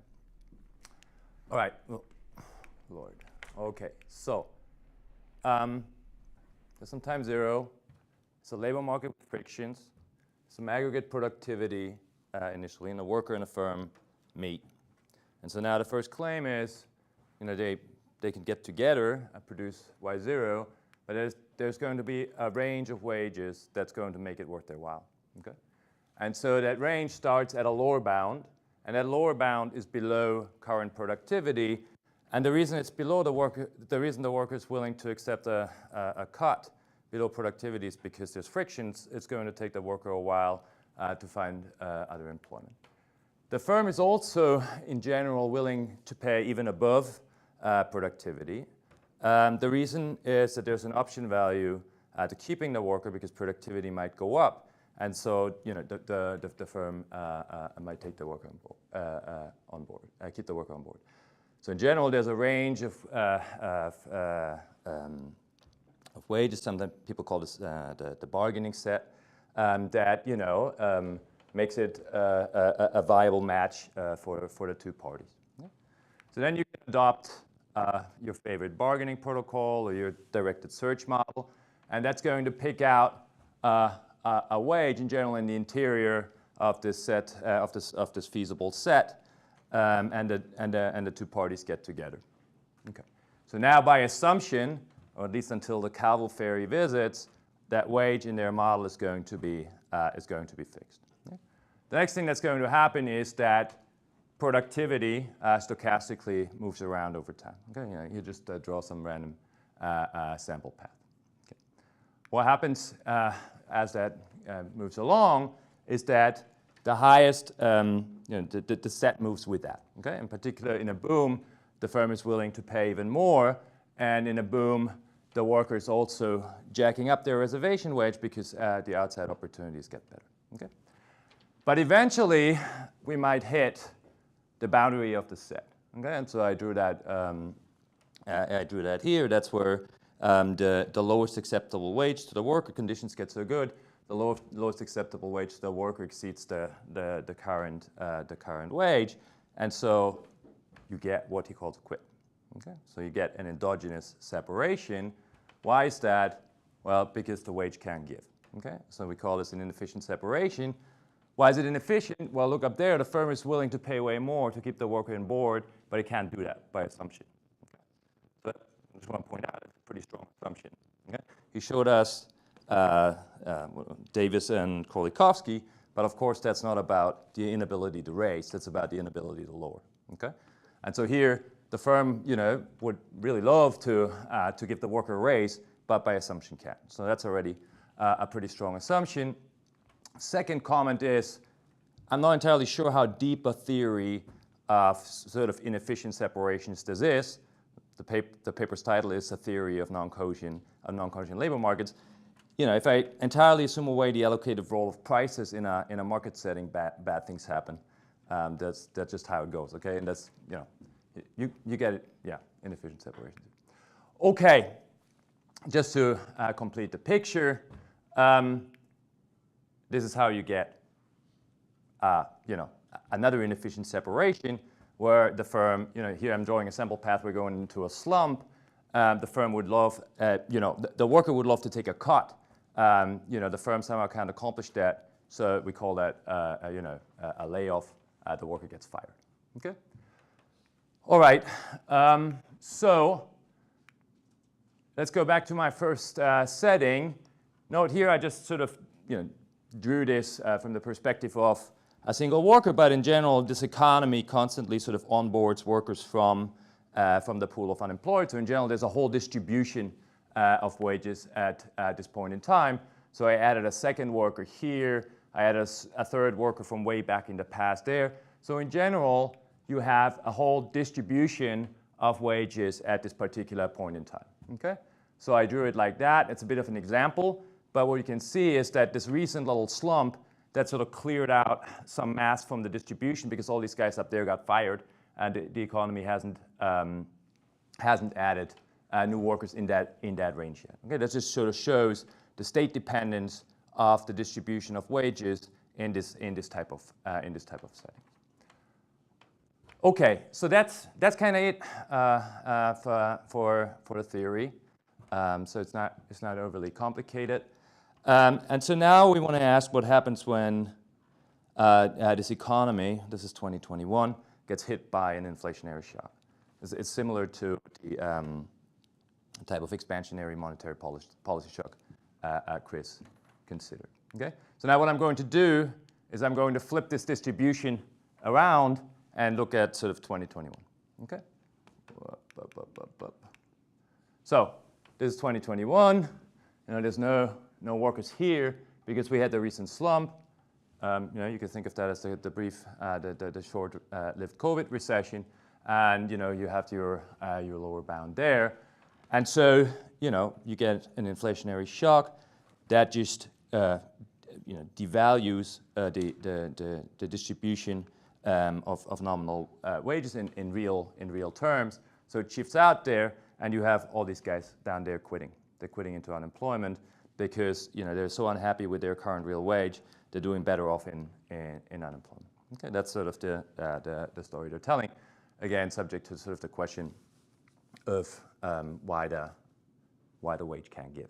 Okay, but in any case, if you sort of think of that as 2021, you might want to connect this with a narrative of the Great Resignation, which arguably happens in the data. So maybe this is a this is a possible model, of that. Okay, so you get this initial burst of quits. Okay, so I think I understood kind of what's going on up to here. I think after that, Chris showed us a particular sample path, but it's a little bit anything goes. Okay, so initially you get your burst of quits when you have this inflationary shock, just because you get sort of workers pushed over the threshold, and then it really depends on what happens with the new hires separately, and then also about what's happening, what's going on with the mass here and here. Okay, so basically what you just did is you actually made it worse here because you're still having more people close to quitting than before, and you have that's what Chris emphasized. You have even fewer people close to the firing threshold. So that, at least in Chris's telling, I'm still not quite sure I fully understand it, but that in general gives you an employment boom or can give you an employment boom in the future, because you have like way fewer layoffs. Yeah? So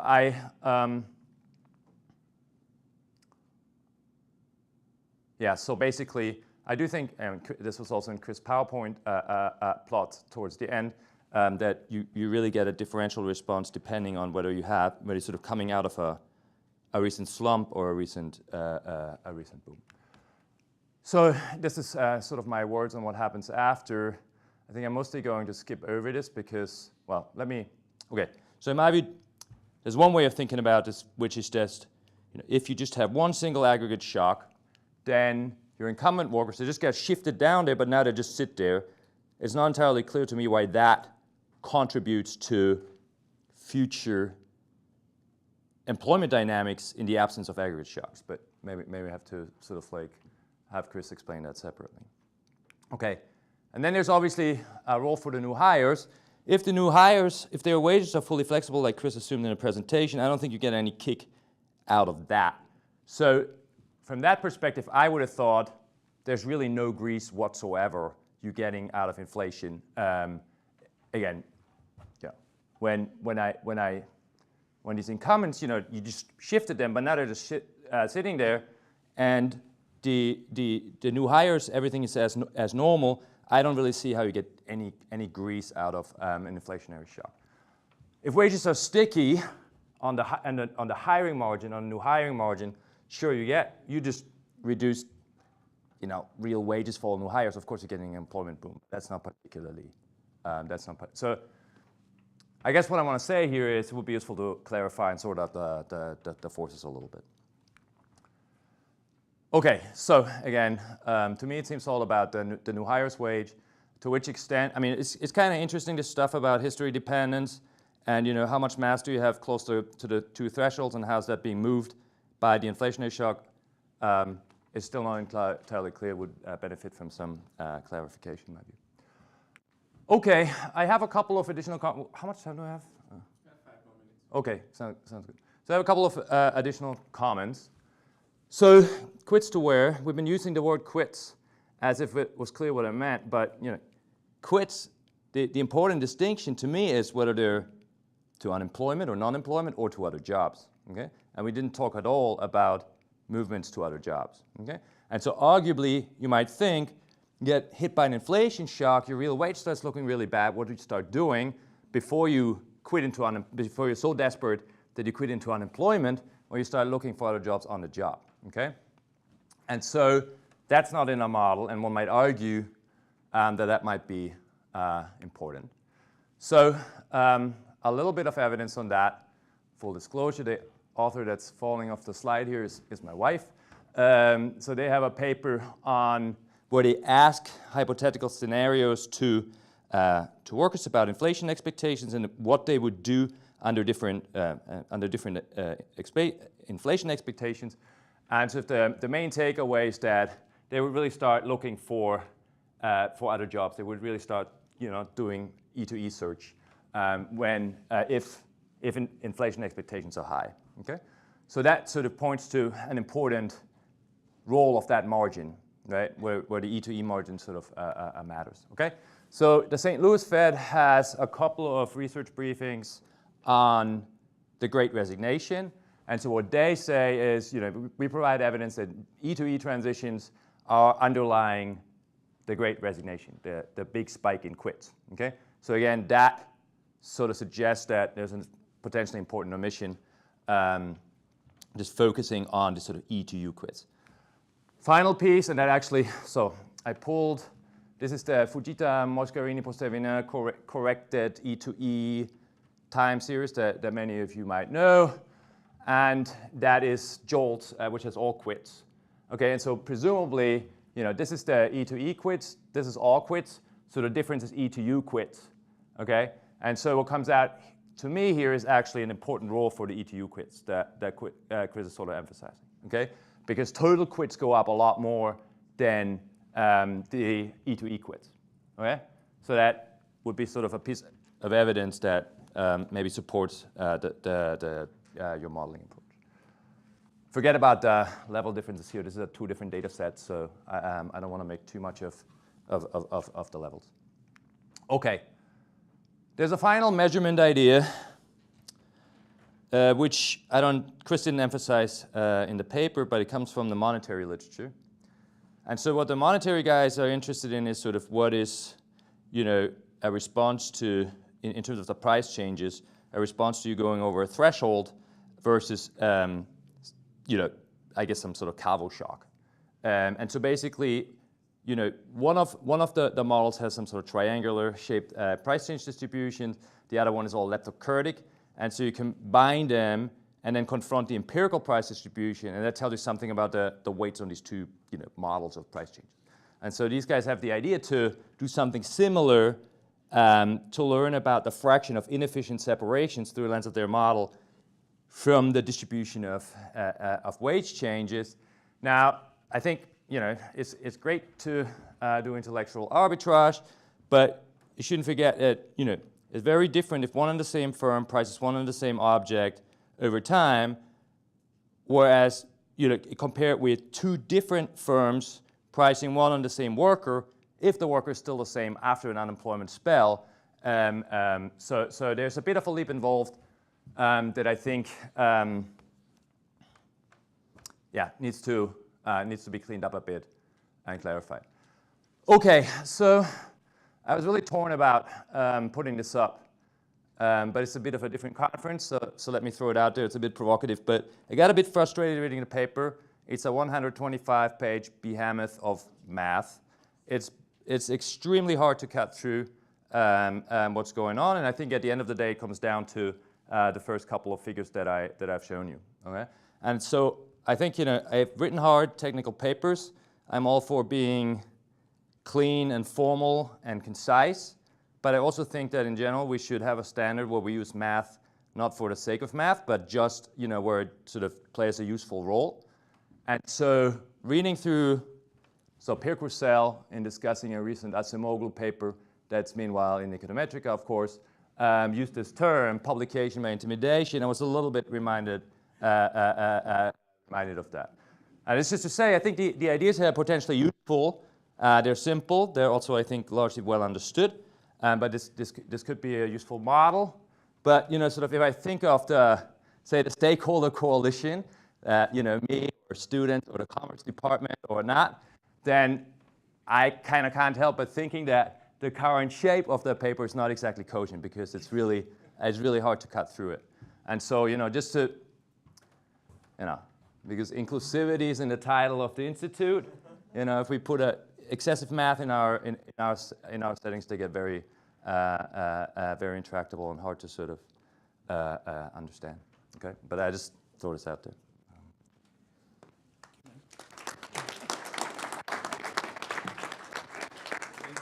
Thank you for a truly Minnesota discussion complete with pictures from a blackboard. Have time for questions. Come up, Chris. Who's going first? I think I heard someone. Okay, all the way in the back. Hi, thanks. Thanks, Chris. Really nice paper, really interesting presentation, and great discussion, Gregor. I had a lot of, there are several comments more than questions, but I think maybe you can react to a few of them. They overlap with Gregor's discussion. Coming from the labor literature, there's a lot of reminiscence to older papers in the 90s, like McLaughlin on, quits and layoffs and efficient models of turnover, where there's this exact same idea of bands during which over which there's a match surplus and the distinctions between quits and turnover. And so constantly we're thinking just making more ties with the existing literature to bring people back in. In a sense, some of these ideas have been around for a while. And that also goes to the new Keynesian literature. If you could sort of tie also to papers like Gertler and Trigari, this is very close to the same ideas. Once workers and firms agree on a wage within the bargaining set, they're stuck with it until they can rebargain. So it's kind of this similar idea. So helping us understand, what's the distinction of the contribution. There's a lot of elegance for sure, but trying to understand where that's coming from. And the last one is, again, on the quits language. This is what Gregor was saying at the end. The quits in the model is an unusual form of quits. Most quits we think of as quits to another job for a wage gain, rather than quitting into unemployment. And so maybe you can speak a bit to that. Thanks. More questions? Nobody here should be intimidated by the math. Okay, Jonathan, thank you. Hey, I really like this paper. It's a fantastic paper, but so I was thinking a little bit about another paper, I guess Golosoff and Lucas feels a little sort of similar in spirit. You got a distribution of prices and you have some idiosyncratic and aggregate shocks. In their model with the aggregate shocks, they don't actually have much effect. The model sort of works out close to neutral. I don't know whether that's because they have like a menu cost model and you have a different kind of a model, or whether it's or I can think of theirs as a case where your distribution is sort of symmetric, so the shocks don't matter much. But that was my question. One or two more. Ken, Simon has a question here. Up here. Thank you. So some of these like sufficient statistics you derive refer to like these high moments of the wage distribution. Just working with this data, any kind of small amount of cleaning or anything you do will move those moments, like the skewness, kurtosis, like substantially. Can you kind of provide standard errors around some of those moments, which I'd imagine would be very wide when you're trying to do things like compare one period of time to another?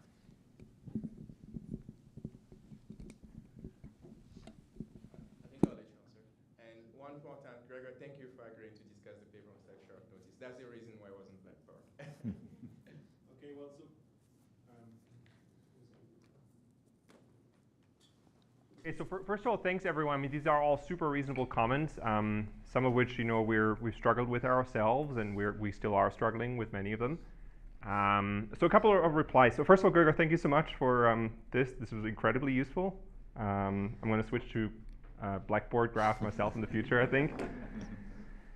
I'm not sure. I put down 6 comments. Would love to chat. I'll try to reply to some. Why can't wages not increase? I'll give you an example. One of my colleagues had a fantastic publication record last year, but Columbia had a wage freeze, and so in spite of their outside option presumably having increased quite a bit, they didn't have the option of getting a 10% raise, which they would have deserved in a normal year.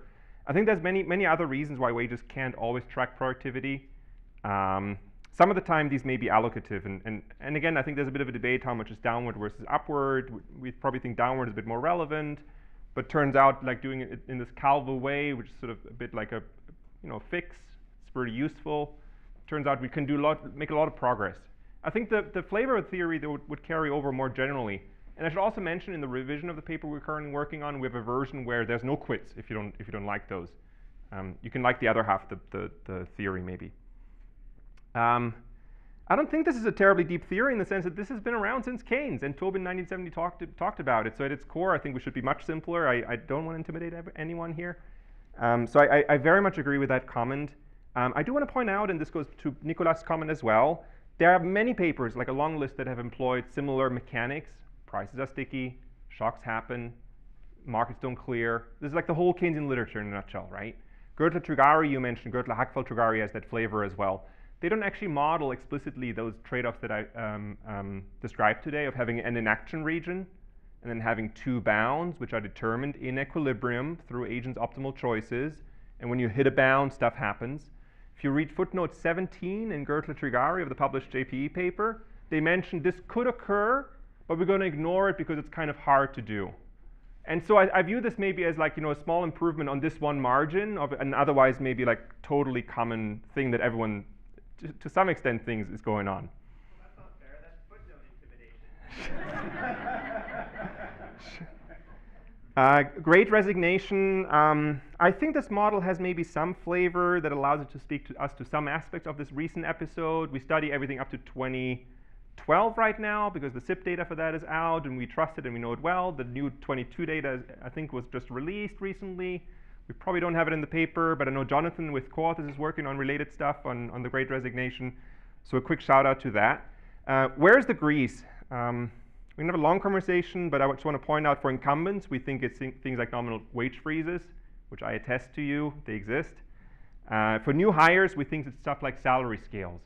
An engineer in a certain industry, they earn a certain number. They're like these salary benchmarking companies. They make a living out of saying this person should earn $40,000 a year. That's just one instance. Job-to-job transitions came up, I think, in a couple of comments. Look, this is the first model that I've written down that doesn't have job-to-job transitions. I like job-to-job transitions. We think the paper would be strictly better if we had them in here. Let me say two things. Qualitatively, it's sort of obvious what it does. Like Gregor described, it adds an option value to sitting it out a bit longer. Because even if you're miserable in your current job and you have a great outside option at home, you also have the option of finding better employment while you remain in this underpaying job. So I think in that sense, it's going to widen the inaction region, and similar dynamics, modulo that would apply. Quantitatively, we've solved that model actually on the computer, but it just turns out we haven't been able to make a lot of analytical progress, which has been the focus of this one paper. Human capital depreciation is super plausible. I'm a big fan of it. I think actually that's something we can accommodate and might have in the new version. There can be a drift of the human capital or productivity process that's different in unemployment than in employment. Turns out that's identified. So I think that's something we'd be super happy to put in at the risk of making the appendix longer. I want to point out the paper is actually just 37 pages. There's a long appendix. So I hope that not too many people are intimidated, including grad students. Simon, robustness of moments. We have a database of 120 versions in which we estimated these. Some of these parameters tend to fluctuate with criteria like do you include only hourly paid workers or salaried workers, age ranges, and so on. Trimming actually matters a bit in the SIP because they're large outliers, but subject to getting rid of some crazy outliers. We think we trim the top and bottom 2.5%, something like that. I can show you for the remaining like 118 or so specifications, we actually get very, I think, remarkably robust results. I think that's due to one thing I almost glanced over, which is that we do apply here a wage filter. What the wage filter does is, which you happen to know well from our previous work, is it kind of smooths out some of these transitory fluctuations. We also don't use the kurtosis, which is yet a higher moment. Skewness is crazy enough. I think that gives us a bit more stability than you might have expected or I might have expected. Jonathan asked about Golosov-Lucas. I have to be completely honest. I'm not an expert. It's not like I've resimulated Golosov-Lucas and played around a lot with it. But my intuition is that this model has the potential to deliver a zero response, namely in the symmetric case of the distribution within the SS band. And so in that sense, it's a question quantitatively, how far are we away? I should maybe be a bit more humble in what we can and can't say or lean on. The numerical exploration that I showed today is kind of like a back of the envelope, I would almost say. It's exploring the content, the theoretical contents of the model. There's lots of stuff missing that might push this number around. In this back of the envelope, we found CIRs in the range of 0.1. I think that's significantly lower than some other estimates that exist for the product market. In that sense, I don't think what we find is like crazy large and kind of not like, it's not grossly large, but certainly I would like to understand that link a bit better. I'm learning from people like Simon and Jonathan and others. There were some other comments. McLaughlin I cited actually, but I didn't mention the name at all. I didn't even read it out.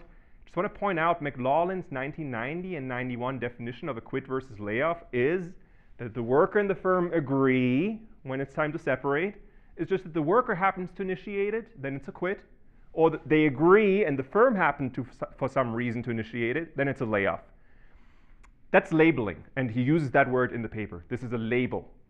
And I think what we have here is quite different. It's a theory of where these are distinct events. They happen at opposite spectrums, ends of the inaction region. and they have very different economic consequences. So I hope that clarifies a bit the contribution with that. But I do want to apologize for not even including a literature slide. It's mostly because 25 minutes is already very short. Thanks for all the comments.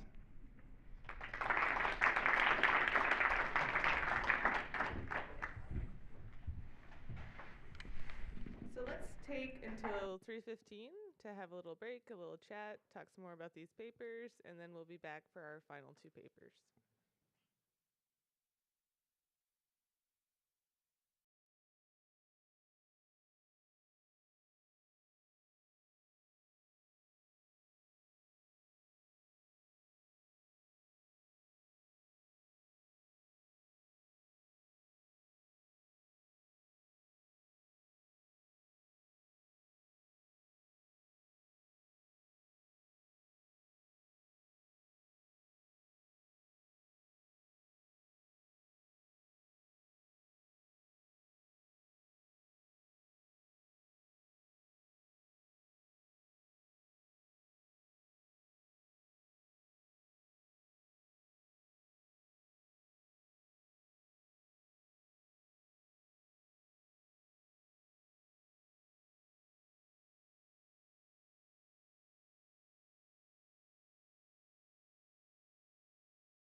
get too much farther later into the afternoon, and we're going to get started with the final session of the day. We have 2 more papers.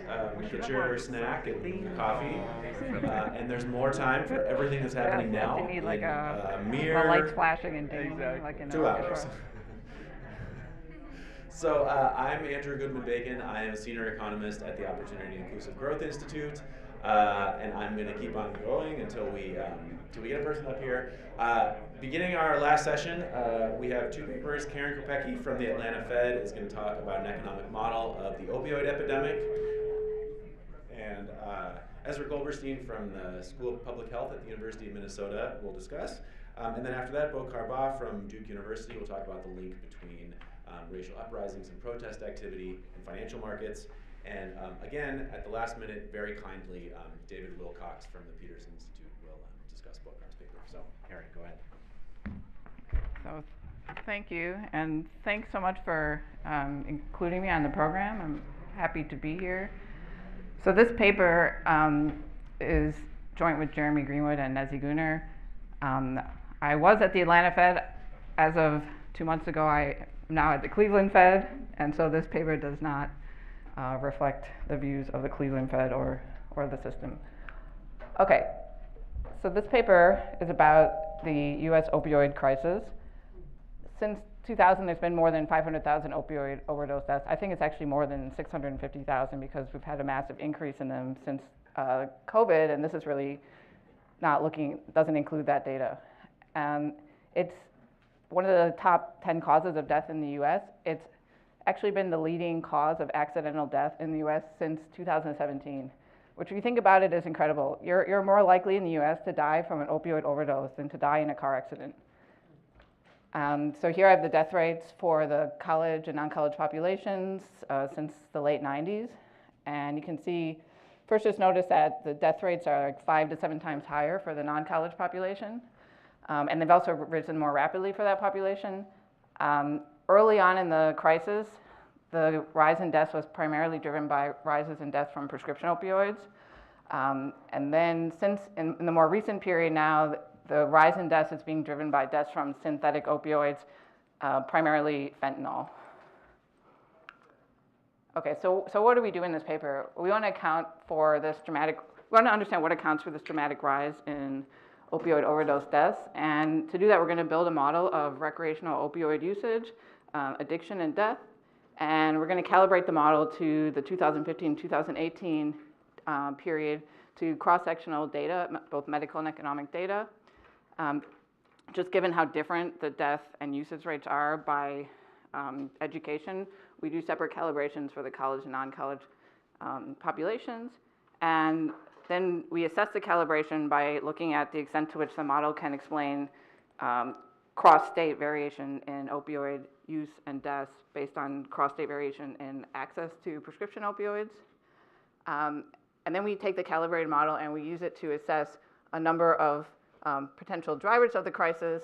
And in particular, we look at the impacts of changes in the street and prescription prices over the 2000 to 2015-18 period, changes in medical practices, so things like the prescription dosage levels and the duration of time that people are kept on prescription opioids, the risk of death conditional on addiction, which changed a lot over this period as people shifted from using primarily prescription opioids to fentanyl, and changes in misinformation about addiction risk.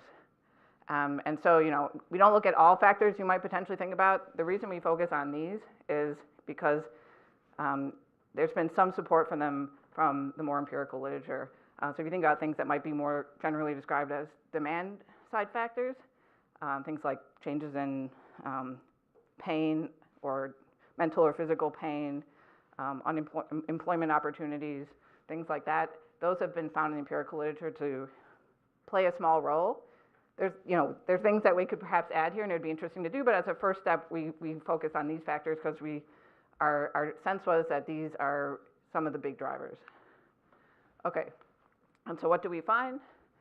We find that all of these factors together were able to account for 73% of the increase in the non-college deaths and 49% of the increase in college deaths, and that the most important factors driving the increase in the deaths is the decline in the prices, the increase in the death risk conditional on addiction, and changes in misinformation, which are actually going to push deaths in the opposite direction, because we're going to assume that people were less informed about the true addiction risk early on in the pandemic, but they do have a big impact on the deaths, that change. So in our model, even though opioids cause death and addiction, consumers value them, and they value them at the equivalent for non-college of 0.52% of their annual consumption. That's about, I think, $260. And the other thing they value is they value medical interventions that would reduce addiction risk or death. So things like Narcan or less addictive opioids. And they value those things even though in some cases they can lead to increased opioid consumption and increased death. Okay, so let me take a step back now and talk about the origins of the crisis. The crisis really seems to have come out of a movement within medicine in the 90s where physicians became to the view that pain should be treated more aggressively and that they were under-treating pain due to unfounded concerns about risk of addiction to opioids. And so like in 1995, Dr. James Campbell, he's a medical physician, addressed American Pain Society arguing that just like temperature and heart rate and blood pressure, physicians should be monitoring and managing pain as the fifth vital sign. And drug companies quickly came on the scene, and in 1996, Purdue Pharma introduced OxyContin. Oxy stands for the opioid oxycodone, and contin stands for continuous, because the innovation that they provided was that the coating on the OxyContin tablets allowed for a slow and continuous release of the drug into the body, and they released the drug with an aggressive marketing campaign arguing that this delayed absorption reduced the abuse liability of the drug and that the addiction risks were extremely low. They had there was very little actual evidence directly supporting that claim. And the pills were actually very easy to abuse. They could be crushed and then snorted or injected. It quickly became the most abused pharmaceutical drug in the US. And right after the release of OxyContin, we saw a rapid increase in prescription opioid consumption. Both the number of prescriptions per capita rose, especially among the non-college, and the average consumption of prescription opioids conditional on having a prescription. And you can see that kind of peaked in 2010. People often think of the period 2000 to 2010 as like the first stage of the crisis, and then after 2010 to the recent period as the second stage, because 2010 was a key moment in the crisis. That's when Purdue Pharma was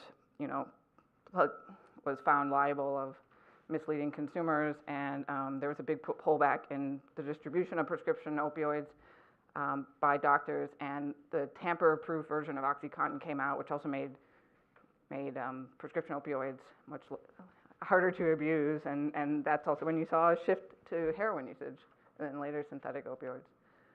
Okay, and so the other thing we saw starting from early 2000s is a dramatic fall in the price of prescription opioids. They fell throughout the 2000s by about a factor of 5, and the primary drivers of the decline in the prescription prices were the introduction of generic prescription opioids into the market and a large increase in the share of prescription opioids that were funded by the US government. The illegal price also fell over this period.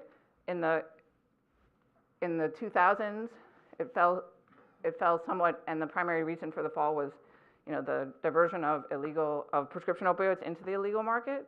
And then there was a rapid decline in the price after starting around 2013, fell by about a factor of 3. And this is due to the rapid inflow of primarily fentanyl into the US market from China and Mexico. And you see this large jump in the prices here. This is related to a large seizure of fentanyl by a joint initiative of the Mexican and US governments. What's kind of interesting, there's a lot of interesting history here, is that prior to 2013, the US government actually was able to kind of control the illegal inflow of fentanyl into the US. And so when fentanyl would come in, they would usually be able to to, through these initiatives, shut that inflow down. And fentanyl's a lot cheaper than heroin or prescription opioids. And after 2013, they completely lost that control. And since then, fentanyl's just been flooding the US market. Okay, so here is the distribution of individuals ages 18 to 64 across different stages of opioid use in the US in the 2015 to 2018 period by education. And so we're able to distinguish in the data between people that we're calling misusers. These are individuals who would be abusing their prescriptions or using opioids without a doctor's supervision, and people who we're calling addicts. I'm saying calling because I do know, I was just talking with Ezra about this, that there is some sensitivity to the language, and so I'm sorry about that if that, I don't mean any offense by this. We're just trying to partly have short terms to refer to these people. And people who are addicts, and these would be people who are identified as having an opioid dependence disorder based on the criteria provided by the American Psychiatric Association. And so we can distinguish that because the National Survey of Drug Use and Health actually asks sets of questions exactly to try to elicit whether or not an individual has an opioid dependence. And so ultimately our model is going to match these distributions. I just want to quickly point out that from these distributions you can see again that non-college individuals are 3 times more likely to become an addict. They're almost 6 times more likely to die, so they're also more likely to die conditional on addiction. And so as a result, they make up 86% of the addicts and 93% of the deaths.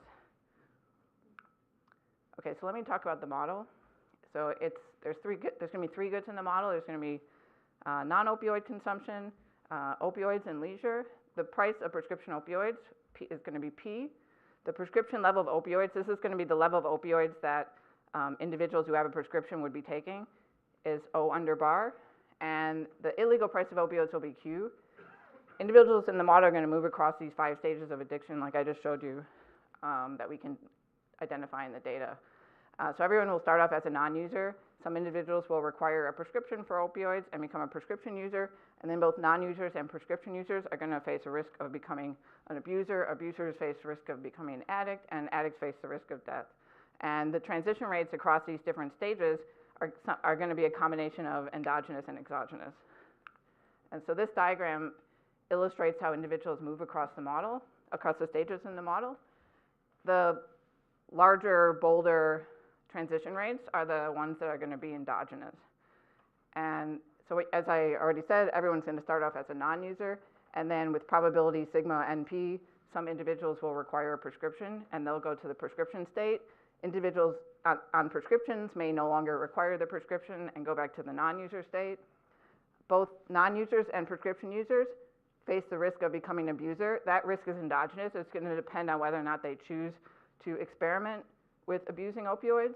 And then abusers are going to face the risk of becoming addicts. That risk is going to depend on the amount of opioids they use. And addicts will face a risk of death. That again is going to depend on the amount of opioids that they use. Our labor hours in the model is going to be indivisible. Individuals' labor productivity is going to depend on their stage of usage. So addicts are going to be less productive than abusers, who will be less productive than prescription users and non-users. Individuals who are not working are going to just get a non-employment transfer T. And for simplicity, we're just going to assume that non-users and prescription users always work. And so here's an example of how the budget constraints look. If you're working, you're not using, you just consume your labor income. There's no savings in this model. If you're purchasing opioids on the illegal market, you're purchasing them at price Q. If you have a prescription, you would pay for your prescription opioids O under bar at price P, and then if you consume additional opioids, you would purchase them at the illegal price Q, and if you don't work, you get the non-employment transfer. Okay, and so in this model, these different utility is state contingent. So this is the opioid utility function. First note that individuals only get utility from the opioid consumption above the prescription level. So you have to consume more than the prescription level to feel some effects, some utility enhancing effects. Addicts are going to put more weight on utility from opioids than abusers, who will put more weight than prescription users and non-users. And we're going to assume that prescription users and non-users draw euphoria shocks from usage. And these shocks are going to be distributed according to a Gumbel distribution. The purpose of these shocks is this is what's going to entice some non-users and prescription users to experiment with opioids, and then maybe, and face some risk of becoming an abuser. And then finally, we allow for a utility cost of being an addict. This is meant to capture the, kind of misery of living life as a drug addict.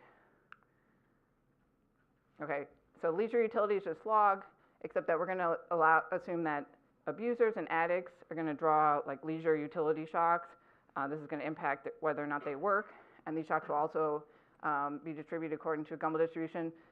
Good utility function is CRA. And as I already mentioned, addicts and abusers the probability for an abuser becoming an addict or an addict dying are going to depend on their usage. That's the functional form. And I mentioned that there will be misinformation in the model, at least in the earlier stages. And so what that misinformation is that abusers may underestimate the true risk of becoming an addict, and the amount by which they're going to misperceive that risk is going to be given by alpha. Okay, so I'm going to talk a little bit about the decision problems. I'm going to just talk about the prescription users problem and the abusers problem. Non-users are similar to prescription users. Addicts are similar to abusers. So let's talk about the prescription user. So like I said, these guys are drawing these euphoria shocks. And so there's going to exist a threshold value of the shock such that individuals who draw a very high value above that threshold are going to abuse opioids, which means they're going to consume more than their prescription level. And people who draw a low value below the threshold level will abide by their prescription. So that means that the probability of abiding is going to be given by the CDF of the Gumbel distribution evaluated at the threshold. So here's the expected lifetime utility of a prescription user before they draw their shock. Now that euphoria shock, the threshold value has to equate the utility if I don't use with the utility if I do use. The utility if I don't use is that utility in black in brackets in the first line. The utility if I do use is the utility in red in the brackets in the second two lines. And so if I use, I'm going to choose how much additional opioids to use beyond my prescription level. And why am I doing this? Like, why would I choose to use? What are the benefits and the costs? Well, the benefits are that by using more than my prescription level, I get the current utility from opioids. So now I get some current utility, both the direct utility from the opioids, plus I get this euphoria shock. What's the cost of doing that? Why isn't everyone doing that? The cost is that by using, I'm now facing the risk that I'm going to go next period to state B. B is the abuser state. And the expected lifetime utility in state B is lower than in state P, right? And so that's the trade-off that these guys are making. So let's talk about abusers. Abusers are going to be drawing these leisure utility shocks, which again are going to have this threshold value. So the probability of working is just the CDF of the Gumbel evaluated at the threshold. The first two lines are the utility of an abuser if they work. The second two lines if they don't work. If they don't work, right, they get the non-employment transfer. They spend all their time on leisure. They get the value of the leisure utility shock because they're not working. Next period, there's some probability that they become an addict. That probability is going to depend on the amount of opioids they use. And if there's misinformation, then they may underestimate that probability. And if they don't become an addict, there's some chance they're rehabilitated to go back to the non-user state. Okay, so now we want to use the model to assess the impacts of all these changes that I talked about. So changes in prices, which declined over this period, dosage levels, which went up, prescription durations, which went up, the risk of death, conditional addiction, which increased, and declines in misinformation. And before we do that, we have to calibrate the model. A lot of the work that went into this paper was in both extracting relevant information from the data that we could use to discipline the model and in doing the calibration. I'm not going to talk in a lot of detail about that. I just have this one slide. But one of the challenges of this type of work is that there's not a lot of great data, and a lot of the empirical work that's done outside of economics doesn't quite break things down the way that we would have liked them break down to be really easily mapped to the model. And so let me just quickly give you a sense of it. So a model period is going to be 1 year. like I said, there's going to be no misinformation in the 2015 to 2018 period. And, and then we're going to do the standard type of calibration thing once we've got all these moments out of the data.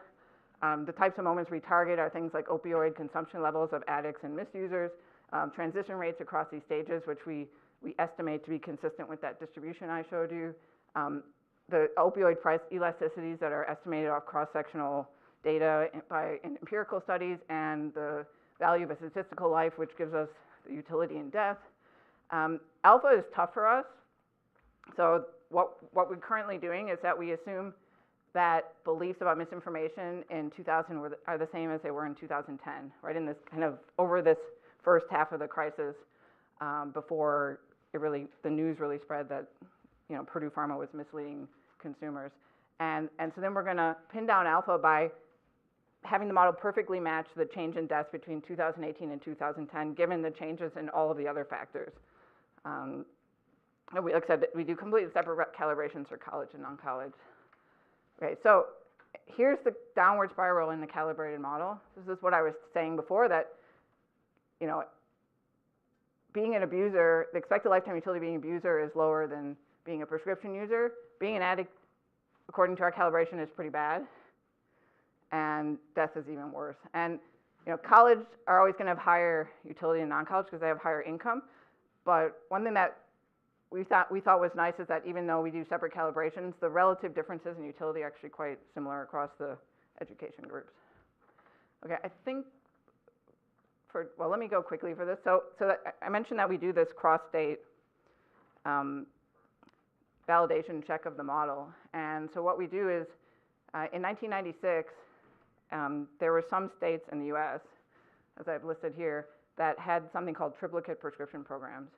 And in these states, because of these programs, it was much more difficult for physicians to prescribe opioids.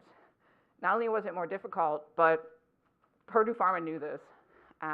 This paper by Albert et al., they actually sort through documentation from all the Purdue Pharma lawsuits and find records where Purdue Pharma was discussing these triplicate programs and saying, hey, we should not target our marketing to these states because it's not going to be very profitable for us. And so what we're going to do then is ask, okay, in these triplicate states, OxyContin distribution was 50% lower and there was less marketing. And then what Albert et al. Find is that led to 45% lower opioid deaths and 50% lower rates of misuse. Is our model consistent with that relationship?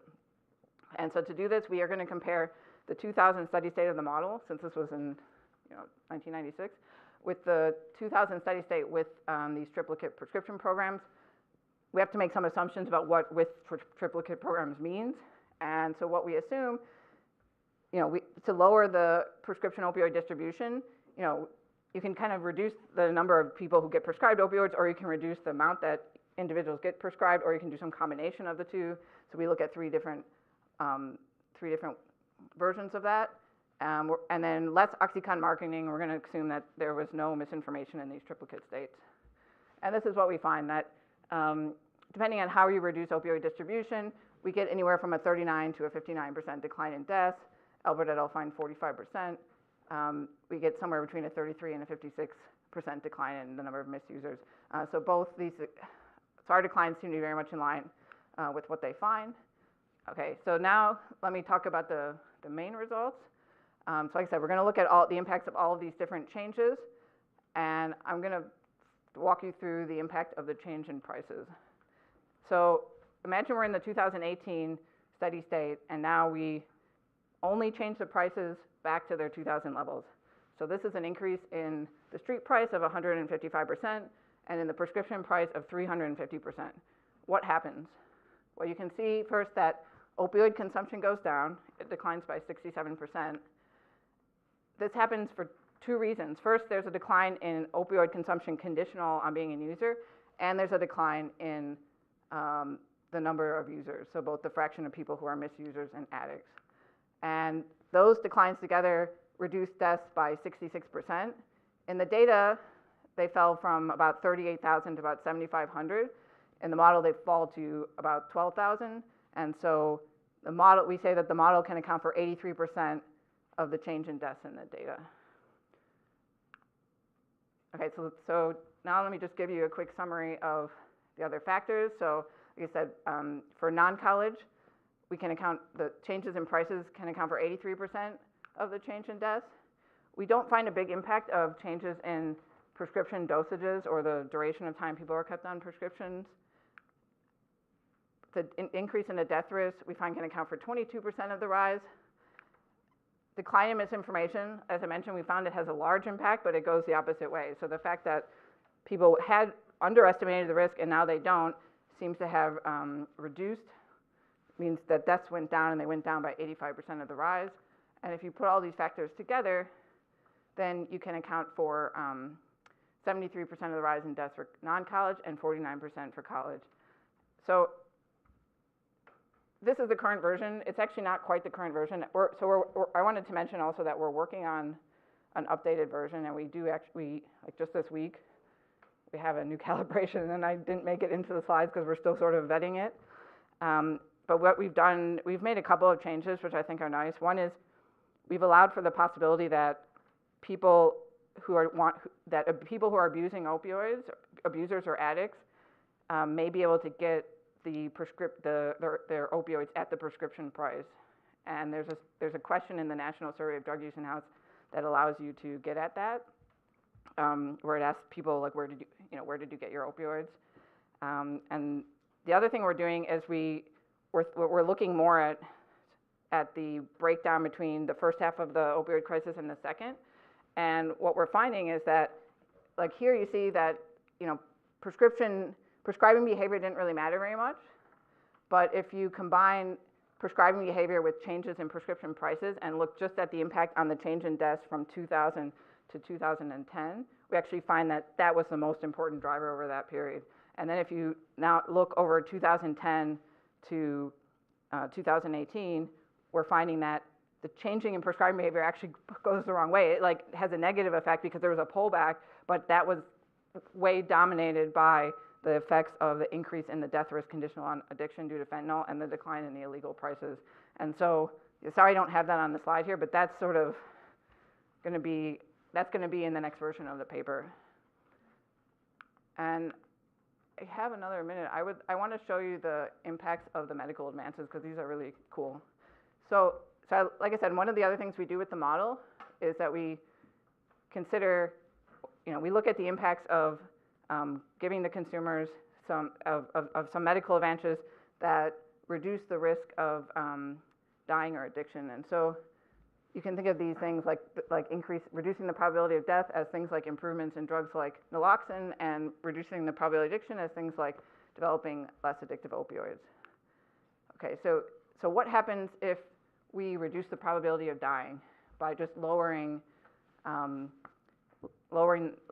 probability of going to the death state conditional on usage? And here you can see that first, the number of users and their usage levels increase, right? Usage is less risky now. And so there's kind of two offsetting effects on deaths, right? On one hand, the death risk is going down, which should reduce deaths, but people are using more, which could increase deaths. The dominant effect is that deaths go down. And we find that consumers in our model value this innovation, and for instance, reducing the death risk by half, they'd be willing to pay about $30.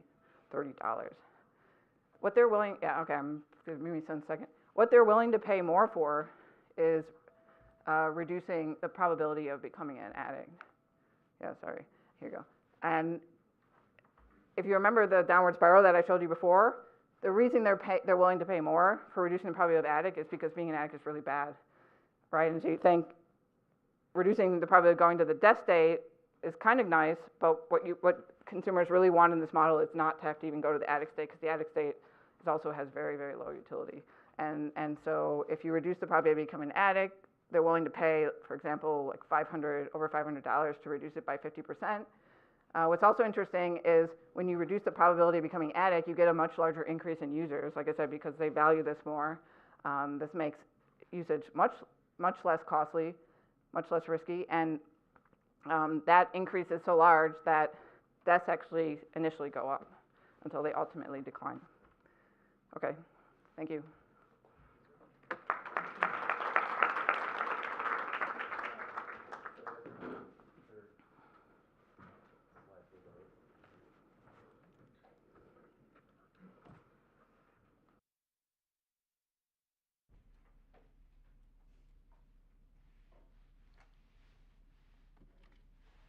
Well, while slides are loading, thanks very much for inviting me to discuss this very neat paper by Greenwood and Gunnar and Karen Kopecki, and thanks so much to Karen for this very nice and extremely clear presentation.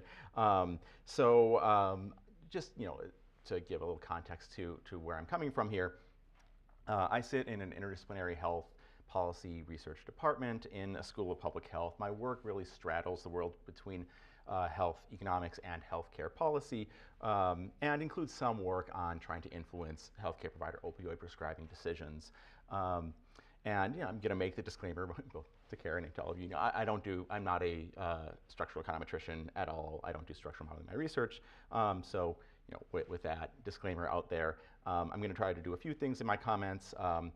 One is something that Karen actually did very, very nicely in her presentation, which is just laying out some of the basic background around the opioid epidemic and its consequences. And then I'll move out of my lane a little bit, dig into what's going on in the model here, talk about calibration, some of the major results, and offer my comments and questions about it, and then return back to my comfort lane a little bit and talk about policy implications and some thoughts about how economists can most effectively engage in discussions and debate about what to do about the opioid epidemic. All right, so to state something that Karen stated, and it should be hopefully obvious to really anybody paying attention to anything in the world right now, we have just this ongoing tragedy of sustained high levels of overdose deaths in the United States. Last year we had over 100,000 Americans die due to overdoses predominantly driven by opioids. And obviously substance use disorders and addiction come with lots of other really serious societal costs as well. So this is just an ongoing crisis with growing consequences for an increasing share of the overall population.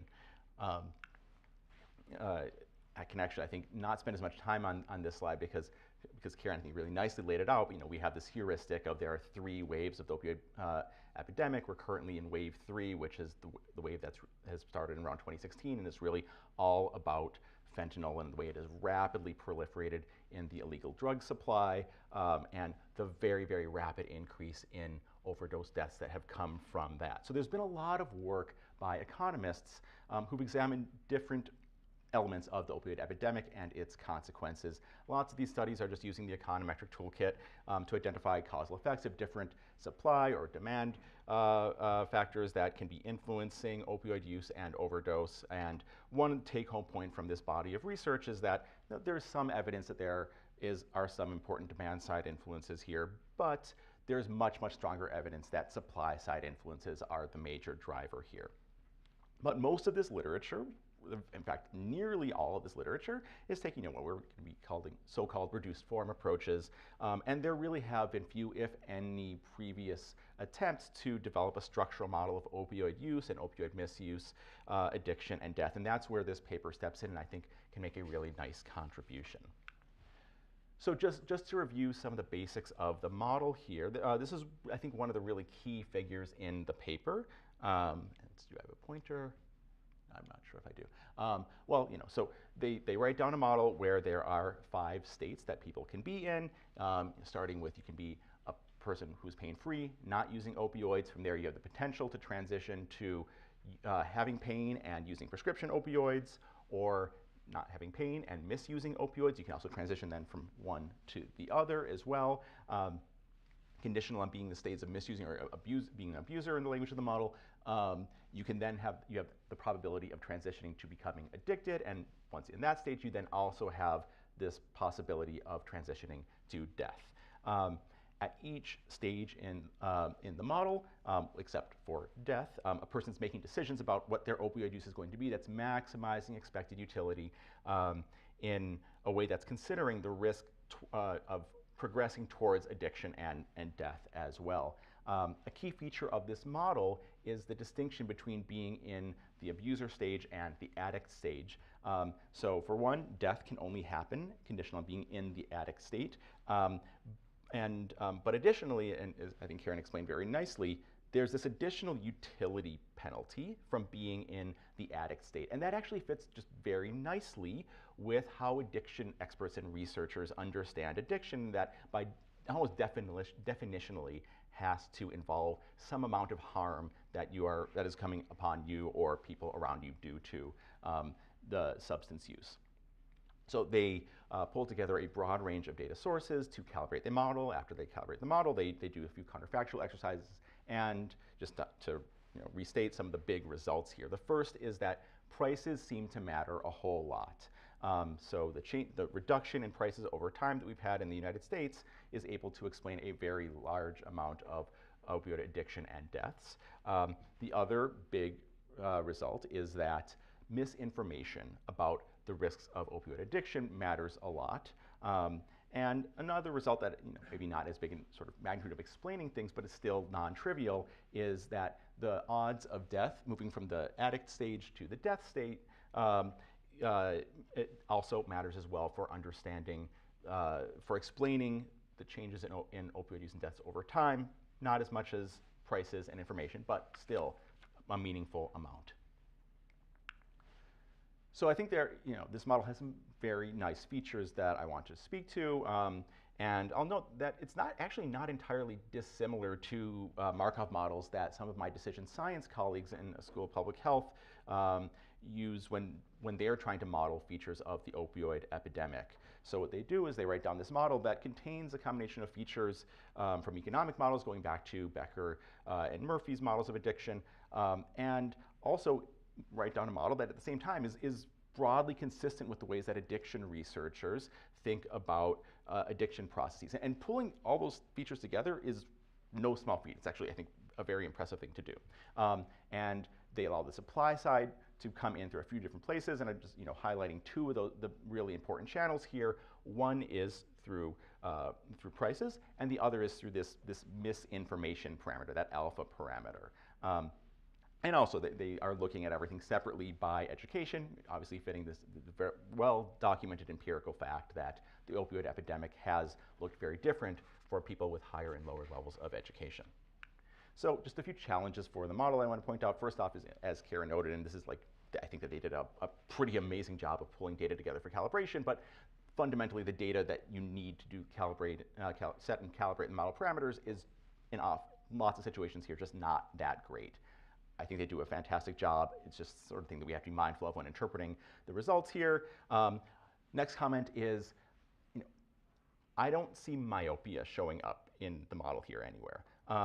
And I just have one illustrative quote here from Kristen Smith, who is an addiction researcher at the National Institutes of Health, someone who has recovered from an opioid addiction. And in a recent paper, she talked about her experience with addiction. The quote, "At the apex of my addiction, all moments where the present moment, future rewards, or adverse consequences were not salient." Sounds a lot like myopia to me. So just suggest maybe if there are some ways to try to incorporate it into the model. You can only have a chance of progressing to the death state conditional on being on the addicted state in this model. I'm not sure that totally fits with everything that we're seeing in the opioid epidemic, especially in this third wave driven by fentanyl, which is all across the illegal drug supply. I think that we have a lot of evidence that a lot of the increases in deaths that are being chalked up to opioids are fentanyl showing up in other things that are not being taken by people who aren't necessarily addicted to opioids. So I think that that could be another enhancement to the model.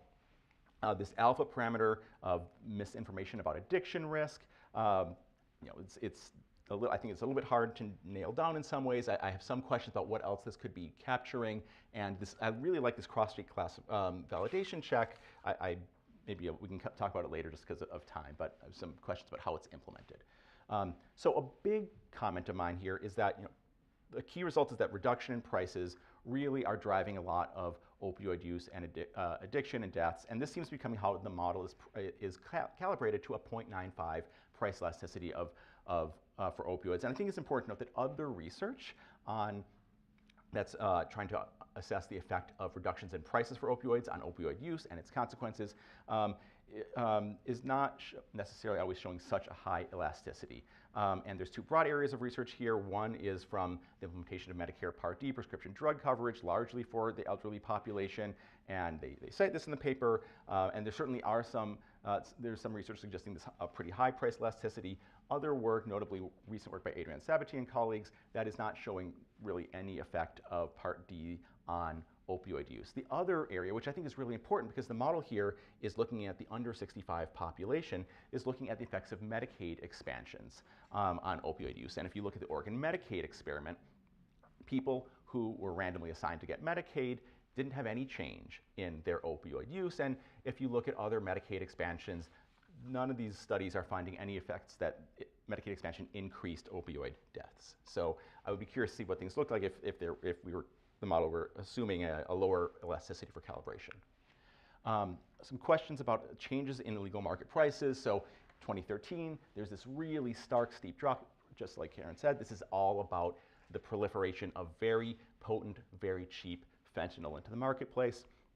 And my question here is, how is the model able to distinguish four separate things that I think are happening at the exact same time? So one is obviously just the straight up price drop in the per opioid unit here due to the proliferation of cheap potent fentanyl. But at the exact same time, we also have increased addiction risk from these stronger drugs out there. At the same time, fentanyl is bringing with it an increased mortality risk, both whether you are addicted or just misusing. And I would actually go with the assumption that in this period of the model, that consumers' perceptions about these risks of both addiction and death probably are changing as fentanyl is coming into the market very, very quickly. Another comment. So can the model generate predictions that match racial and ethnic patterns in the opioid epidemic? It's well documented that, that non-Hispanic whites had starkly different patterns of opioid mortality, overdose mortality compared to Black and Hispanic and Latino Americans. And in fact, the rise in overdose deaths in Black and non-Hispanic Latino Americans really only started 15 years after it started for the white population. But since then, it's been increasing at an even steeper rate. So the question is, like, how does the model work for different racial ethnic groups? Is it possible to calibrate separately by race, similar to what was done for educational attainment? This matters a lot. The extent to which the causes of addiction and mortality are differing by race really opens up important discussions about how to effectively intervene in a way that's being attentive to racial equity. So zooming back out from the model, if you look at what experts in the addiction world say we should do, it's not any one thing. It's a suite of complementary policies that you see here. And one of the big things is the second sub-bullet here, increasing funding and changing regulations to really increase access to addiction treatment for people who are currently addicted, and along with other things as well. And that's the expert, not consensus, but broad area of broad agreement. And in fact, there's actually, if you look at public opinion data on this, there's actually a lot of bipartisan public support for these policies as well.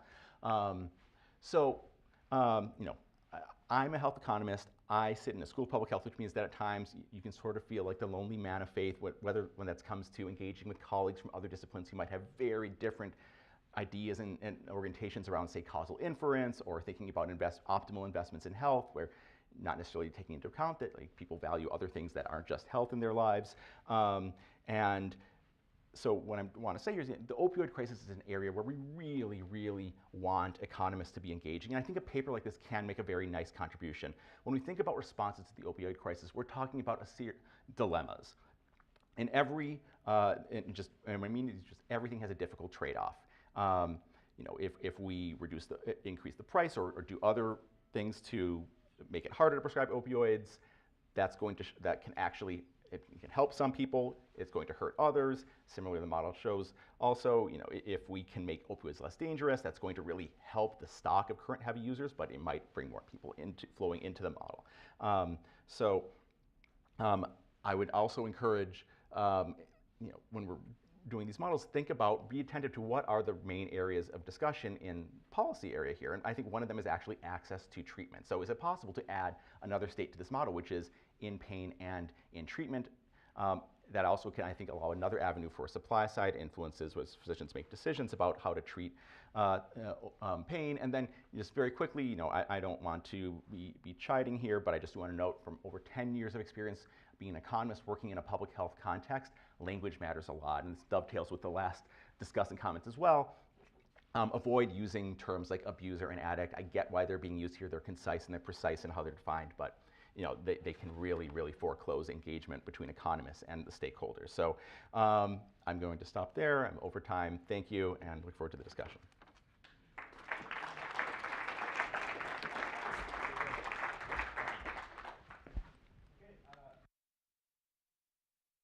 Questions, and I'll turn it back over. So, you know, find the folks with mics. Go ahead, Simon.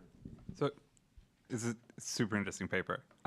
So this is a little bit like my guns comment from before, but like if I take an cross-country perspective on this, is the sharp increase in opioid deaths like a uniquely American experience? And if so, would a first place to look be changes which are unique to the US relative to other countries? For example, if I think that like the evolution of information is the same across countries, then that would kind of rule that out as a primary cause. I just wondered what kind of that perspective might shed on causes. Oh, yeah, I'm just wondering if you'd thought about building what you might call push factors into the model. Like, you know, bad stuff happens to you in the regular state, like you become unemployed, right? And that, because isn't a lot of this death of despair kind of literature emphasizing that people get into this because their lives are kind of bad to begin with? So I'm just wondering if you thought about that. Thanks, Karen. Super interesting and an important paper. Just a clarification, maybe you have this in the paper itself, but is there a distinction in the quality of the opioids that are market and non-market? And if not, can you introduce a distinction in the quality that might also be relevant for some of the counterfactuals in terms of, you know, changing the price on certain outcomes?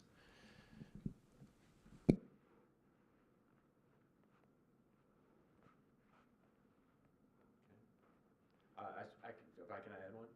So I was wondering, especially with respect to Ezra's comment about differential patterns by race, there's a long history of black and white patients having their pain evaluated differently and being prescribed to differently. I wondered if some of the machinery of the model could be used to think about links between the phases, and if you or your network have a different history with the prescription phase, maybe you pass through the other phases in a different way. Yeah, thank you. Thank you. These are great. Yeah, these are great comments and a great great discussion. Thank you. So someone mentioned myopia. I think Ezra, you mentioned myopia. So we actually tried that. So we actually tried having addicts have lower discount rates. So they just care less about the future. You can have it in the model. It didn't work very well for us. Like the state contingent utility just worked much better, right? And so basically what happens as you kind of progress is that you just put more and more weight on current opioid consumption, which is maybe a sort of a type of myopia, but it just worked much better to do with state contingent utility than with the changes in discount factors. And, you know, so then it just became an issue of we can't actually separately identify those two things. Like we had to kind of reduce the number of parameters moving around just because we don't have any way to discipline that with the data. But it's something that's definitely we should think about more. Yeah, and I think in the more recent period, potentially death risk for abusers is an issue. I don't know how important it is, but we are hearing more and more about people going like to a bar and using some drugs with their friends and dying from fentanyl because they didn't realize that these drugs had fentanyl in them, and so that's something that could be relevant in the more recent period. Price elasticity, yeah, the estimates in empirical literature are large, from quite a bit bigger than what we target to quite a bit smaller. We could do some robustness to that. In the new calibration version, we actually have a lower elasticity. I don't know why. we actually have a lower price elasticity, and what happens is that you get, at least in that calibration, is you get a larger impact of the changes in the probability of death conditional on addiction. That actually plays a bigger role relative to prices, and I think it's because the price elasticity is lower. Underestimating death risk. I forget what that one is. Somebody asked about so I think Ezra mentioned the differences in death rates by race. And I think what's going on there, I don't know this for sure, but my sense is that it's actually the variation by race is really related to the variation in access to drugs geographically and, like urban, rural, and different parts of the country. So I think because opioid addiction initially came out of prescription opioids, I think they were more easily accessible by whites relative to blacks and Hispanics. Fentanyl now is becoming more accessible to people who are heavily in urban areas, which tend towards blacks and Hispanics. And there's an interesting thing you could think about. You could think about like a model where people kind of choose which drug to abuse, and it partly relates to sort of what you can get and what the prices are, right? You go to your dealer, you say, I'm looking for something, and they say, I don't have opioids, but I can give you cocaine or something, and I think that's important for thinking about the race element. The model doesn't have any, one thing that'd be nice is if we had, and there's no like negative spillover effects of drug use. We don't have children dying in daycare centers from fentanyl in our model, and I think that's something important to think about when you start to think about what kind of policies you might want to do to address the crisis. However, I think Ezra is exactly right that we have to also understand the drivers, and so I think the model shed some light on that. The cross-country stuff, I think Canada had a bit of an opioid crisis, not as big as the US. I think in Europe it was less so, but it's, I think, related to the fact that prescription opioids were not as heavily distributed in Europe, and illegal opioids are also much harder to get access to, so they're in some sense much more expensive and much less available. But we could look more at that.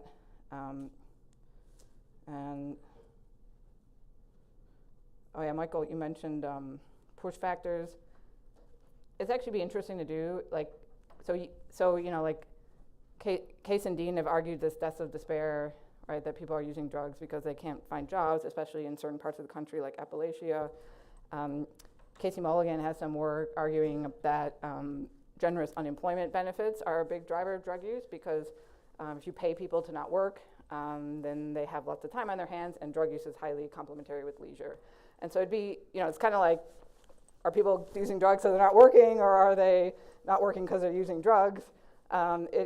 It'd be kind of interesting to, I think about those types of channels in a model, and that's something we could add into our model and would be, I think, an interesting future direction. Sorry? You have the college, no college there, which makes a big difference in terms of the push factors, whether these are people opportunity of employment and so on. Yes, so I guess, so that's right. So I think, like we kind of just, a lot of that stuff is captured through the differences in these, euphoria shock distributions and leisure shock distributions by education, but you could kind of like microfound that more and then really try to understand like the cross-sectional variation in drug use and how it correlates with like other characteristics of individuals like college choice and things like that. And I think I covered most of them. If I missed something, I'm sorry, but thank you so much.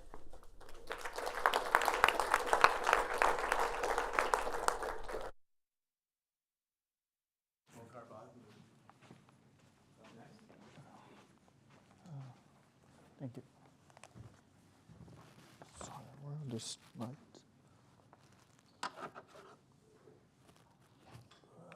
Oops. How does it work?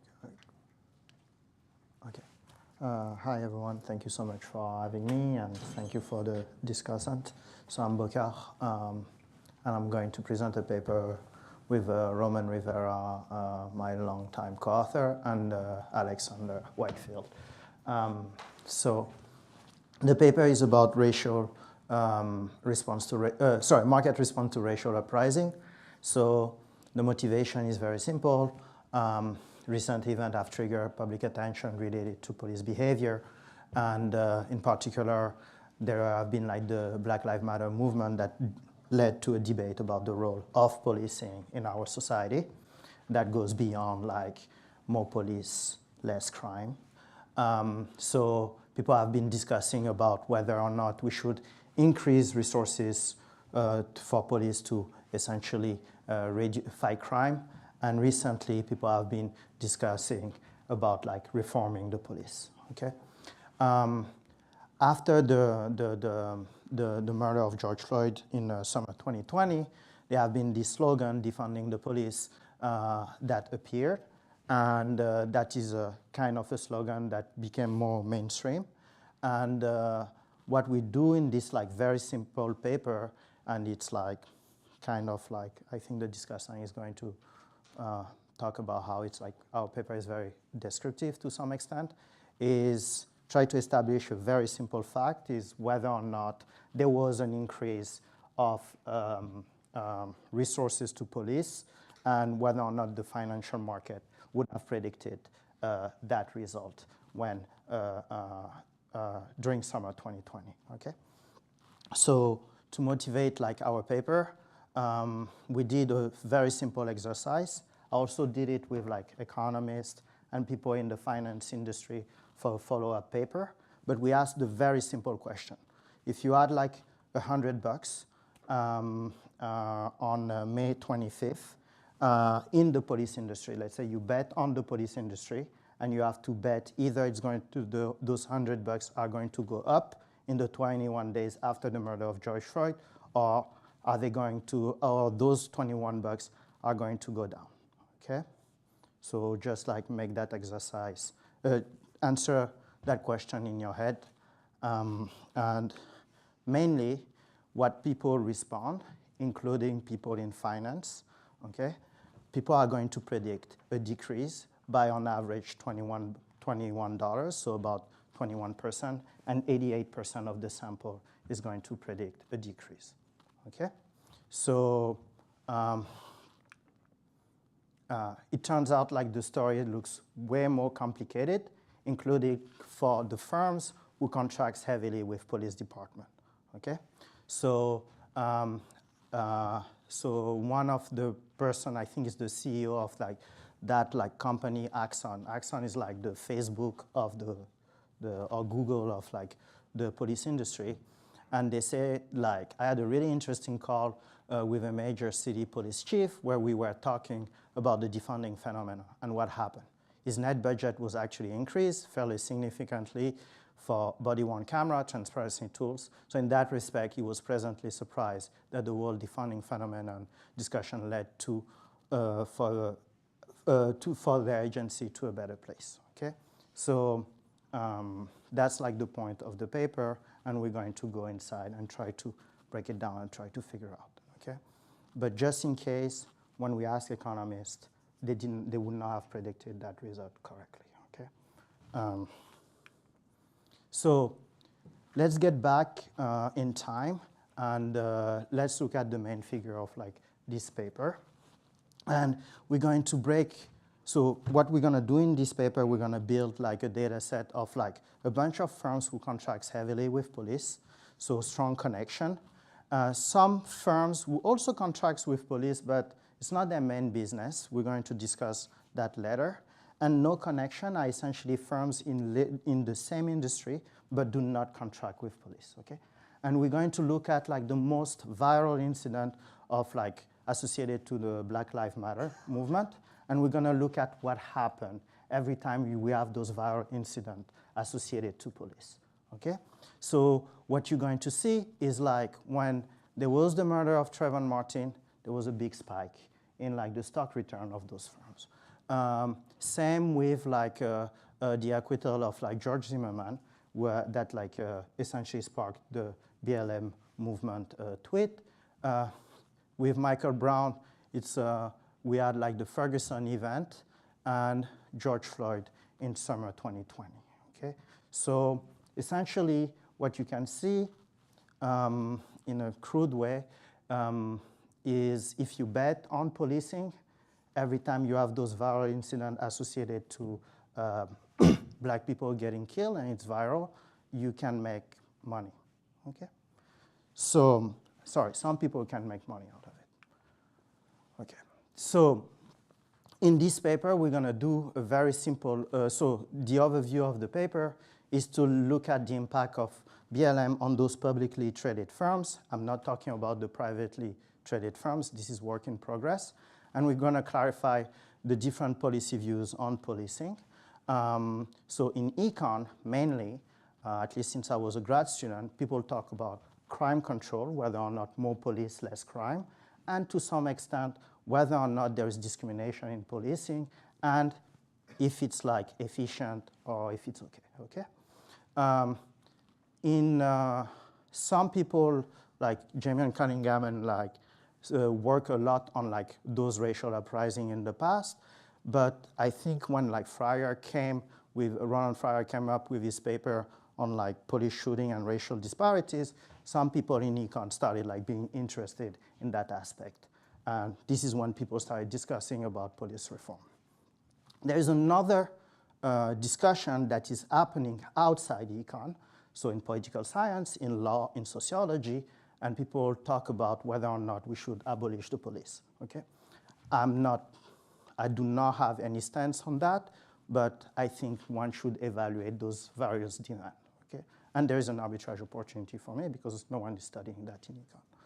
So the research design is we're gonna use like publicly traded firms tied to policing, and we're gonna just look at like the causal impact of those firms tied to the the causal impact to police-related firms when Black Lives Matter events happen, and essentially we're just going to use some kind of synthetic control method or traditional event studies that they use in finance to look at the stock return, okay?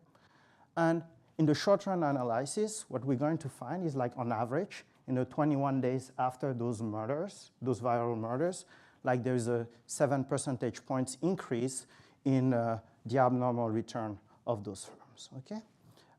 The larger effect are for George Floyd and Michael Brown. So in the 21 days after the murder of George Floyd, those stocks increased by about 17 percentage points, which is huge. After Michael Brown, it was about like 8 to 9%.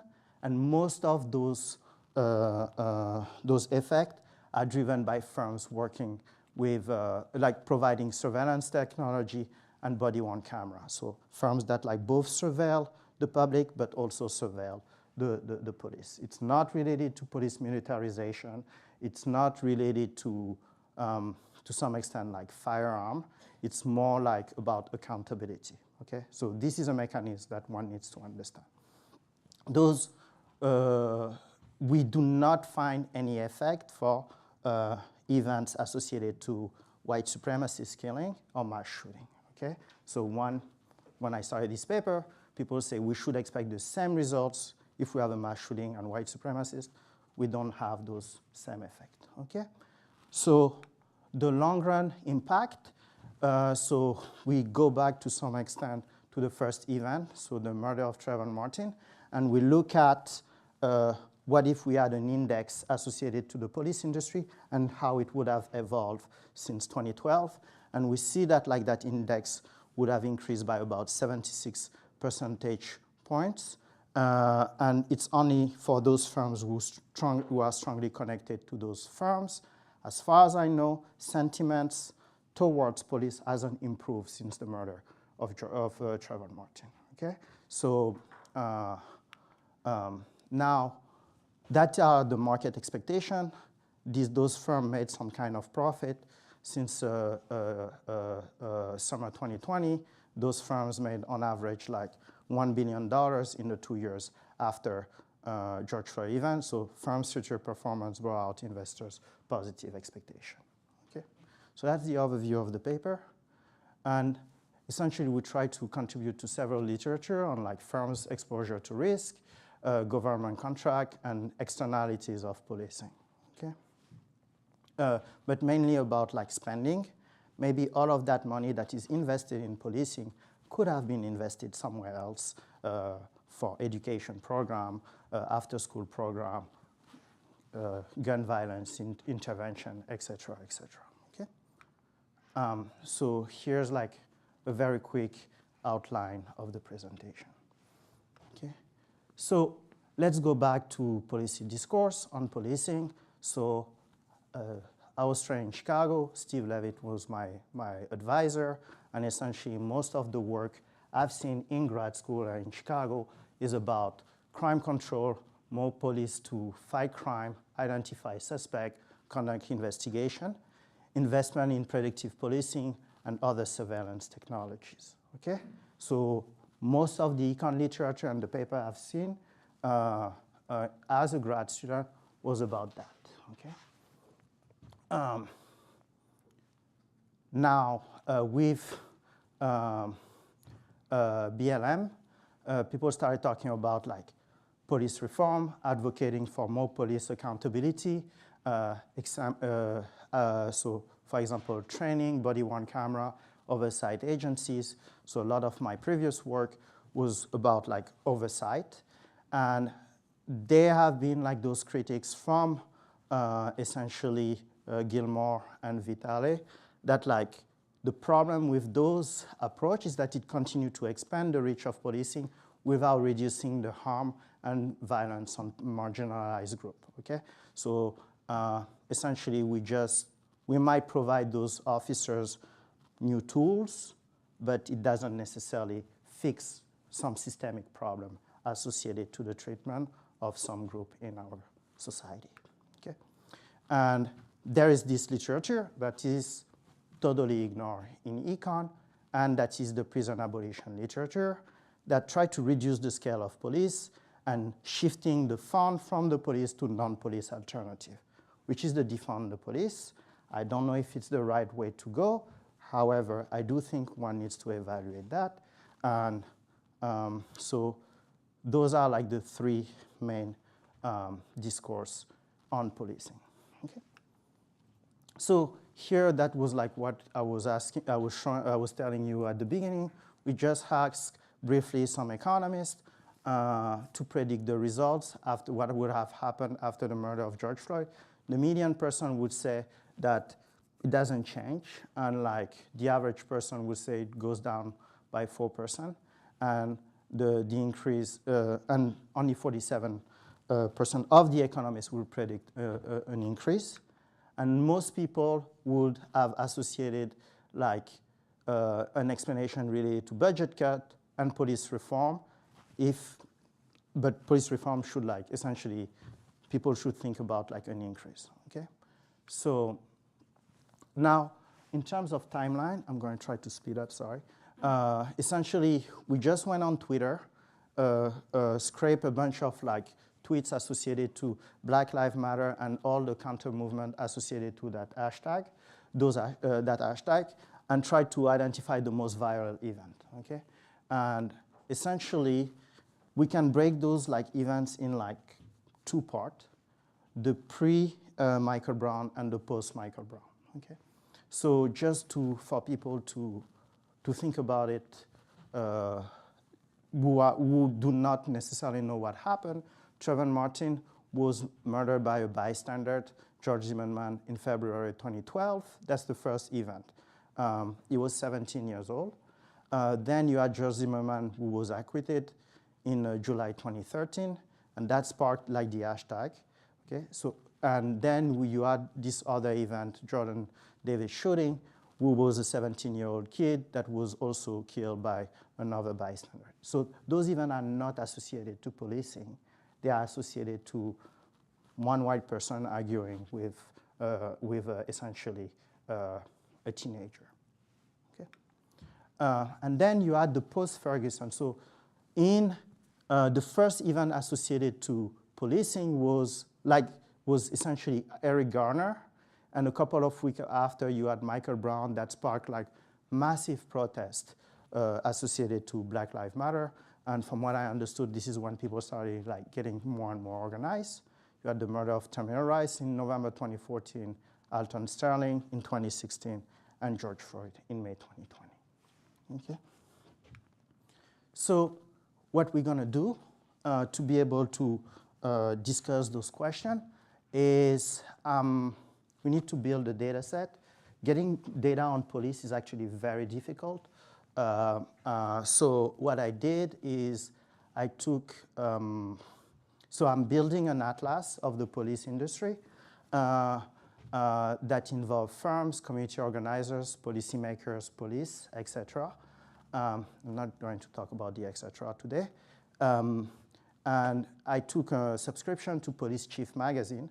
And in Police Chief magazine, from 2010 to 2021, they have like their annual conference where they have their vendors of like all the firms who like essentially sells their product and services to police department, and they provide essentially a classification that we're going to use in the paper, right?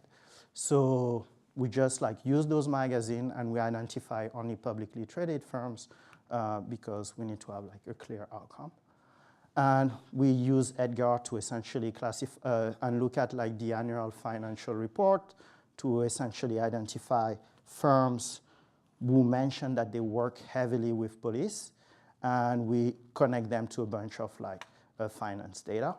And we link also that to the anti-defamation link and the violence project mass shooting to essentially identify white supremacist attack and mass shooting to see as a placebo whether or not we would expect a similar results. The sample selection, we need to find firms that are publicly traded and exposed to BLM. So 2013 and 2020. We only look at mass shooting between 2010 and 2020 that were the most viral, and white supremacists that essentially had like more than 100 like Google News articles when we put the name of the attacker and white supremacist. And for the exposure to government, we manually encode essentially the various top customer of those firms, okay, to verify that like really their customer is the police. So essentially, when we look at the 10K, the distribution is bimodal.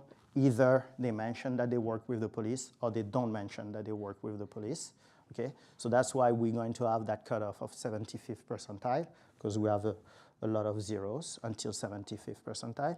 And most of those firms so the strongly connected firms are Axon, ShotSpotter, and actually Motorola. So Motorola is one of like the top. So body-worn camera are essentially produced by either Motorola or Axon and some other firms, but Motorola also sells the radio that are in police cars, okay? Smith & Wesson is another firm, and you have other larger firms who contract with everyone essentially, 3M, Amazon, AT&T, Microsoft, okay? And what we're going to do for the control group, we're just going to look at firms in the same states and the same SIC, and we're just going to construct a synthetic control. I'm going to try to speed up, but essentially the strongly connected firm, it's only 23 firms that could be heavily regulated. Weak connection are 65 firms, and we have a bunch of firms in the donor pool, but on average, the weak connection firms are larger and more profitable, okay?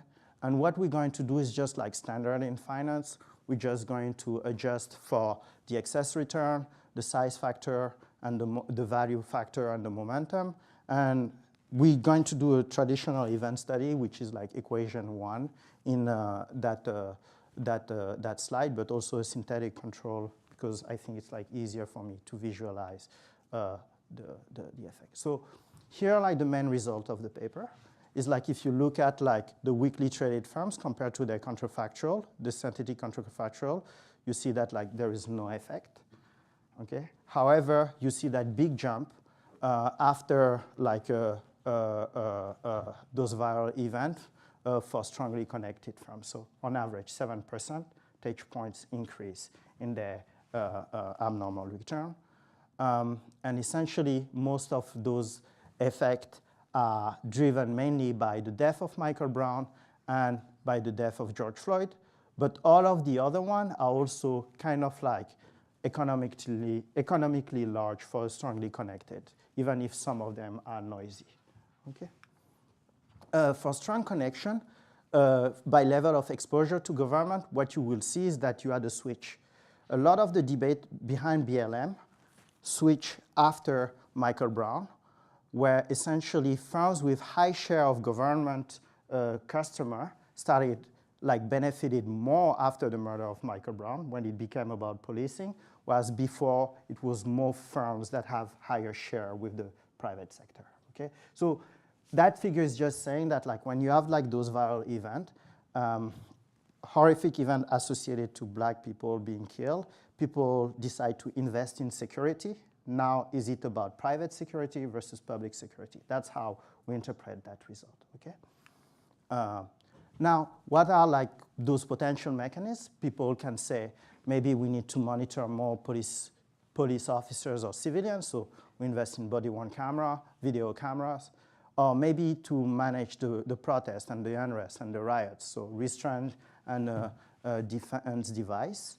People want to talk about the impact on crime, so predictive policing, gun, less than lethal weapon, crime analysis, or accountability tools, or 911. Okay, so we're going to look at what are the tools, what are the products that responded to that, and what we will see is most of the top performing firms are about surveillance technology and training, and it's not related to essentially manage protests and riots or whatever. Okay, so now this is the result for the mass shooting. We took 11 events with between 12 and 49 deaths, and you can see that it doesn't change that much. Okay.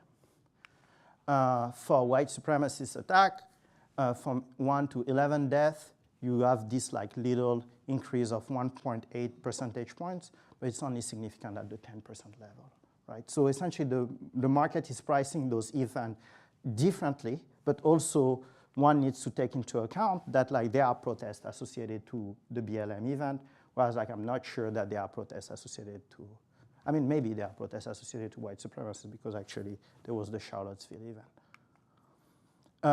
And sorry, I'm trying to speed up. What we do for the long run analysis, we just use that synthetic control method analysis, and we look at since the murder of Trayvon Martin. And so think about rather than buying a S&P 500 index, invest in policing, and let's see what's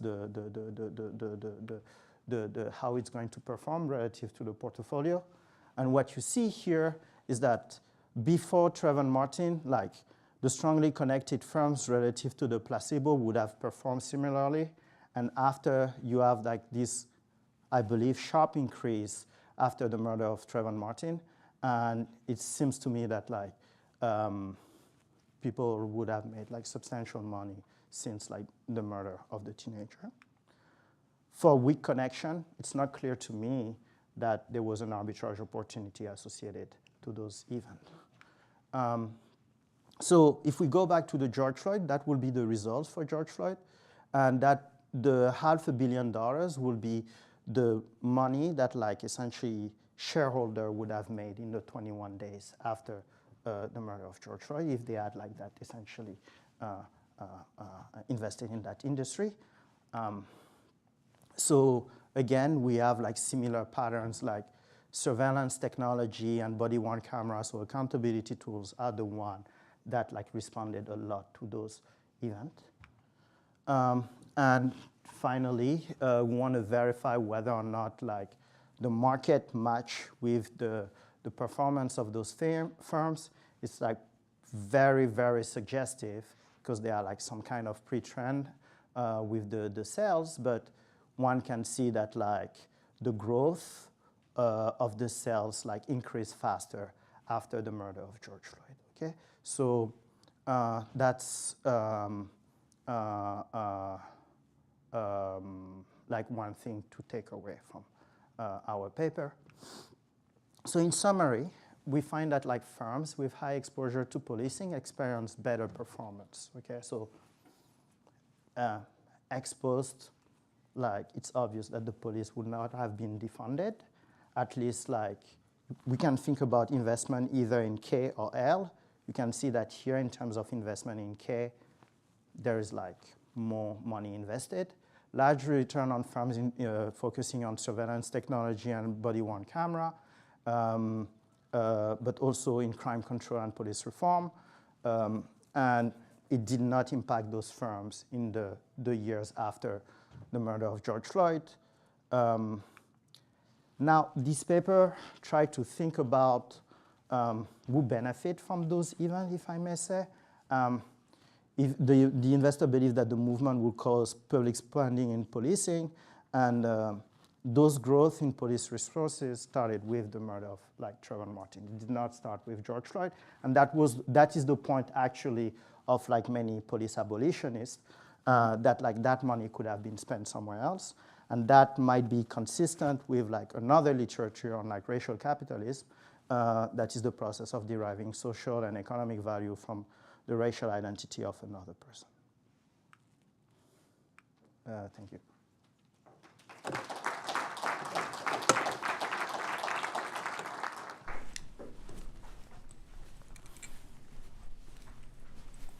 I am not Peter Hull. My name is David Wilcox. I'm affiliated with two places, the Peterson Institute for International Economics and Bloomberg Economics. It's been a long day. If you would feel more comfortable standing, I'd be perfectly good with that. If you prefer to sit, I'm fine with that also. I will be brief since I am unburdened by expertise in this area, but I want to give just a couple brief remarks. First of all, I want to express a sensation that I've had today that may be, it certainly is rare in my experience and may be unique, and that is what a privilege it has been to attend this conference. It's I'm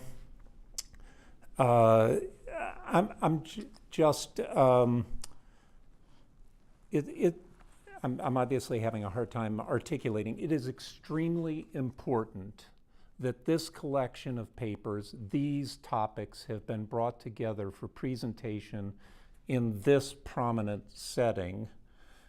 As you can tell, I'm getting on in my career. It's been a long time coming. And so to Abby and her colleagues on the organizing committee, to all the staff at the OIGI, I offer my congratulations. This is building on a big platform. You've spent years in investing. I realize it's not just a today thing or the past few months thing, but if we could just give a round of applause for the people who made this happen.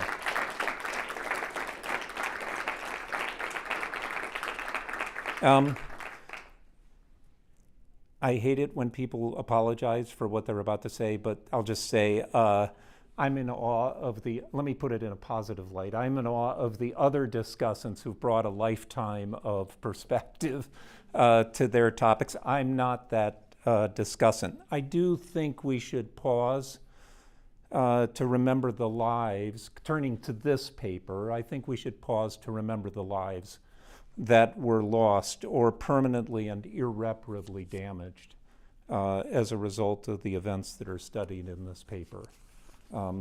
It's important when we practice economics to remember that human beings are involved, and this paper is a profoundly stark example of exactly that.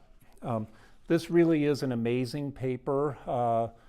Usually my data collection involves going to Fred and pulling down something from the national income and product accounts. This paper involved painstaking assembly of stock prices, of product lines, of business relationships in an original data set that must have just involved a huge investment. And so I think that's something notable, and for that alone I encourage you to pay careful attention to the paper. Another uncommon experience I've had over the past 24 hours is that it is extremely rare to hear a thought or a line of argument that is so profoundly different from what you've heard before that it is framework changing. And one of those moments actually happened for me yesterday when Gary Hoover described at a meeting of the OIGI Advisory Board the role that ethicists can play in a research project. And this paper, because of the highly charged nature of the events that are at the core of the paper, it seems to me might benefit from the involvement of an ethicist. And so if I could provoke Gary to perhaps elaborating on that during the Q&A period, I think that would be really helpful. I would like to see if I can draw Bokar out on one aspect of the paper that is sort of eye-catching, head-scratching, and that is, I'd love to hear your reflections on how one should interpret the fact that there's no this is a result that Bokar mentioned toward the end of his presentation, that there's no differential response for police-related firms in the wake of a mass shooting. And I'm curious how you would interpret that. One possibility is that means that mass shootings have become tragically, in today's world, merely a sort of part of, I don't want to say normal, but the ordinary fabric of life in America today. If that's correct, I think that's another sad aspect of the social pathologies that you're describing here. And then lastly, I experienced this as a purely descriptive paper. It, I think, is extremely disciplined in confining itself to describing what happened. This was the stock price response of closely police-involved firms. That was the stock price response of marginally police-involved firms as contrasted to not police-involved firms. It also describes how profoundly wrong economists were in predicting the empirical results that you would find. While I'm inclined to want to respect your desire to be very clinical and descriptive, I'd love to hear your thoughts about what we should do with the patterns that you ascertain in the paper. It's important, I think, in all of these papers to take away a sense of action. These papers have to have consequences. What consequences do you want your paper to have? I'll leave it at that. I'm grateful for the opportunity to attend the conference and in particular to have had occasion to read this paper.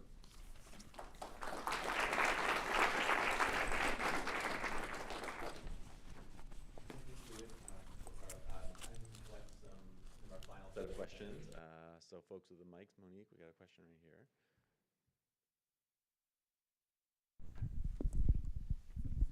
Hi, thank you. Really interesting, very thought-provoking.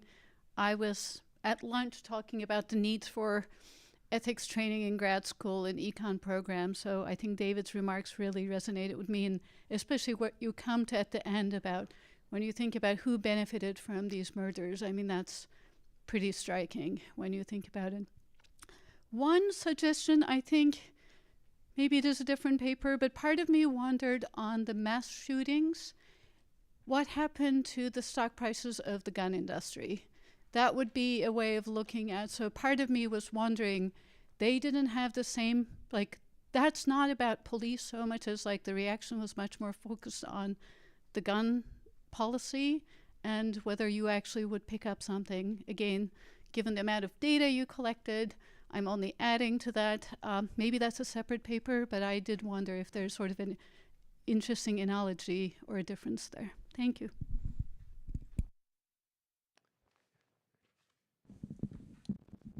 So one question I had, I thought it's quite interesting with the mass shootings and these sort of control events. But as you pointed out, they often, I guess, didn't involve the same form of protest, with the exception of Charlottesville. So I was wondering whether you have thought of looking at January 6th, or alternatively maybe at the pipeline protests in Dakota, or just events in isolation that that had this sort of protest flavor, and this direct confrontation with the police.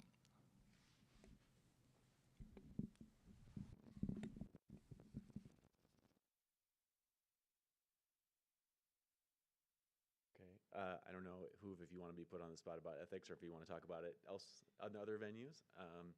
I guess I had maybe one more thought about other controls. Just if it's possible to look at firms that sell and contract with fire departments. I'm assuming the contracting process would be similar. They're selling goods. Maybe even in some instances they would also be radios. And it's just another empirical type of comment. Abby.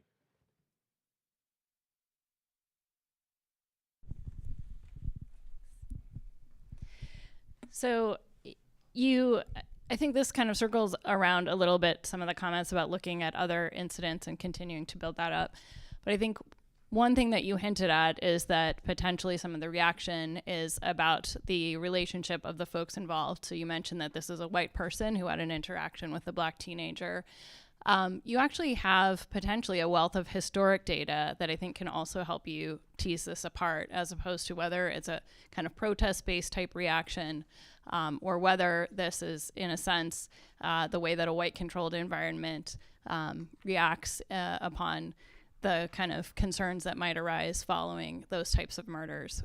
So I think just potentially building on the history to kind of determine whether this is about the spaces of the interaction and the identities involved, or whether it's coming from this other kind of reaction to protest or something more modern, like with algorithms and trading or the tweets. I think that would be really, not maybe for this paper, but an interesting step.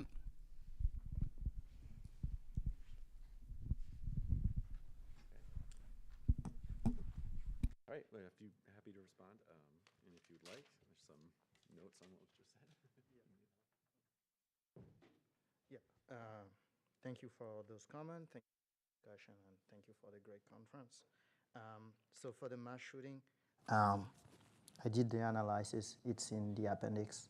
There's nothing there. So essentially, I suspect that maybe on the day of the mass shooting, those stocks respond. But in the days after, it's essentially oscillate around zero. So the net effect is zero, especially on the firearm industry. So yeah, I specifically look at gun. There's nothing. So I don't know. I think it's pretty hard to publish a paper with noisy results or no results. So that's why it's in the appendix. Yeah, for the placebo, I'm going to do that. So I'm doing that in another paper, actually, where I look at all those events from 2010 to 2022.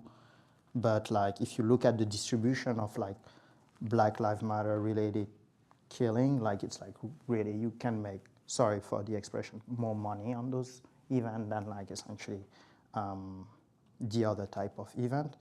I'm looking 21 days after. So probably the outrage is not the same after a BLM killing as a mass shooting and a white supremacist killing. So that mass shooting. Also, I think the market has just internalized that you might not make money on mass shooting. Probably back in the day, there would be that arbitrage opportunity, but now I think the market internalized that. I'm pretty sure that now that the paper is out, people are not going to make that money anymore. And for the descriptive part, I would discuss that it was intentional. Based on my other papers, I've been accused of being one side or the other. So there are some stuff not being from here and not being from a group that is the median voter. At the end of the day, I rely on the preferences of my colleagues, right? They're the one who decide what is racist or no. So I cannot take a stand on that. That's why the paper is written in a very neutral way, and it's intentional. It's not a privilege that I do have. In terms of ethics, it's the same. Like, I don't get to decide what's the ethics in our field. When I started working on police reform and accountability, my colleagues who work with the police department, people on my committee who work with police departments say I was biased. So, and now they're the one who get those publications. So that's like essentially why I stay neutral. You good? Thank you.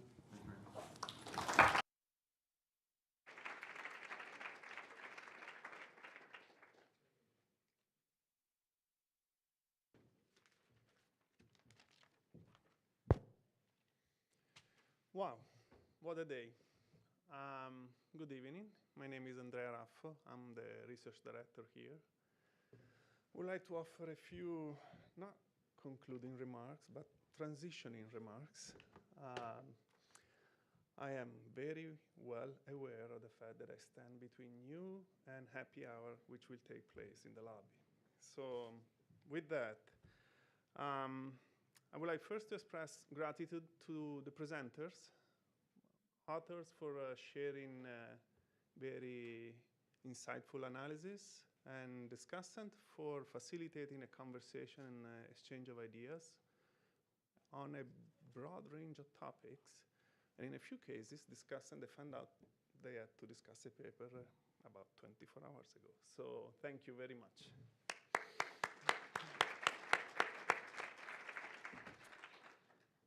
If you have been in the business of organizing conferences, you know it takes an entire crew to make sure that things go smoothly. So let me first thank our tech team for making sure that not only the conference in this room was going to take place smoothly, but also we are streaming live. So thanks to all the participants here and those that participated from online, and thanks to the crew again.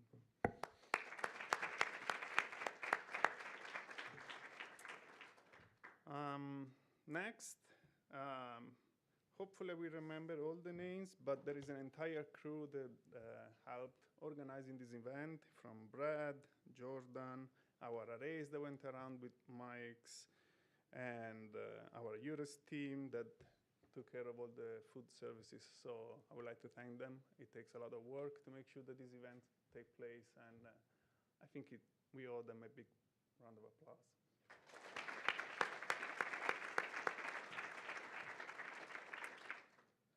Finally, let me reiterate thanks to Amanda and the program committee, Robin, Niklas, Alessandra, Andrew, John, Raven, Simon, for putting together an outstanding program. Thank you very much.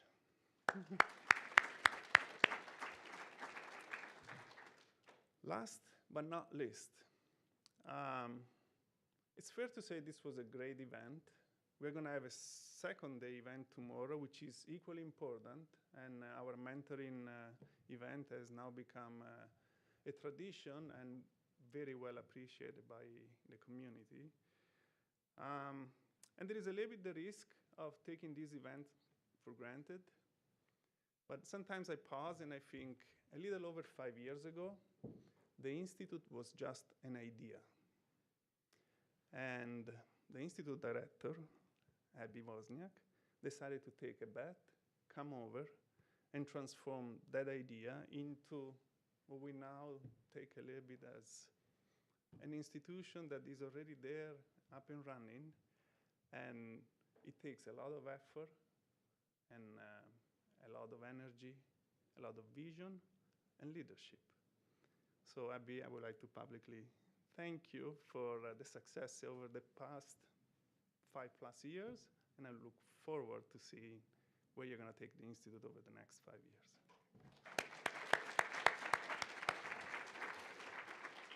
With that, enjoy the rest of the evening, socialize, drink, not too much. Thank you.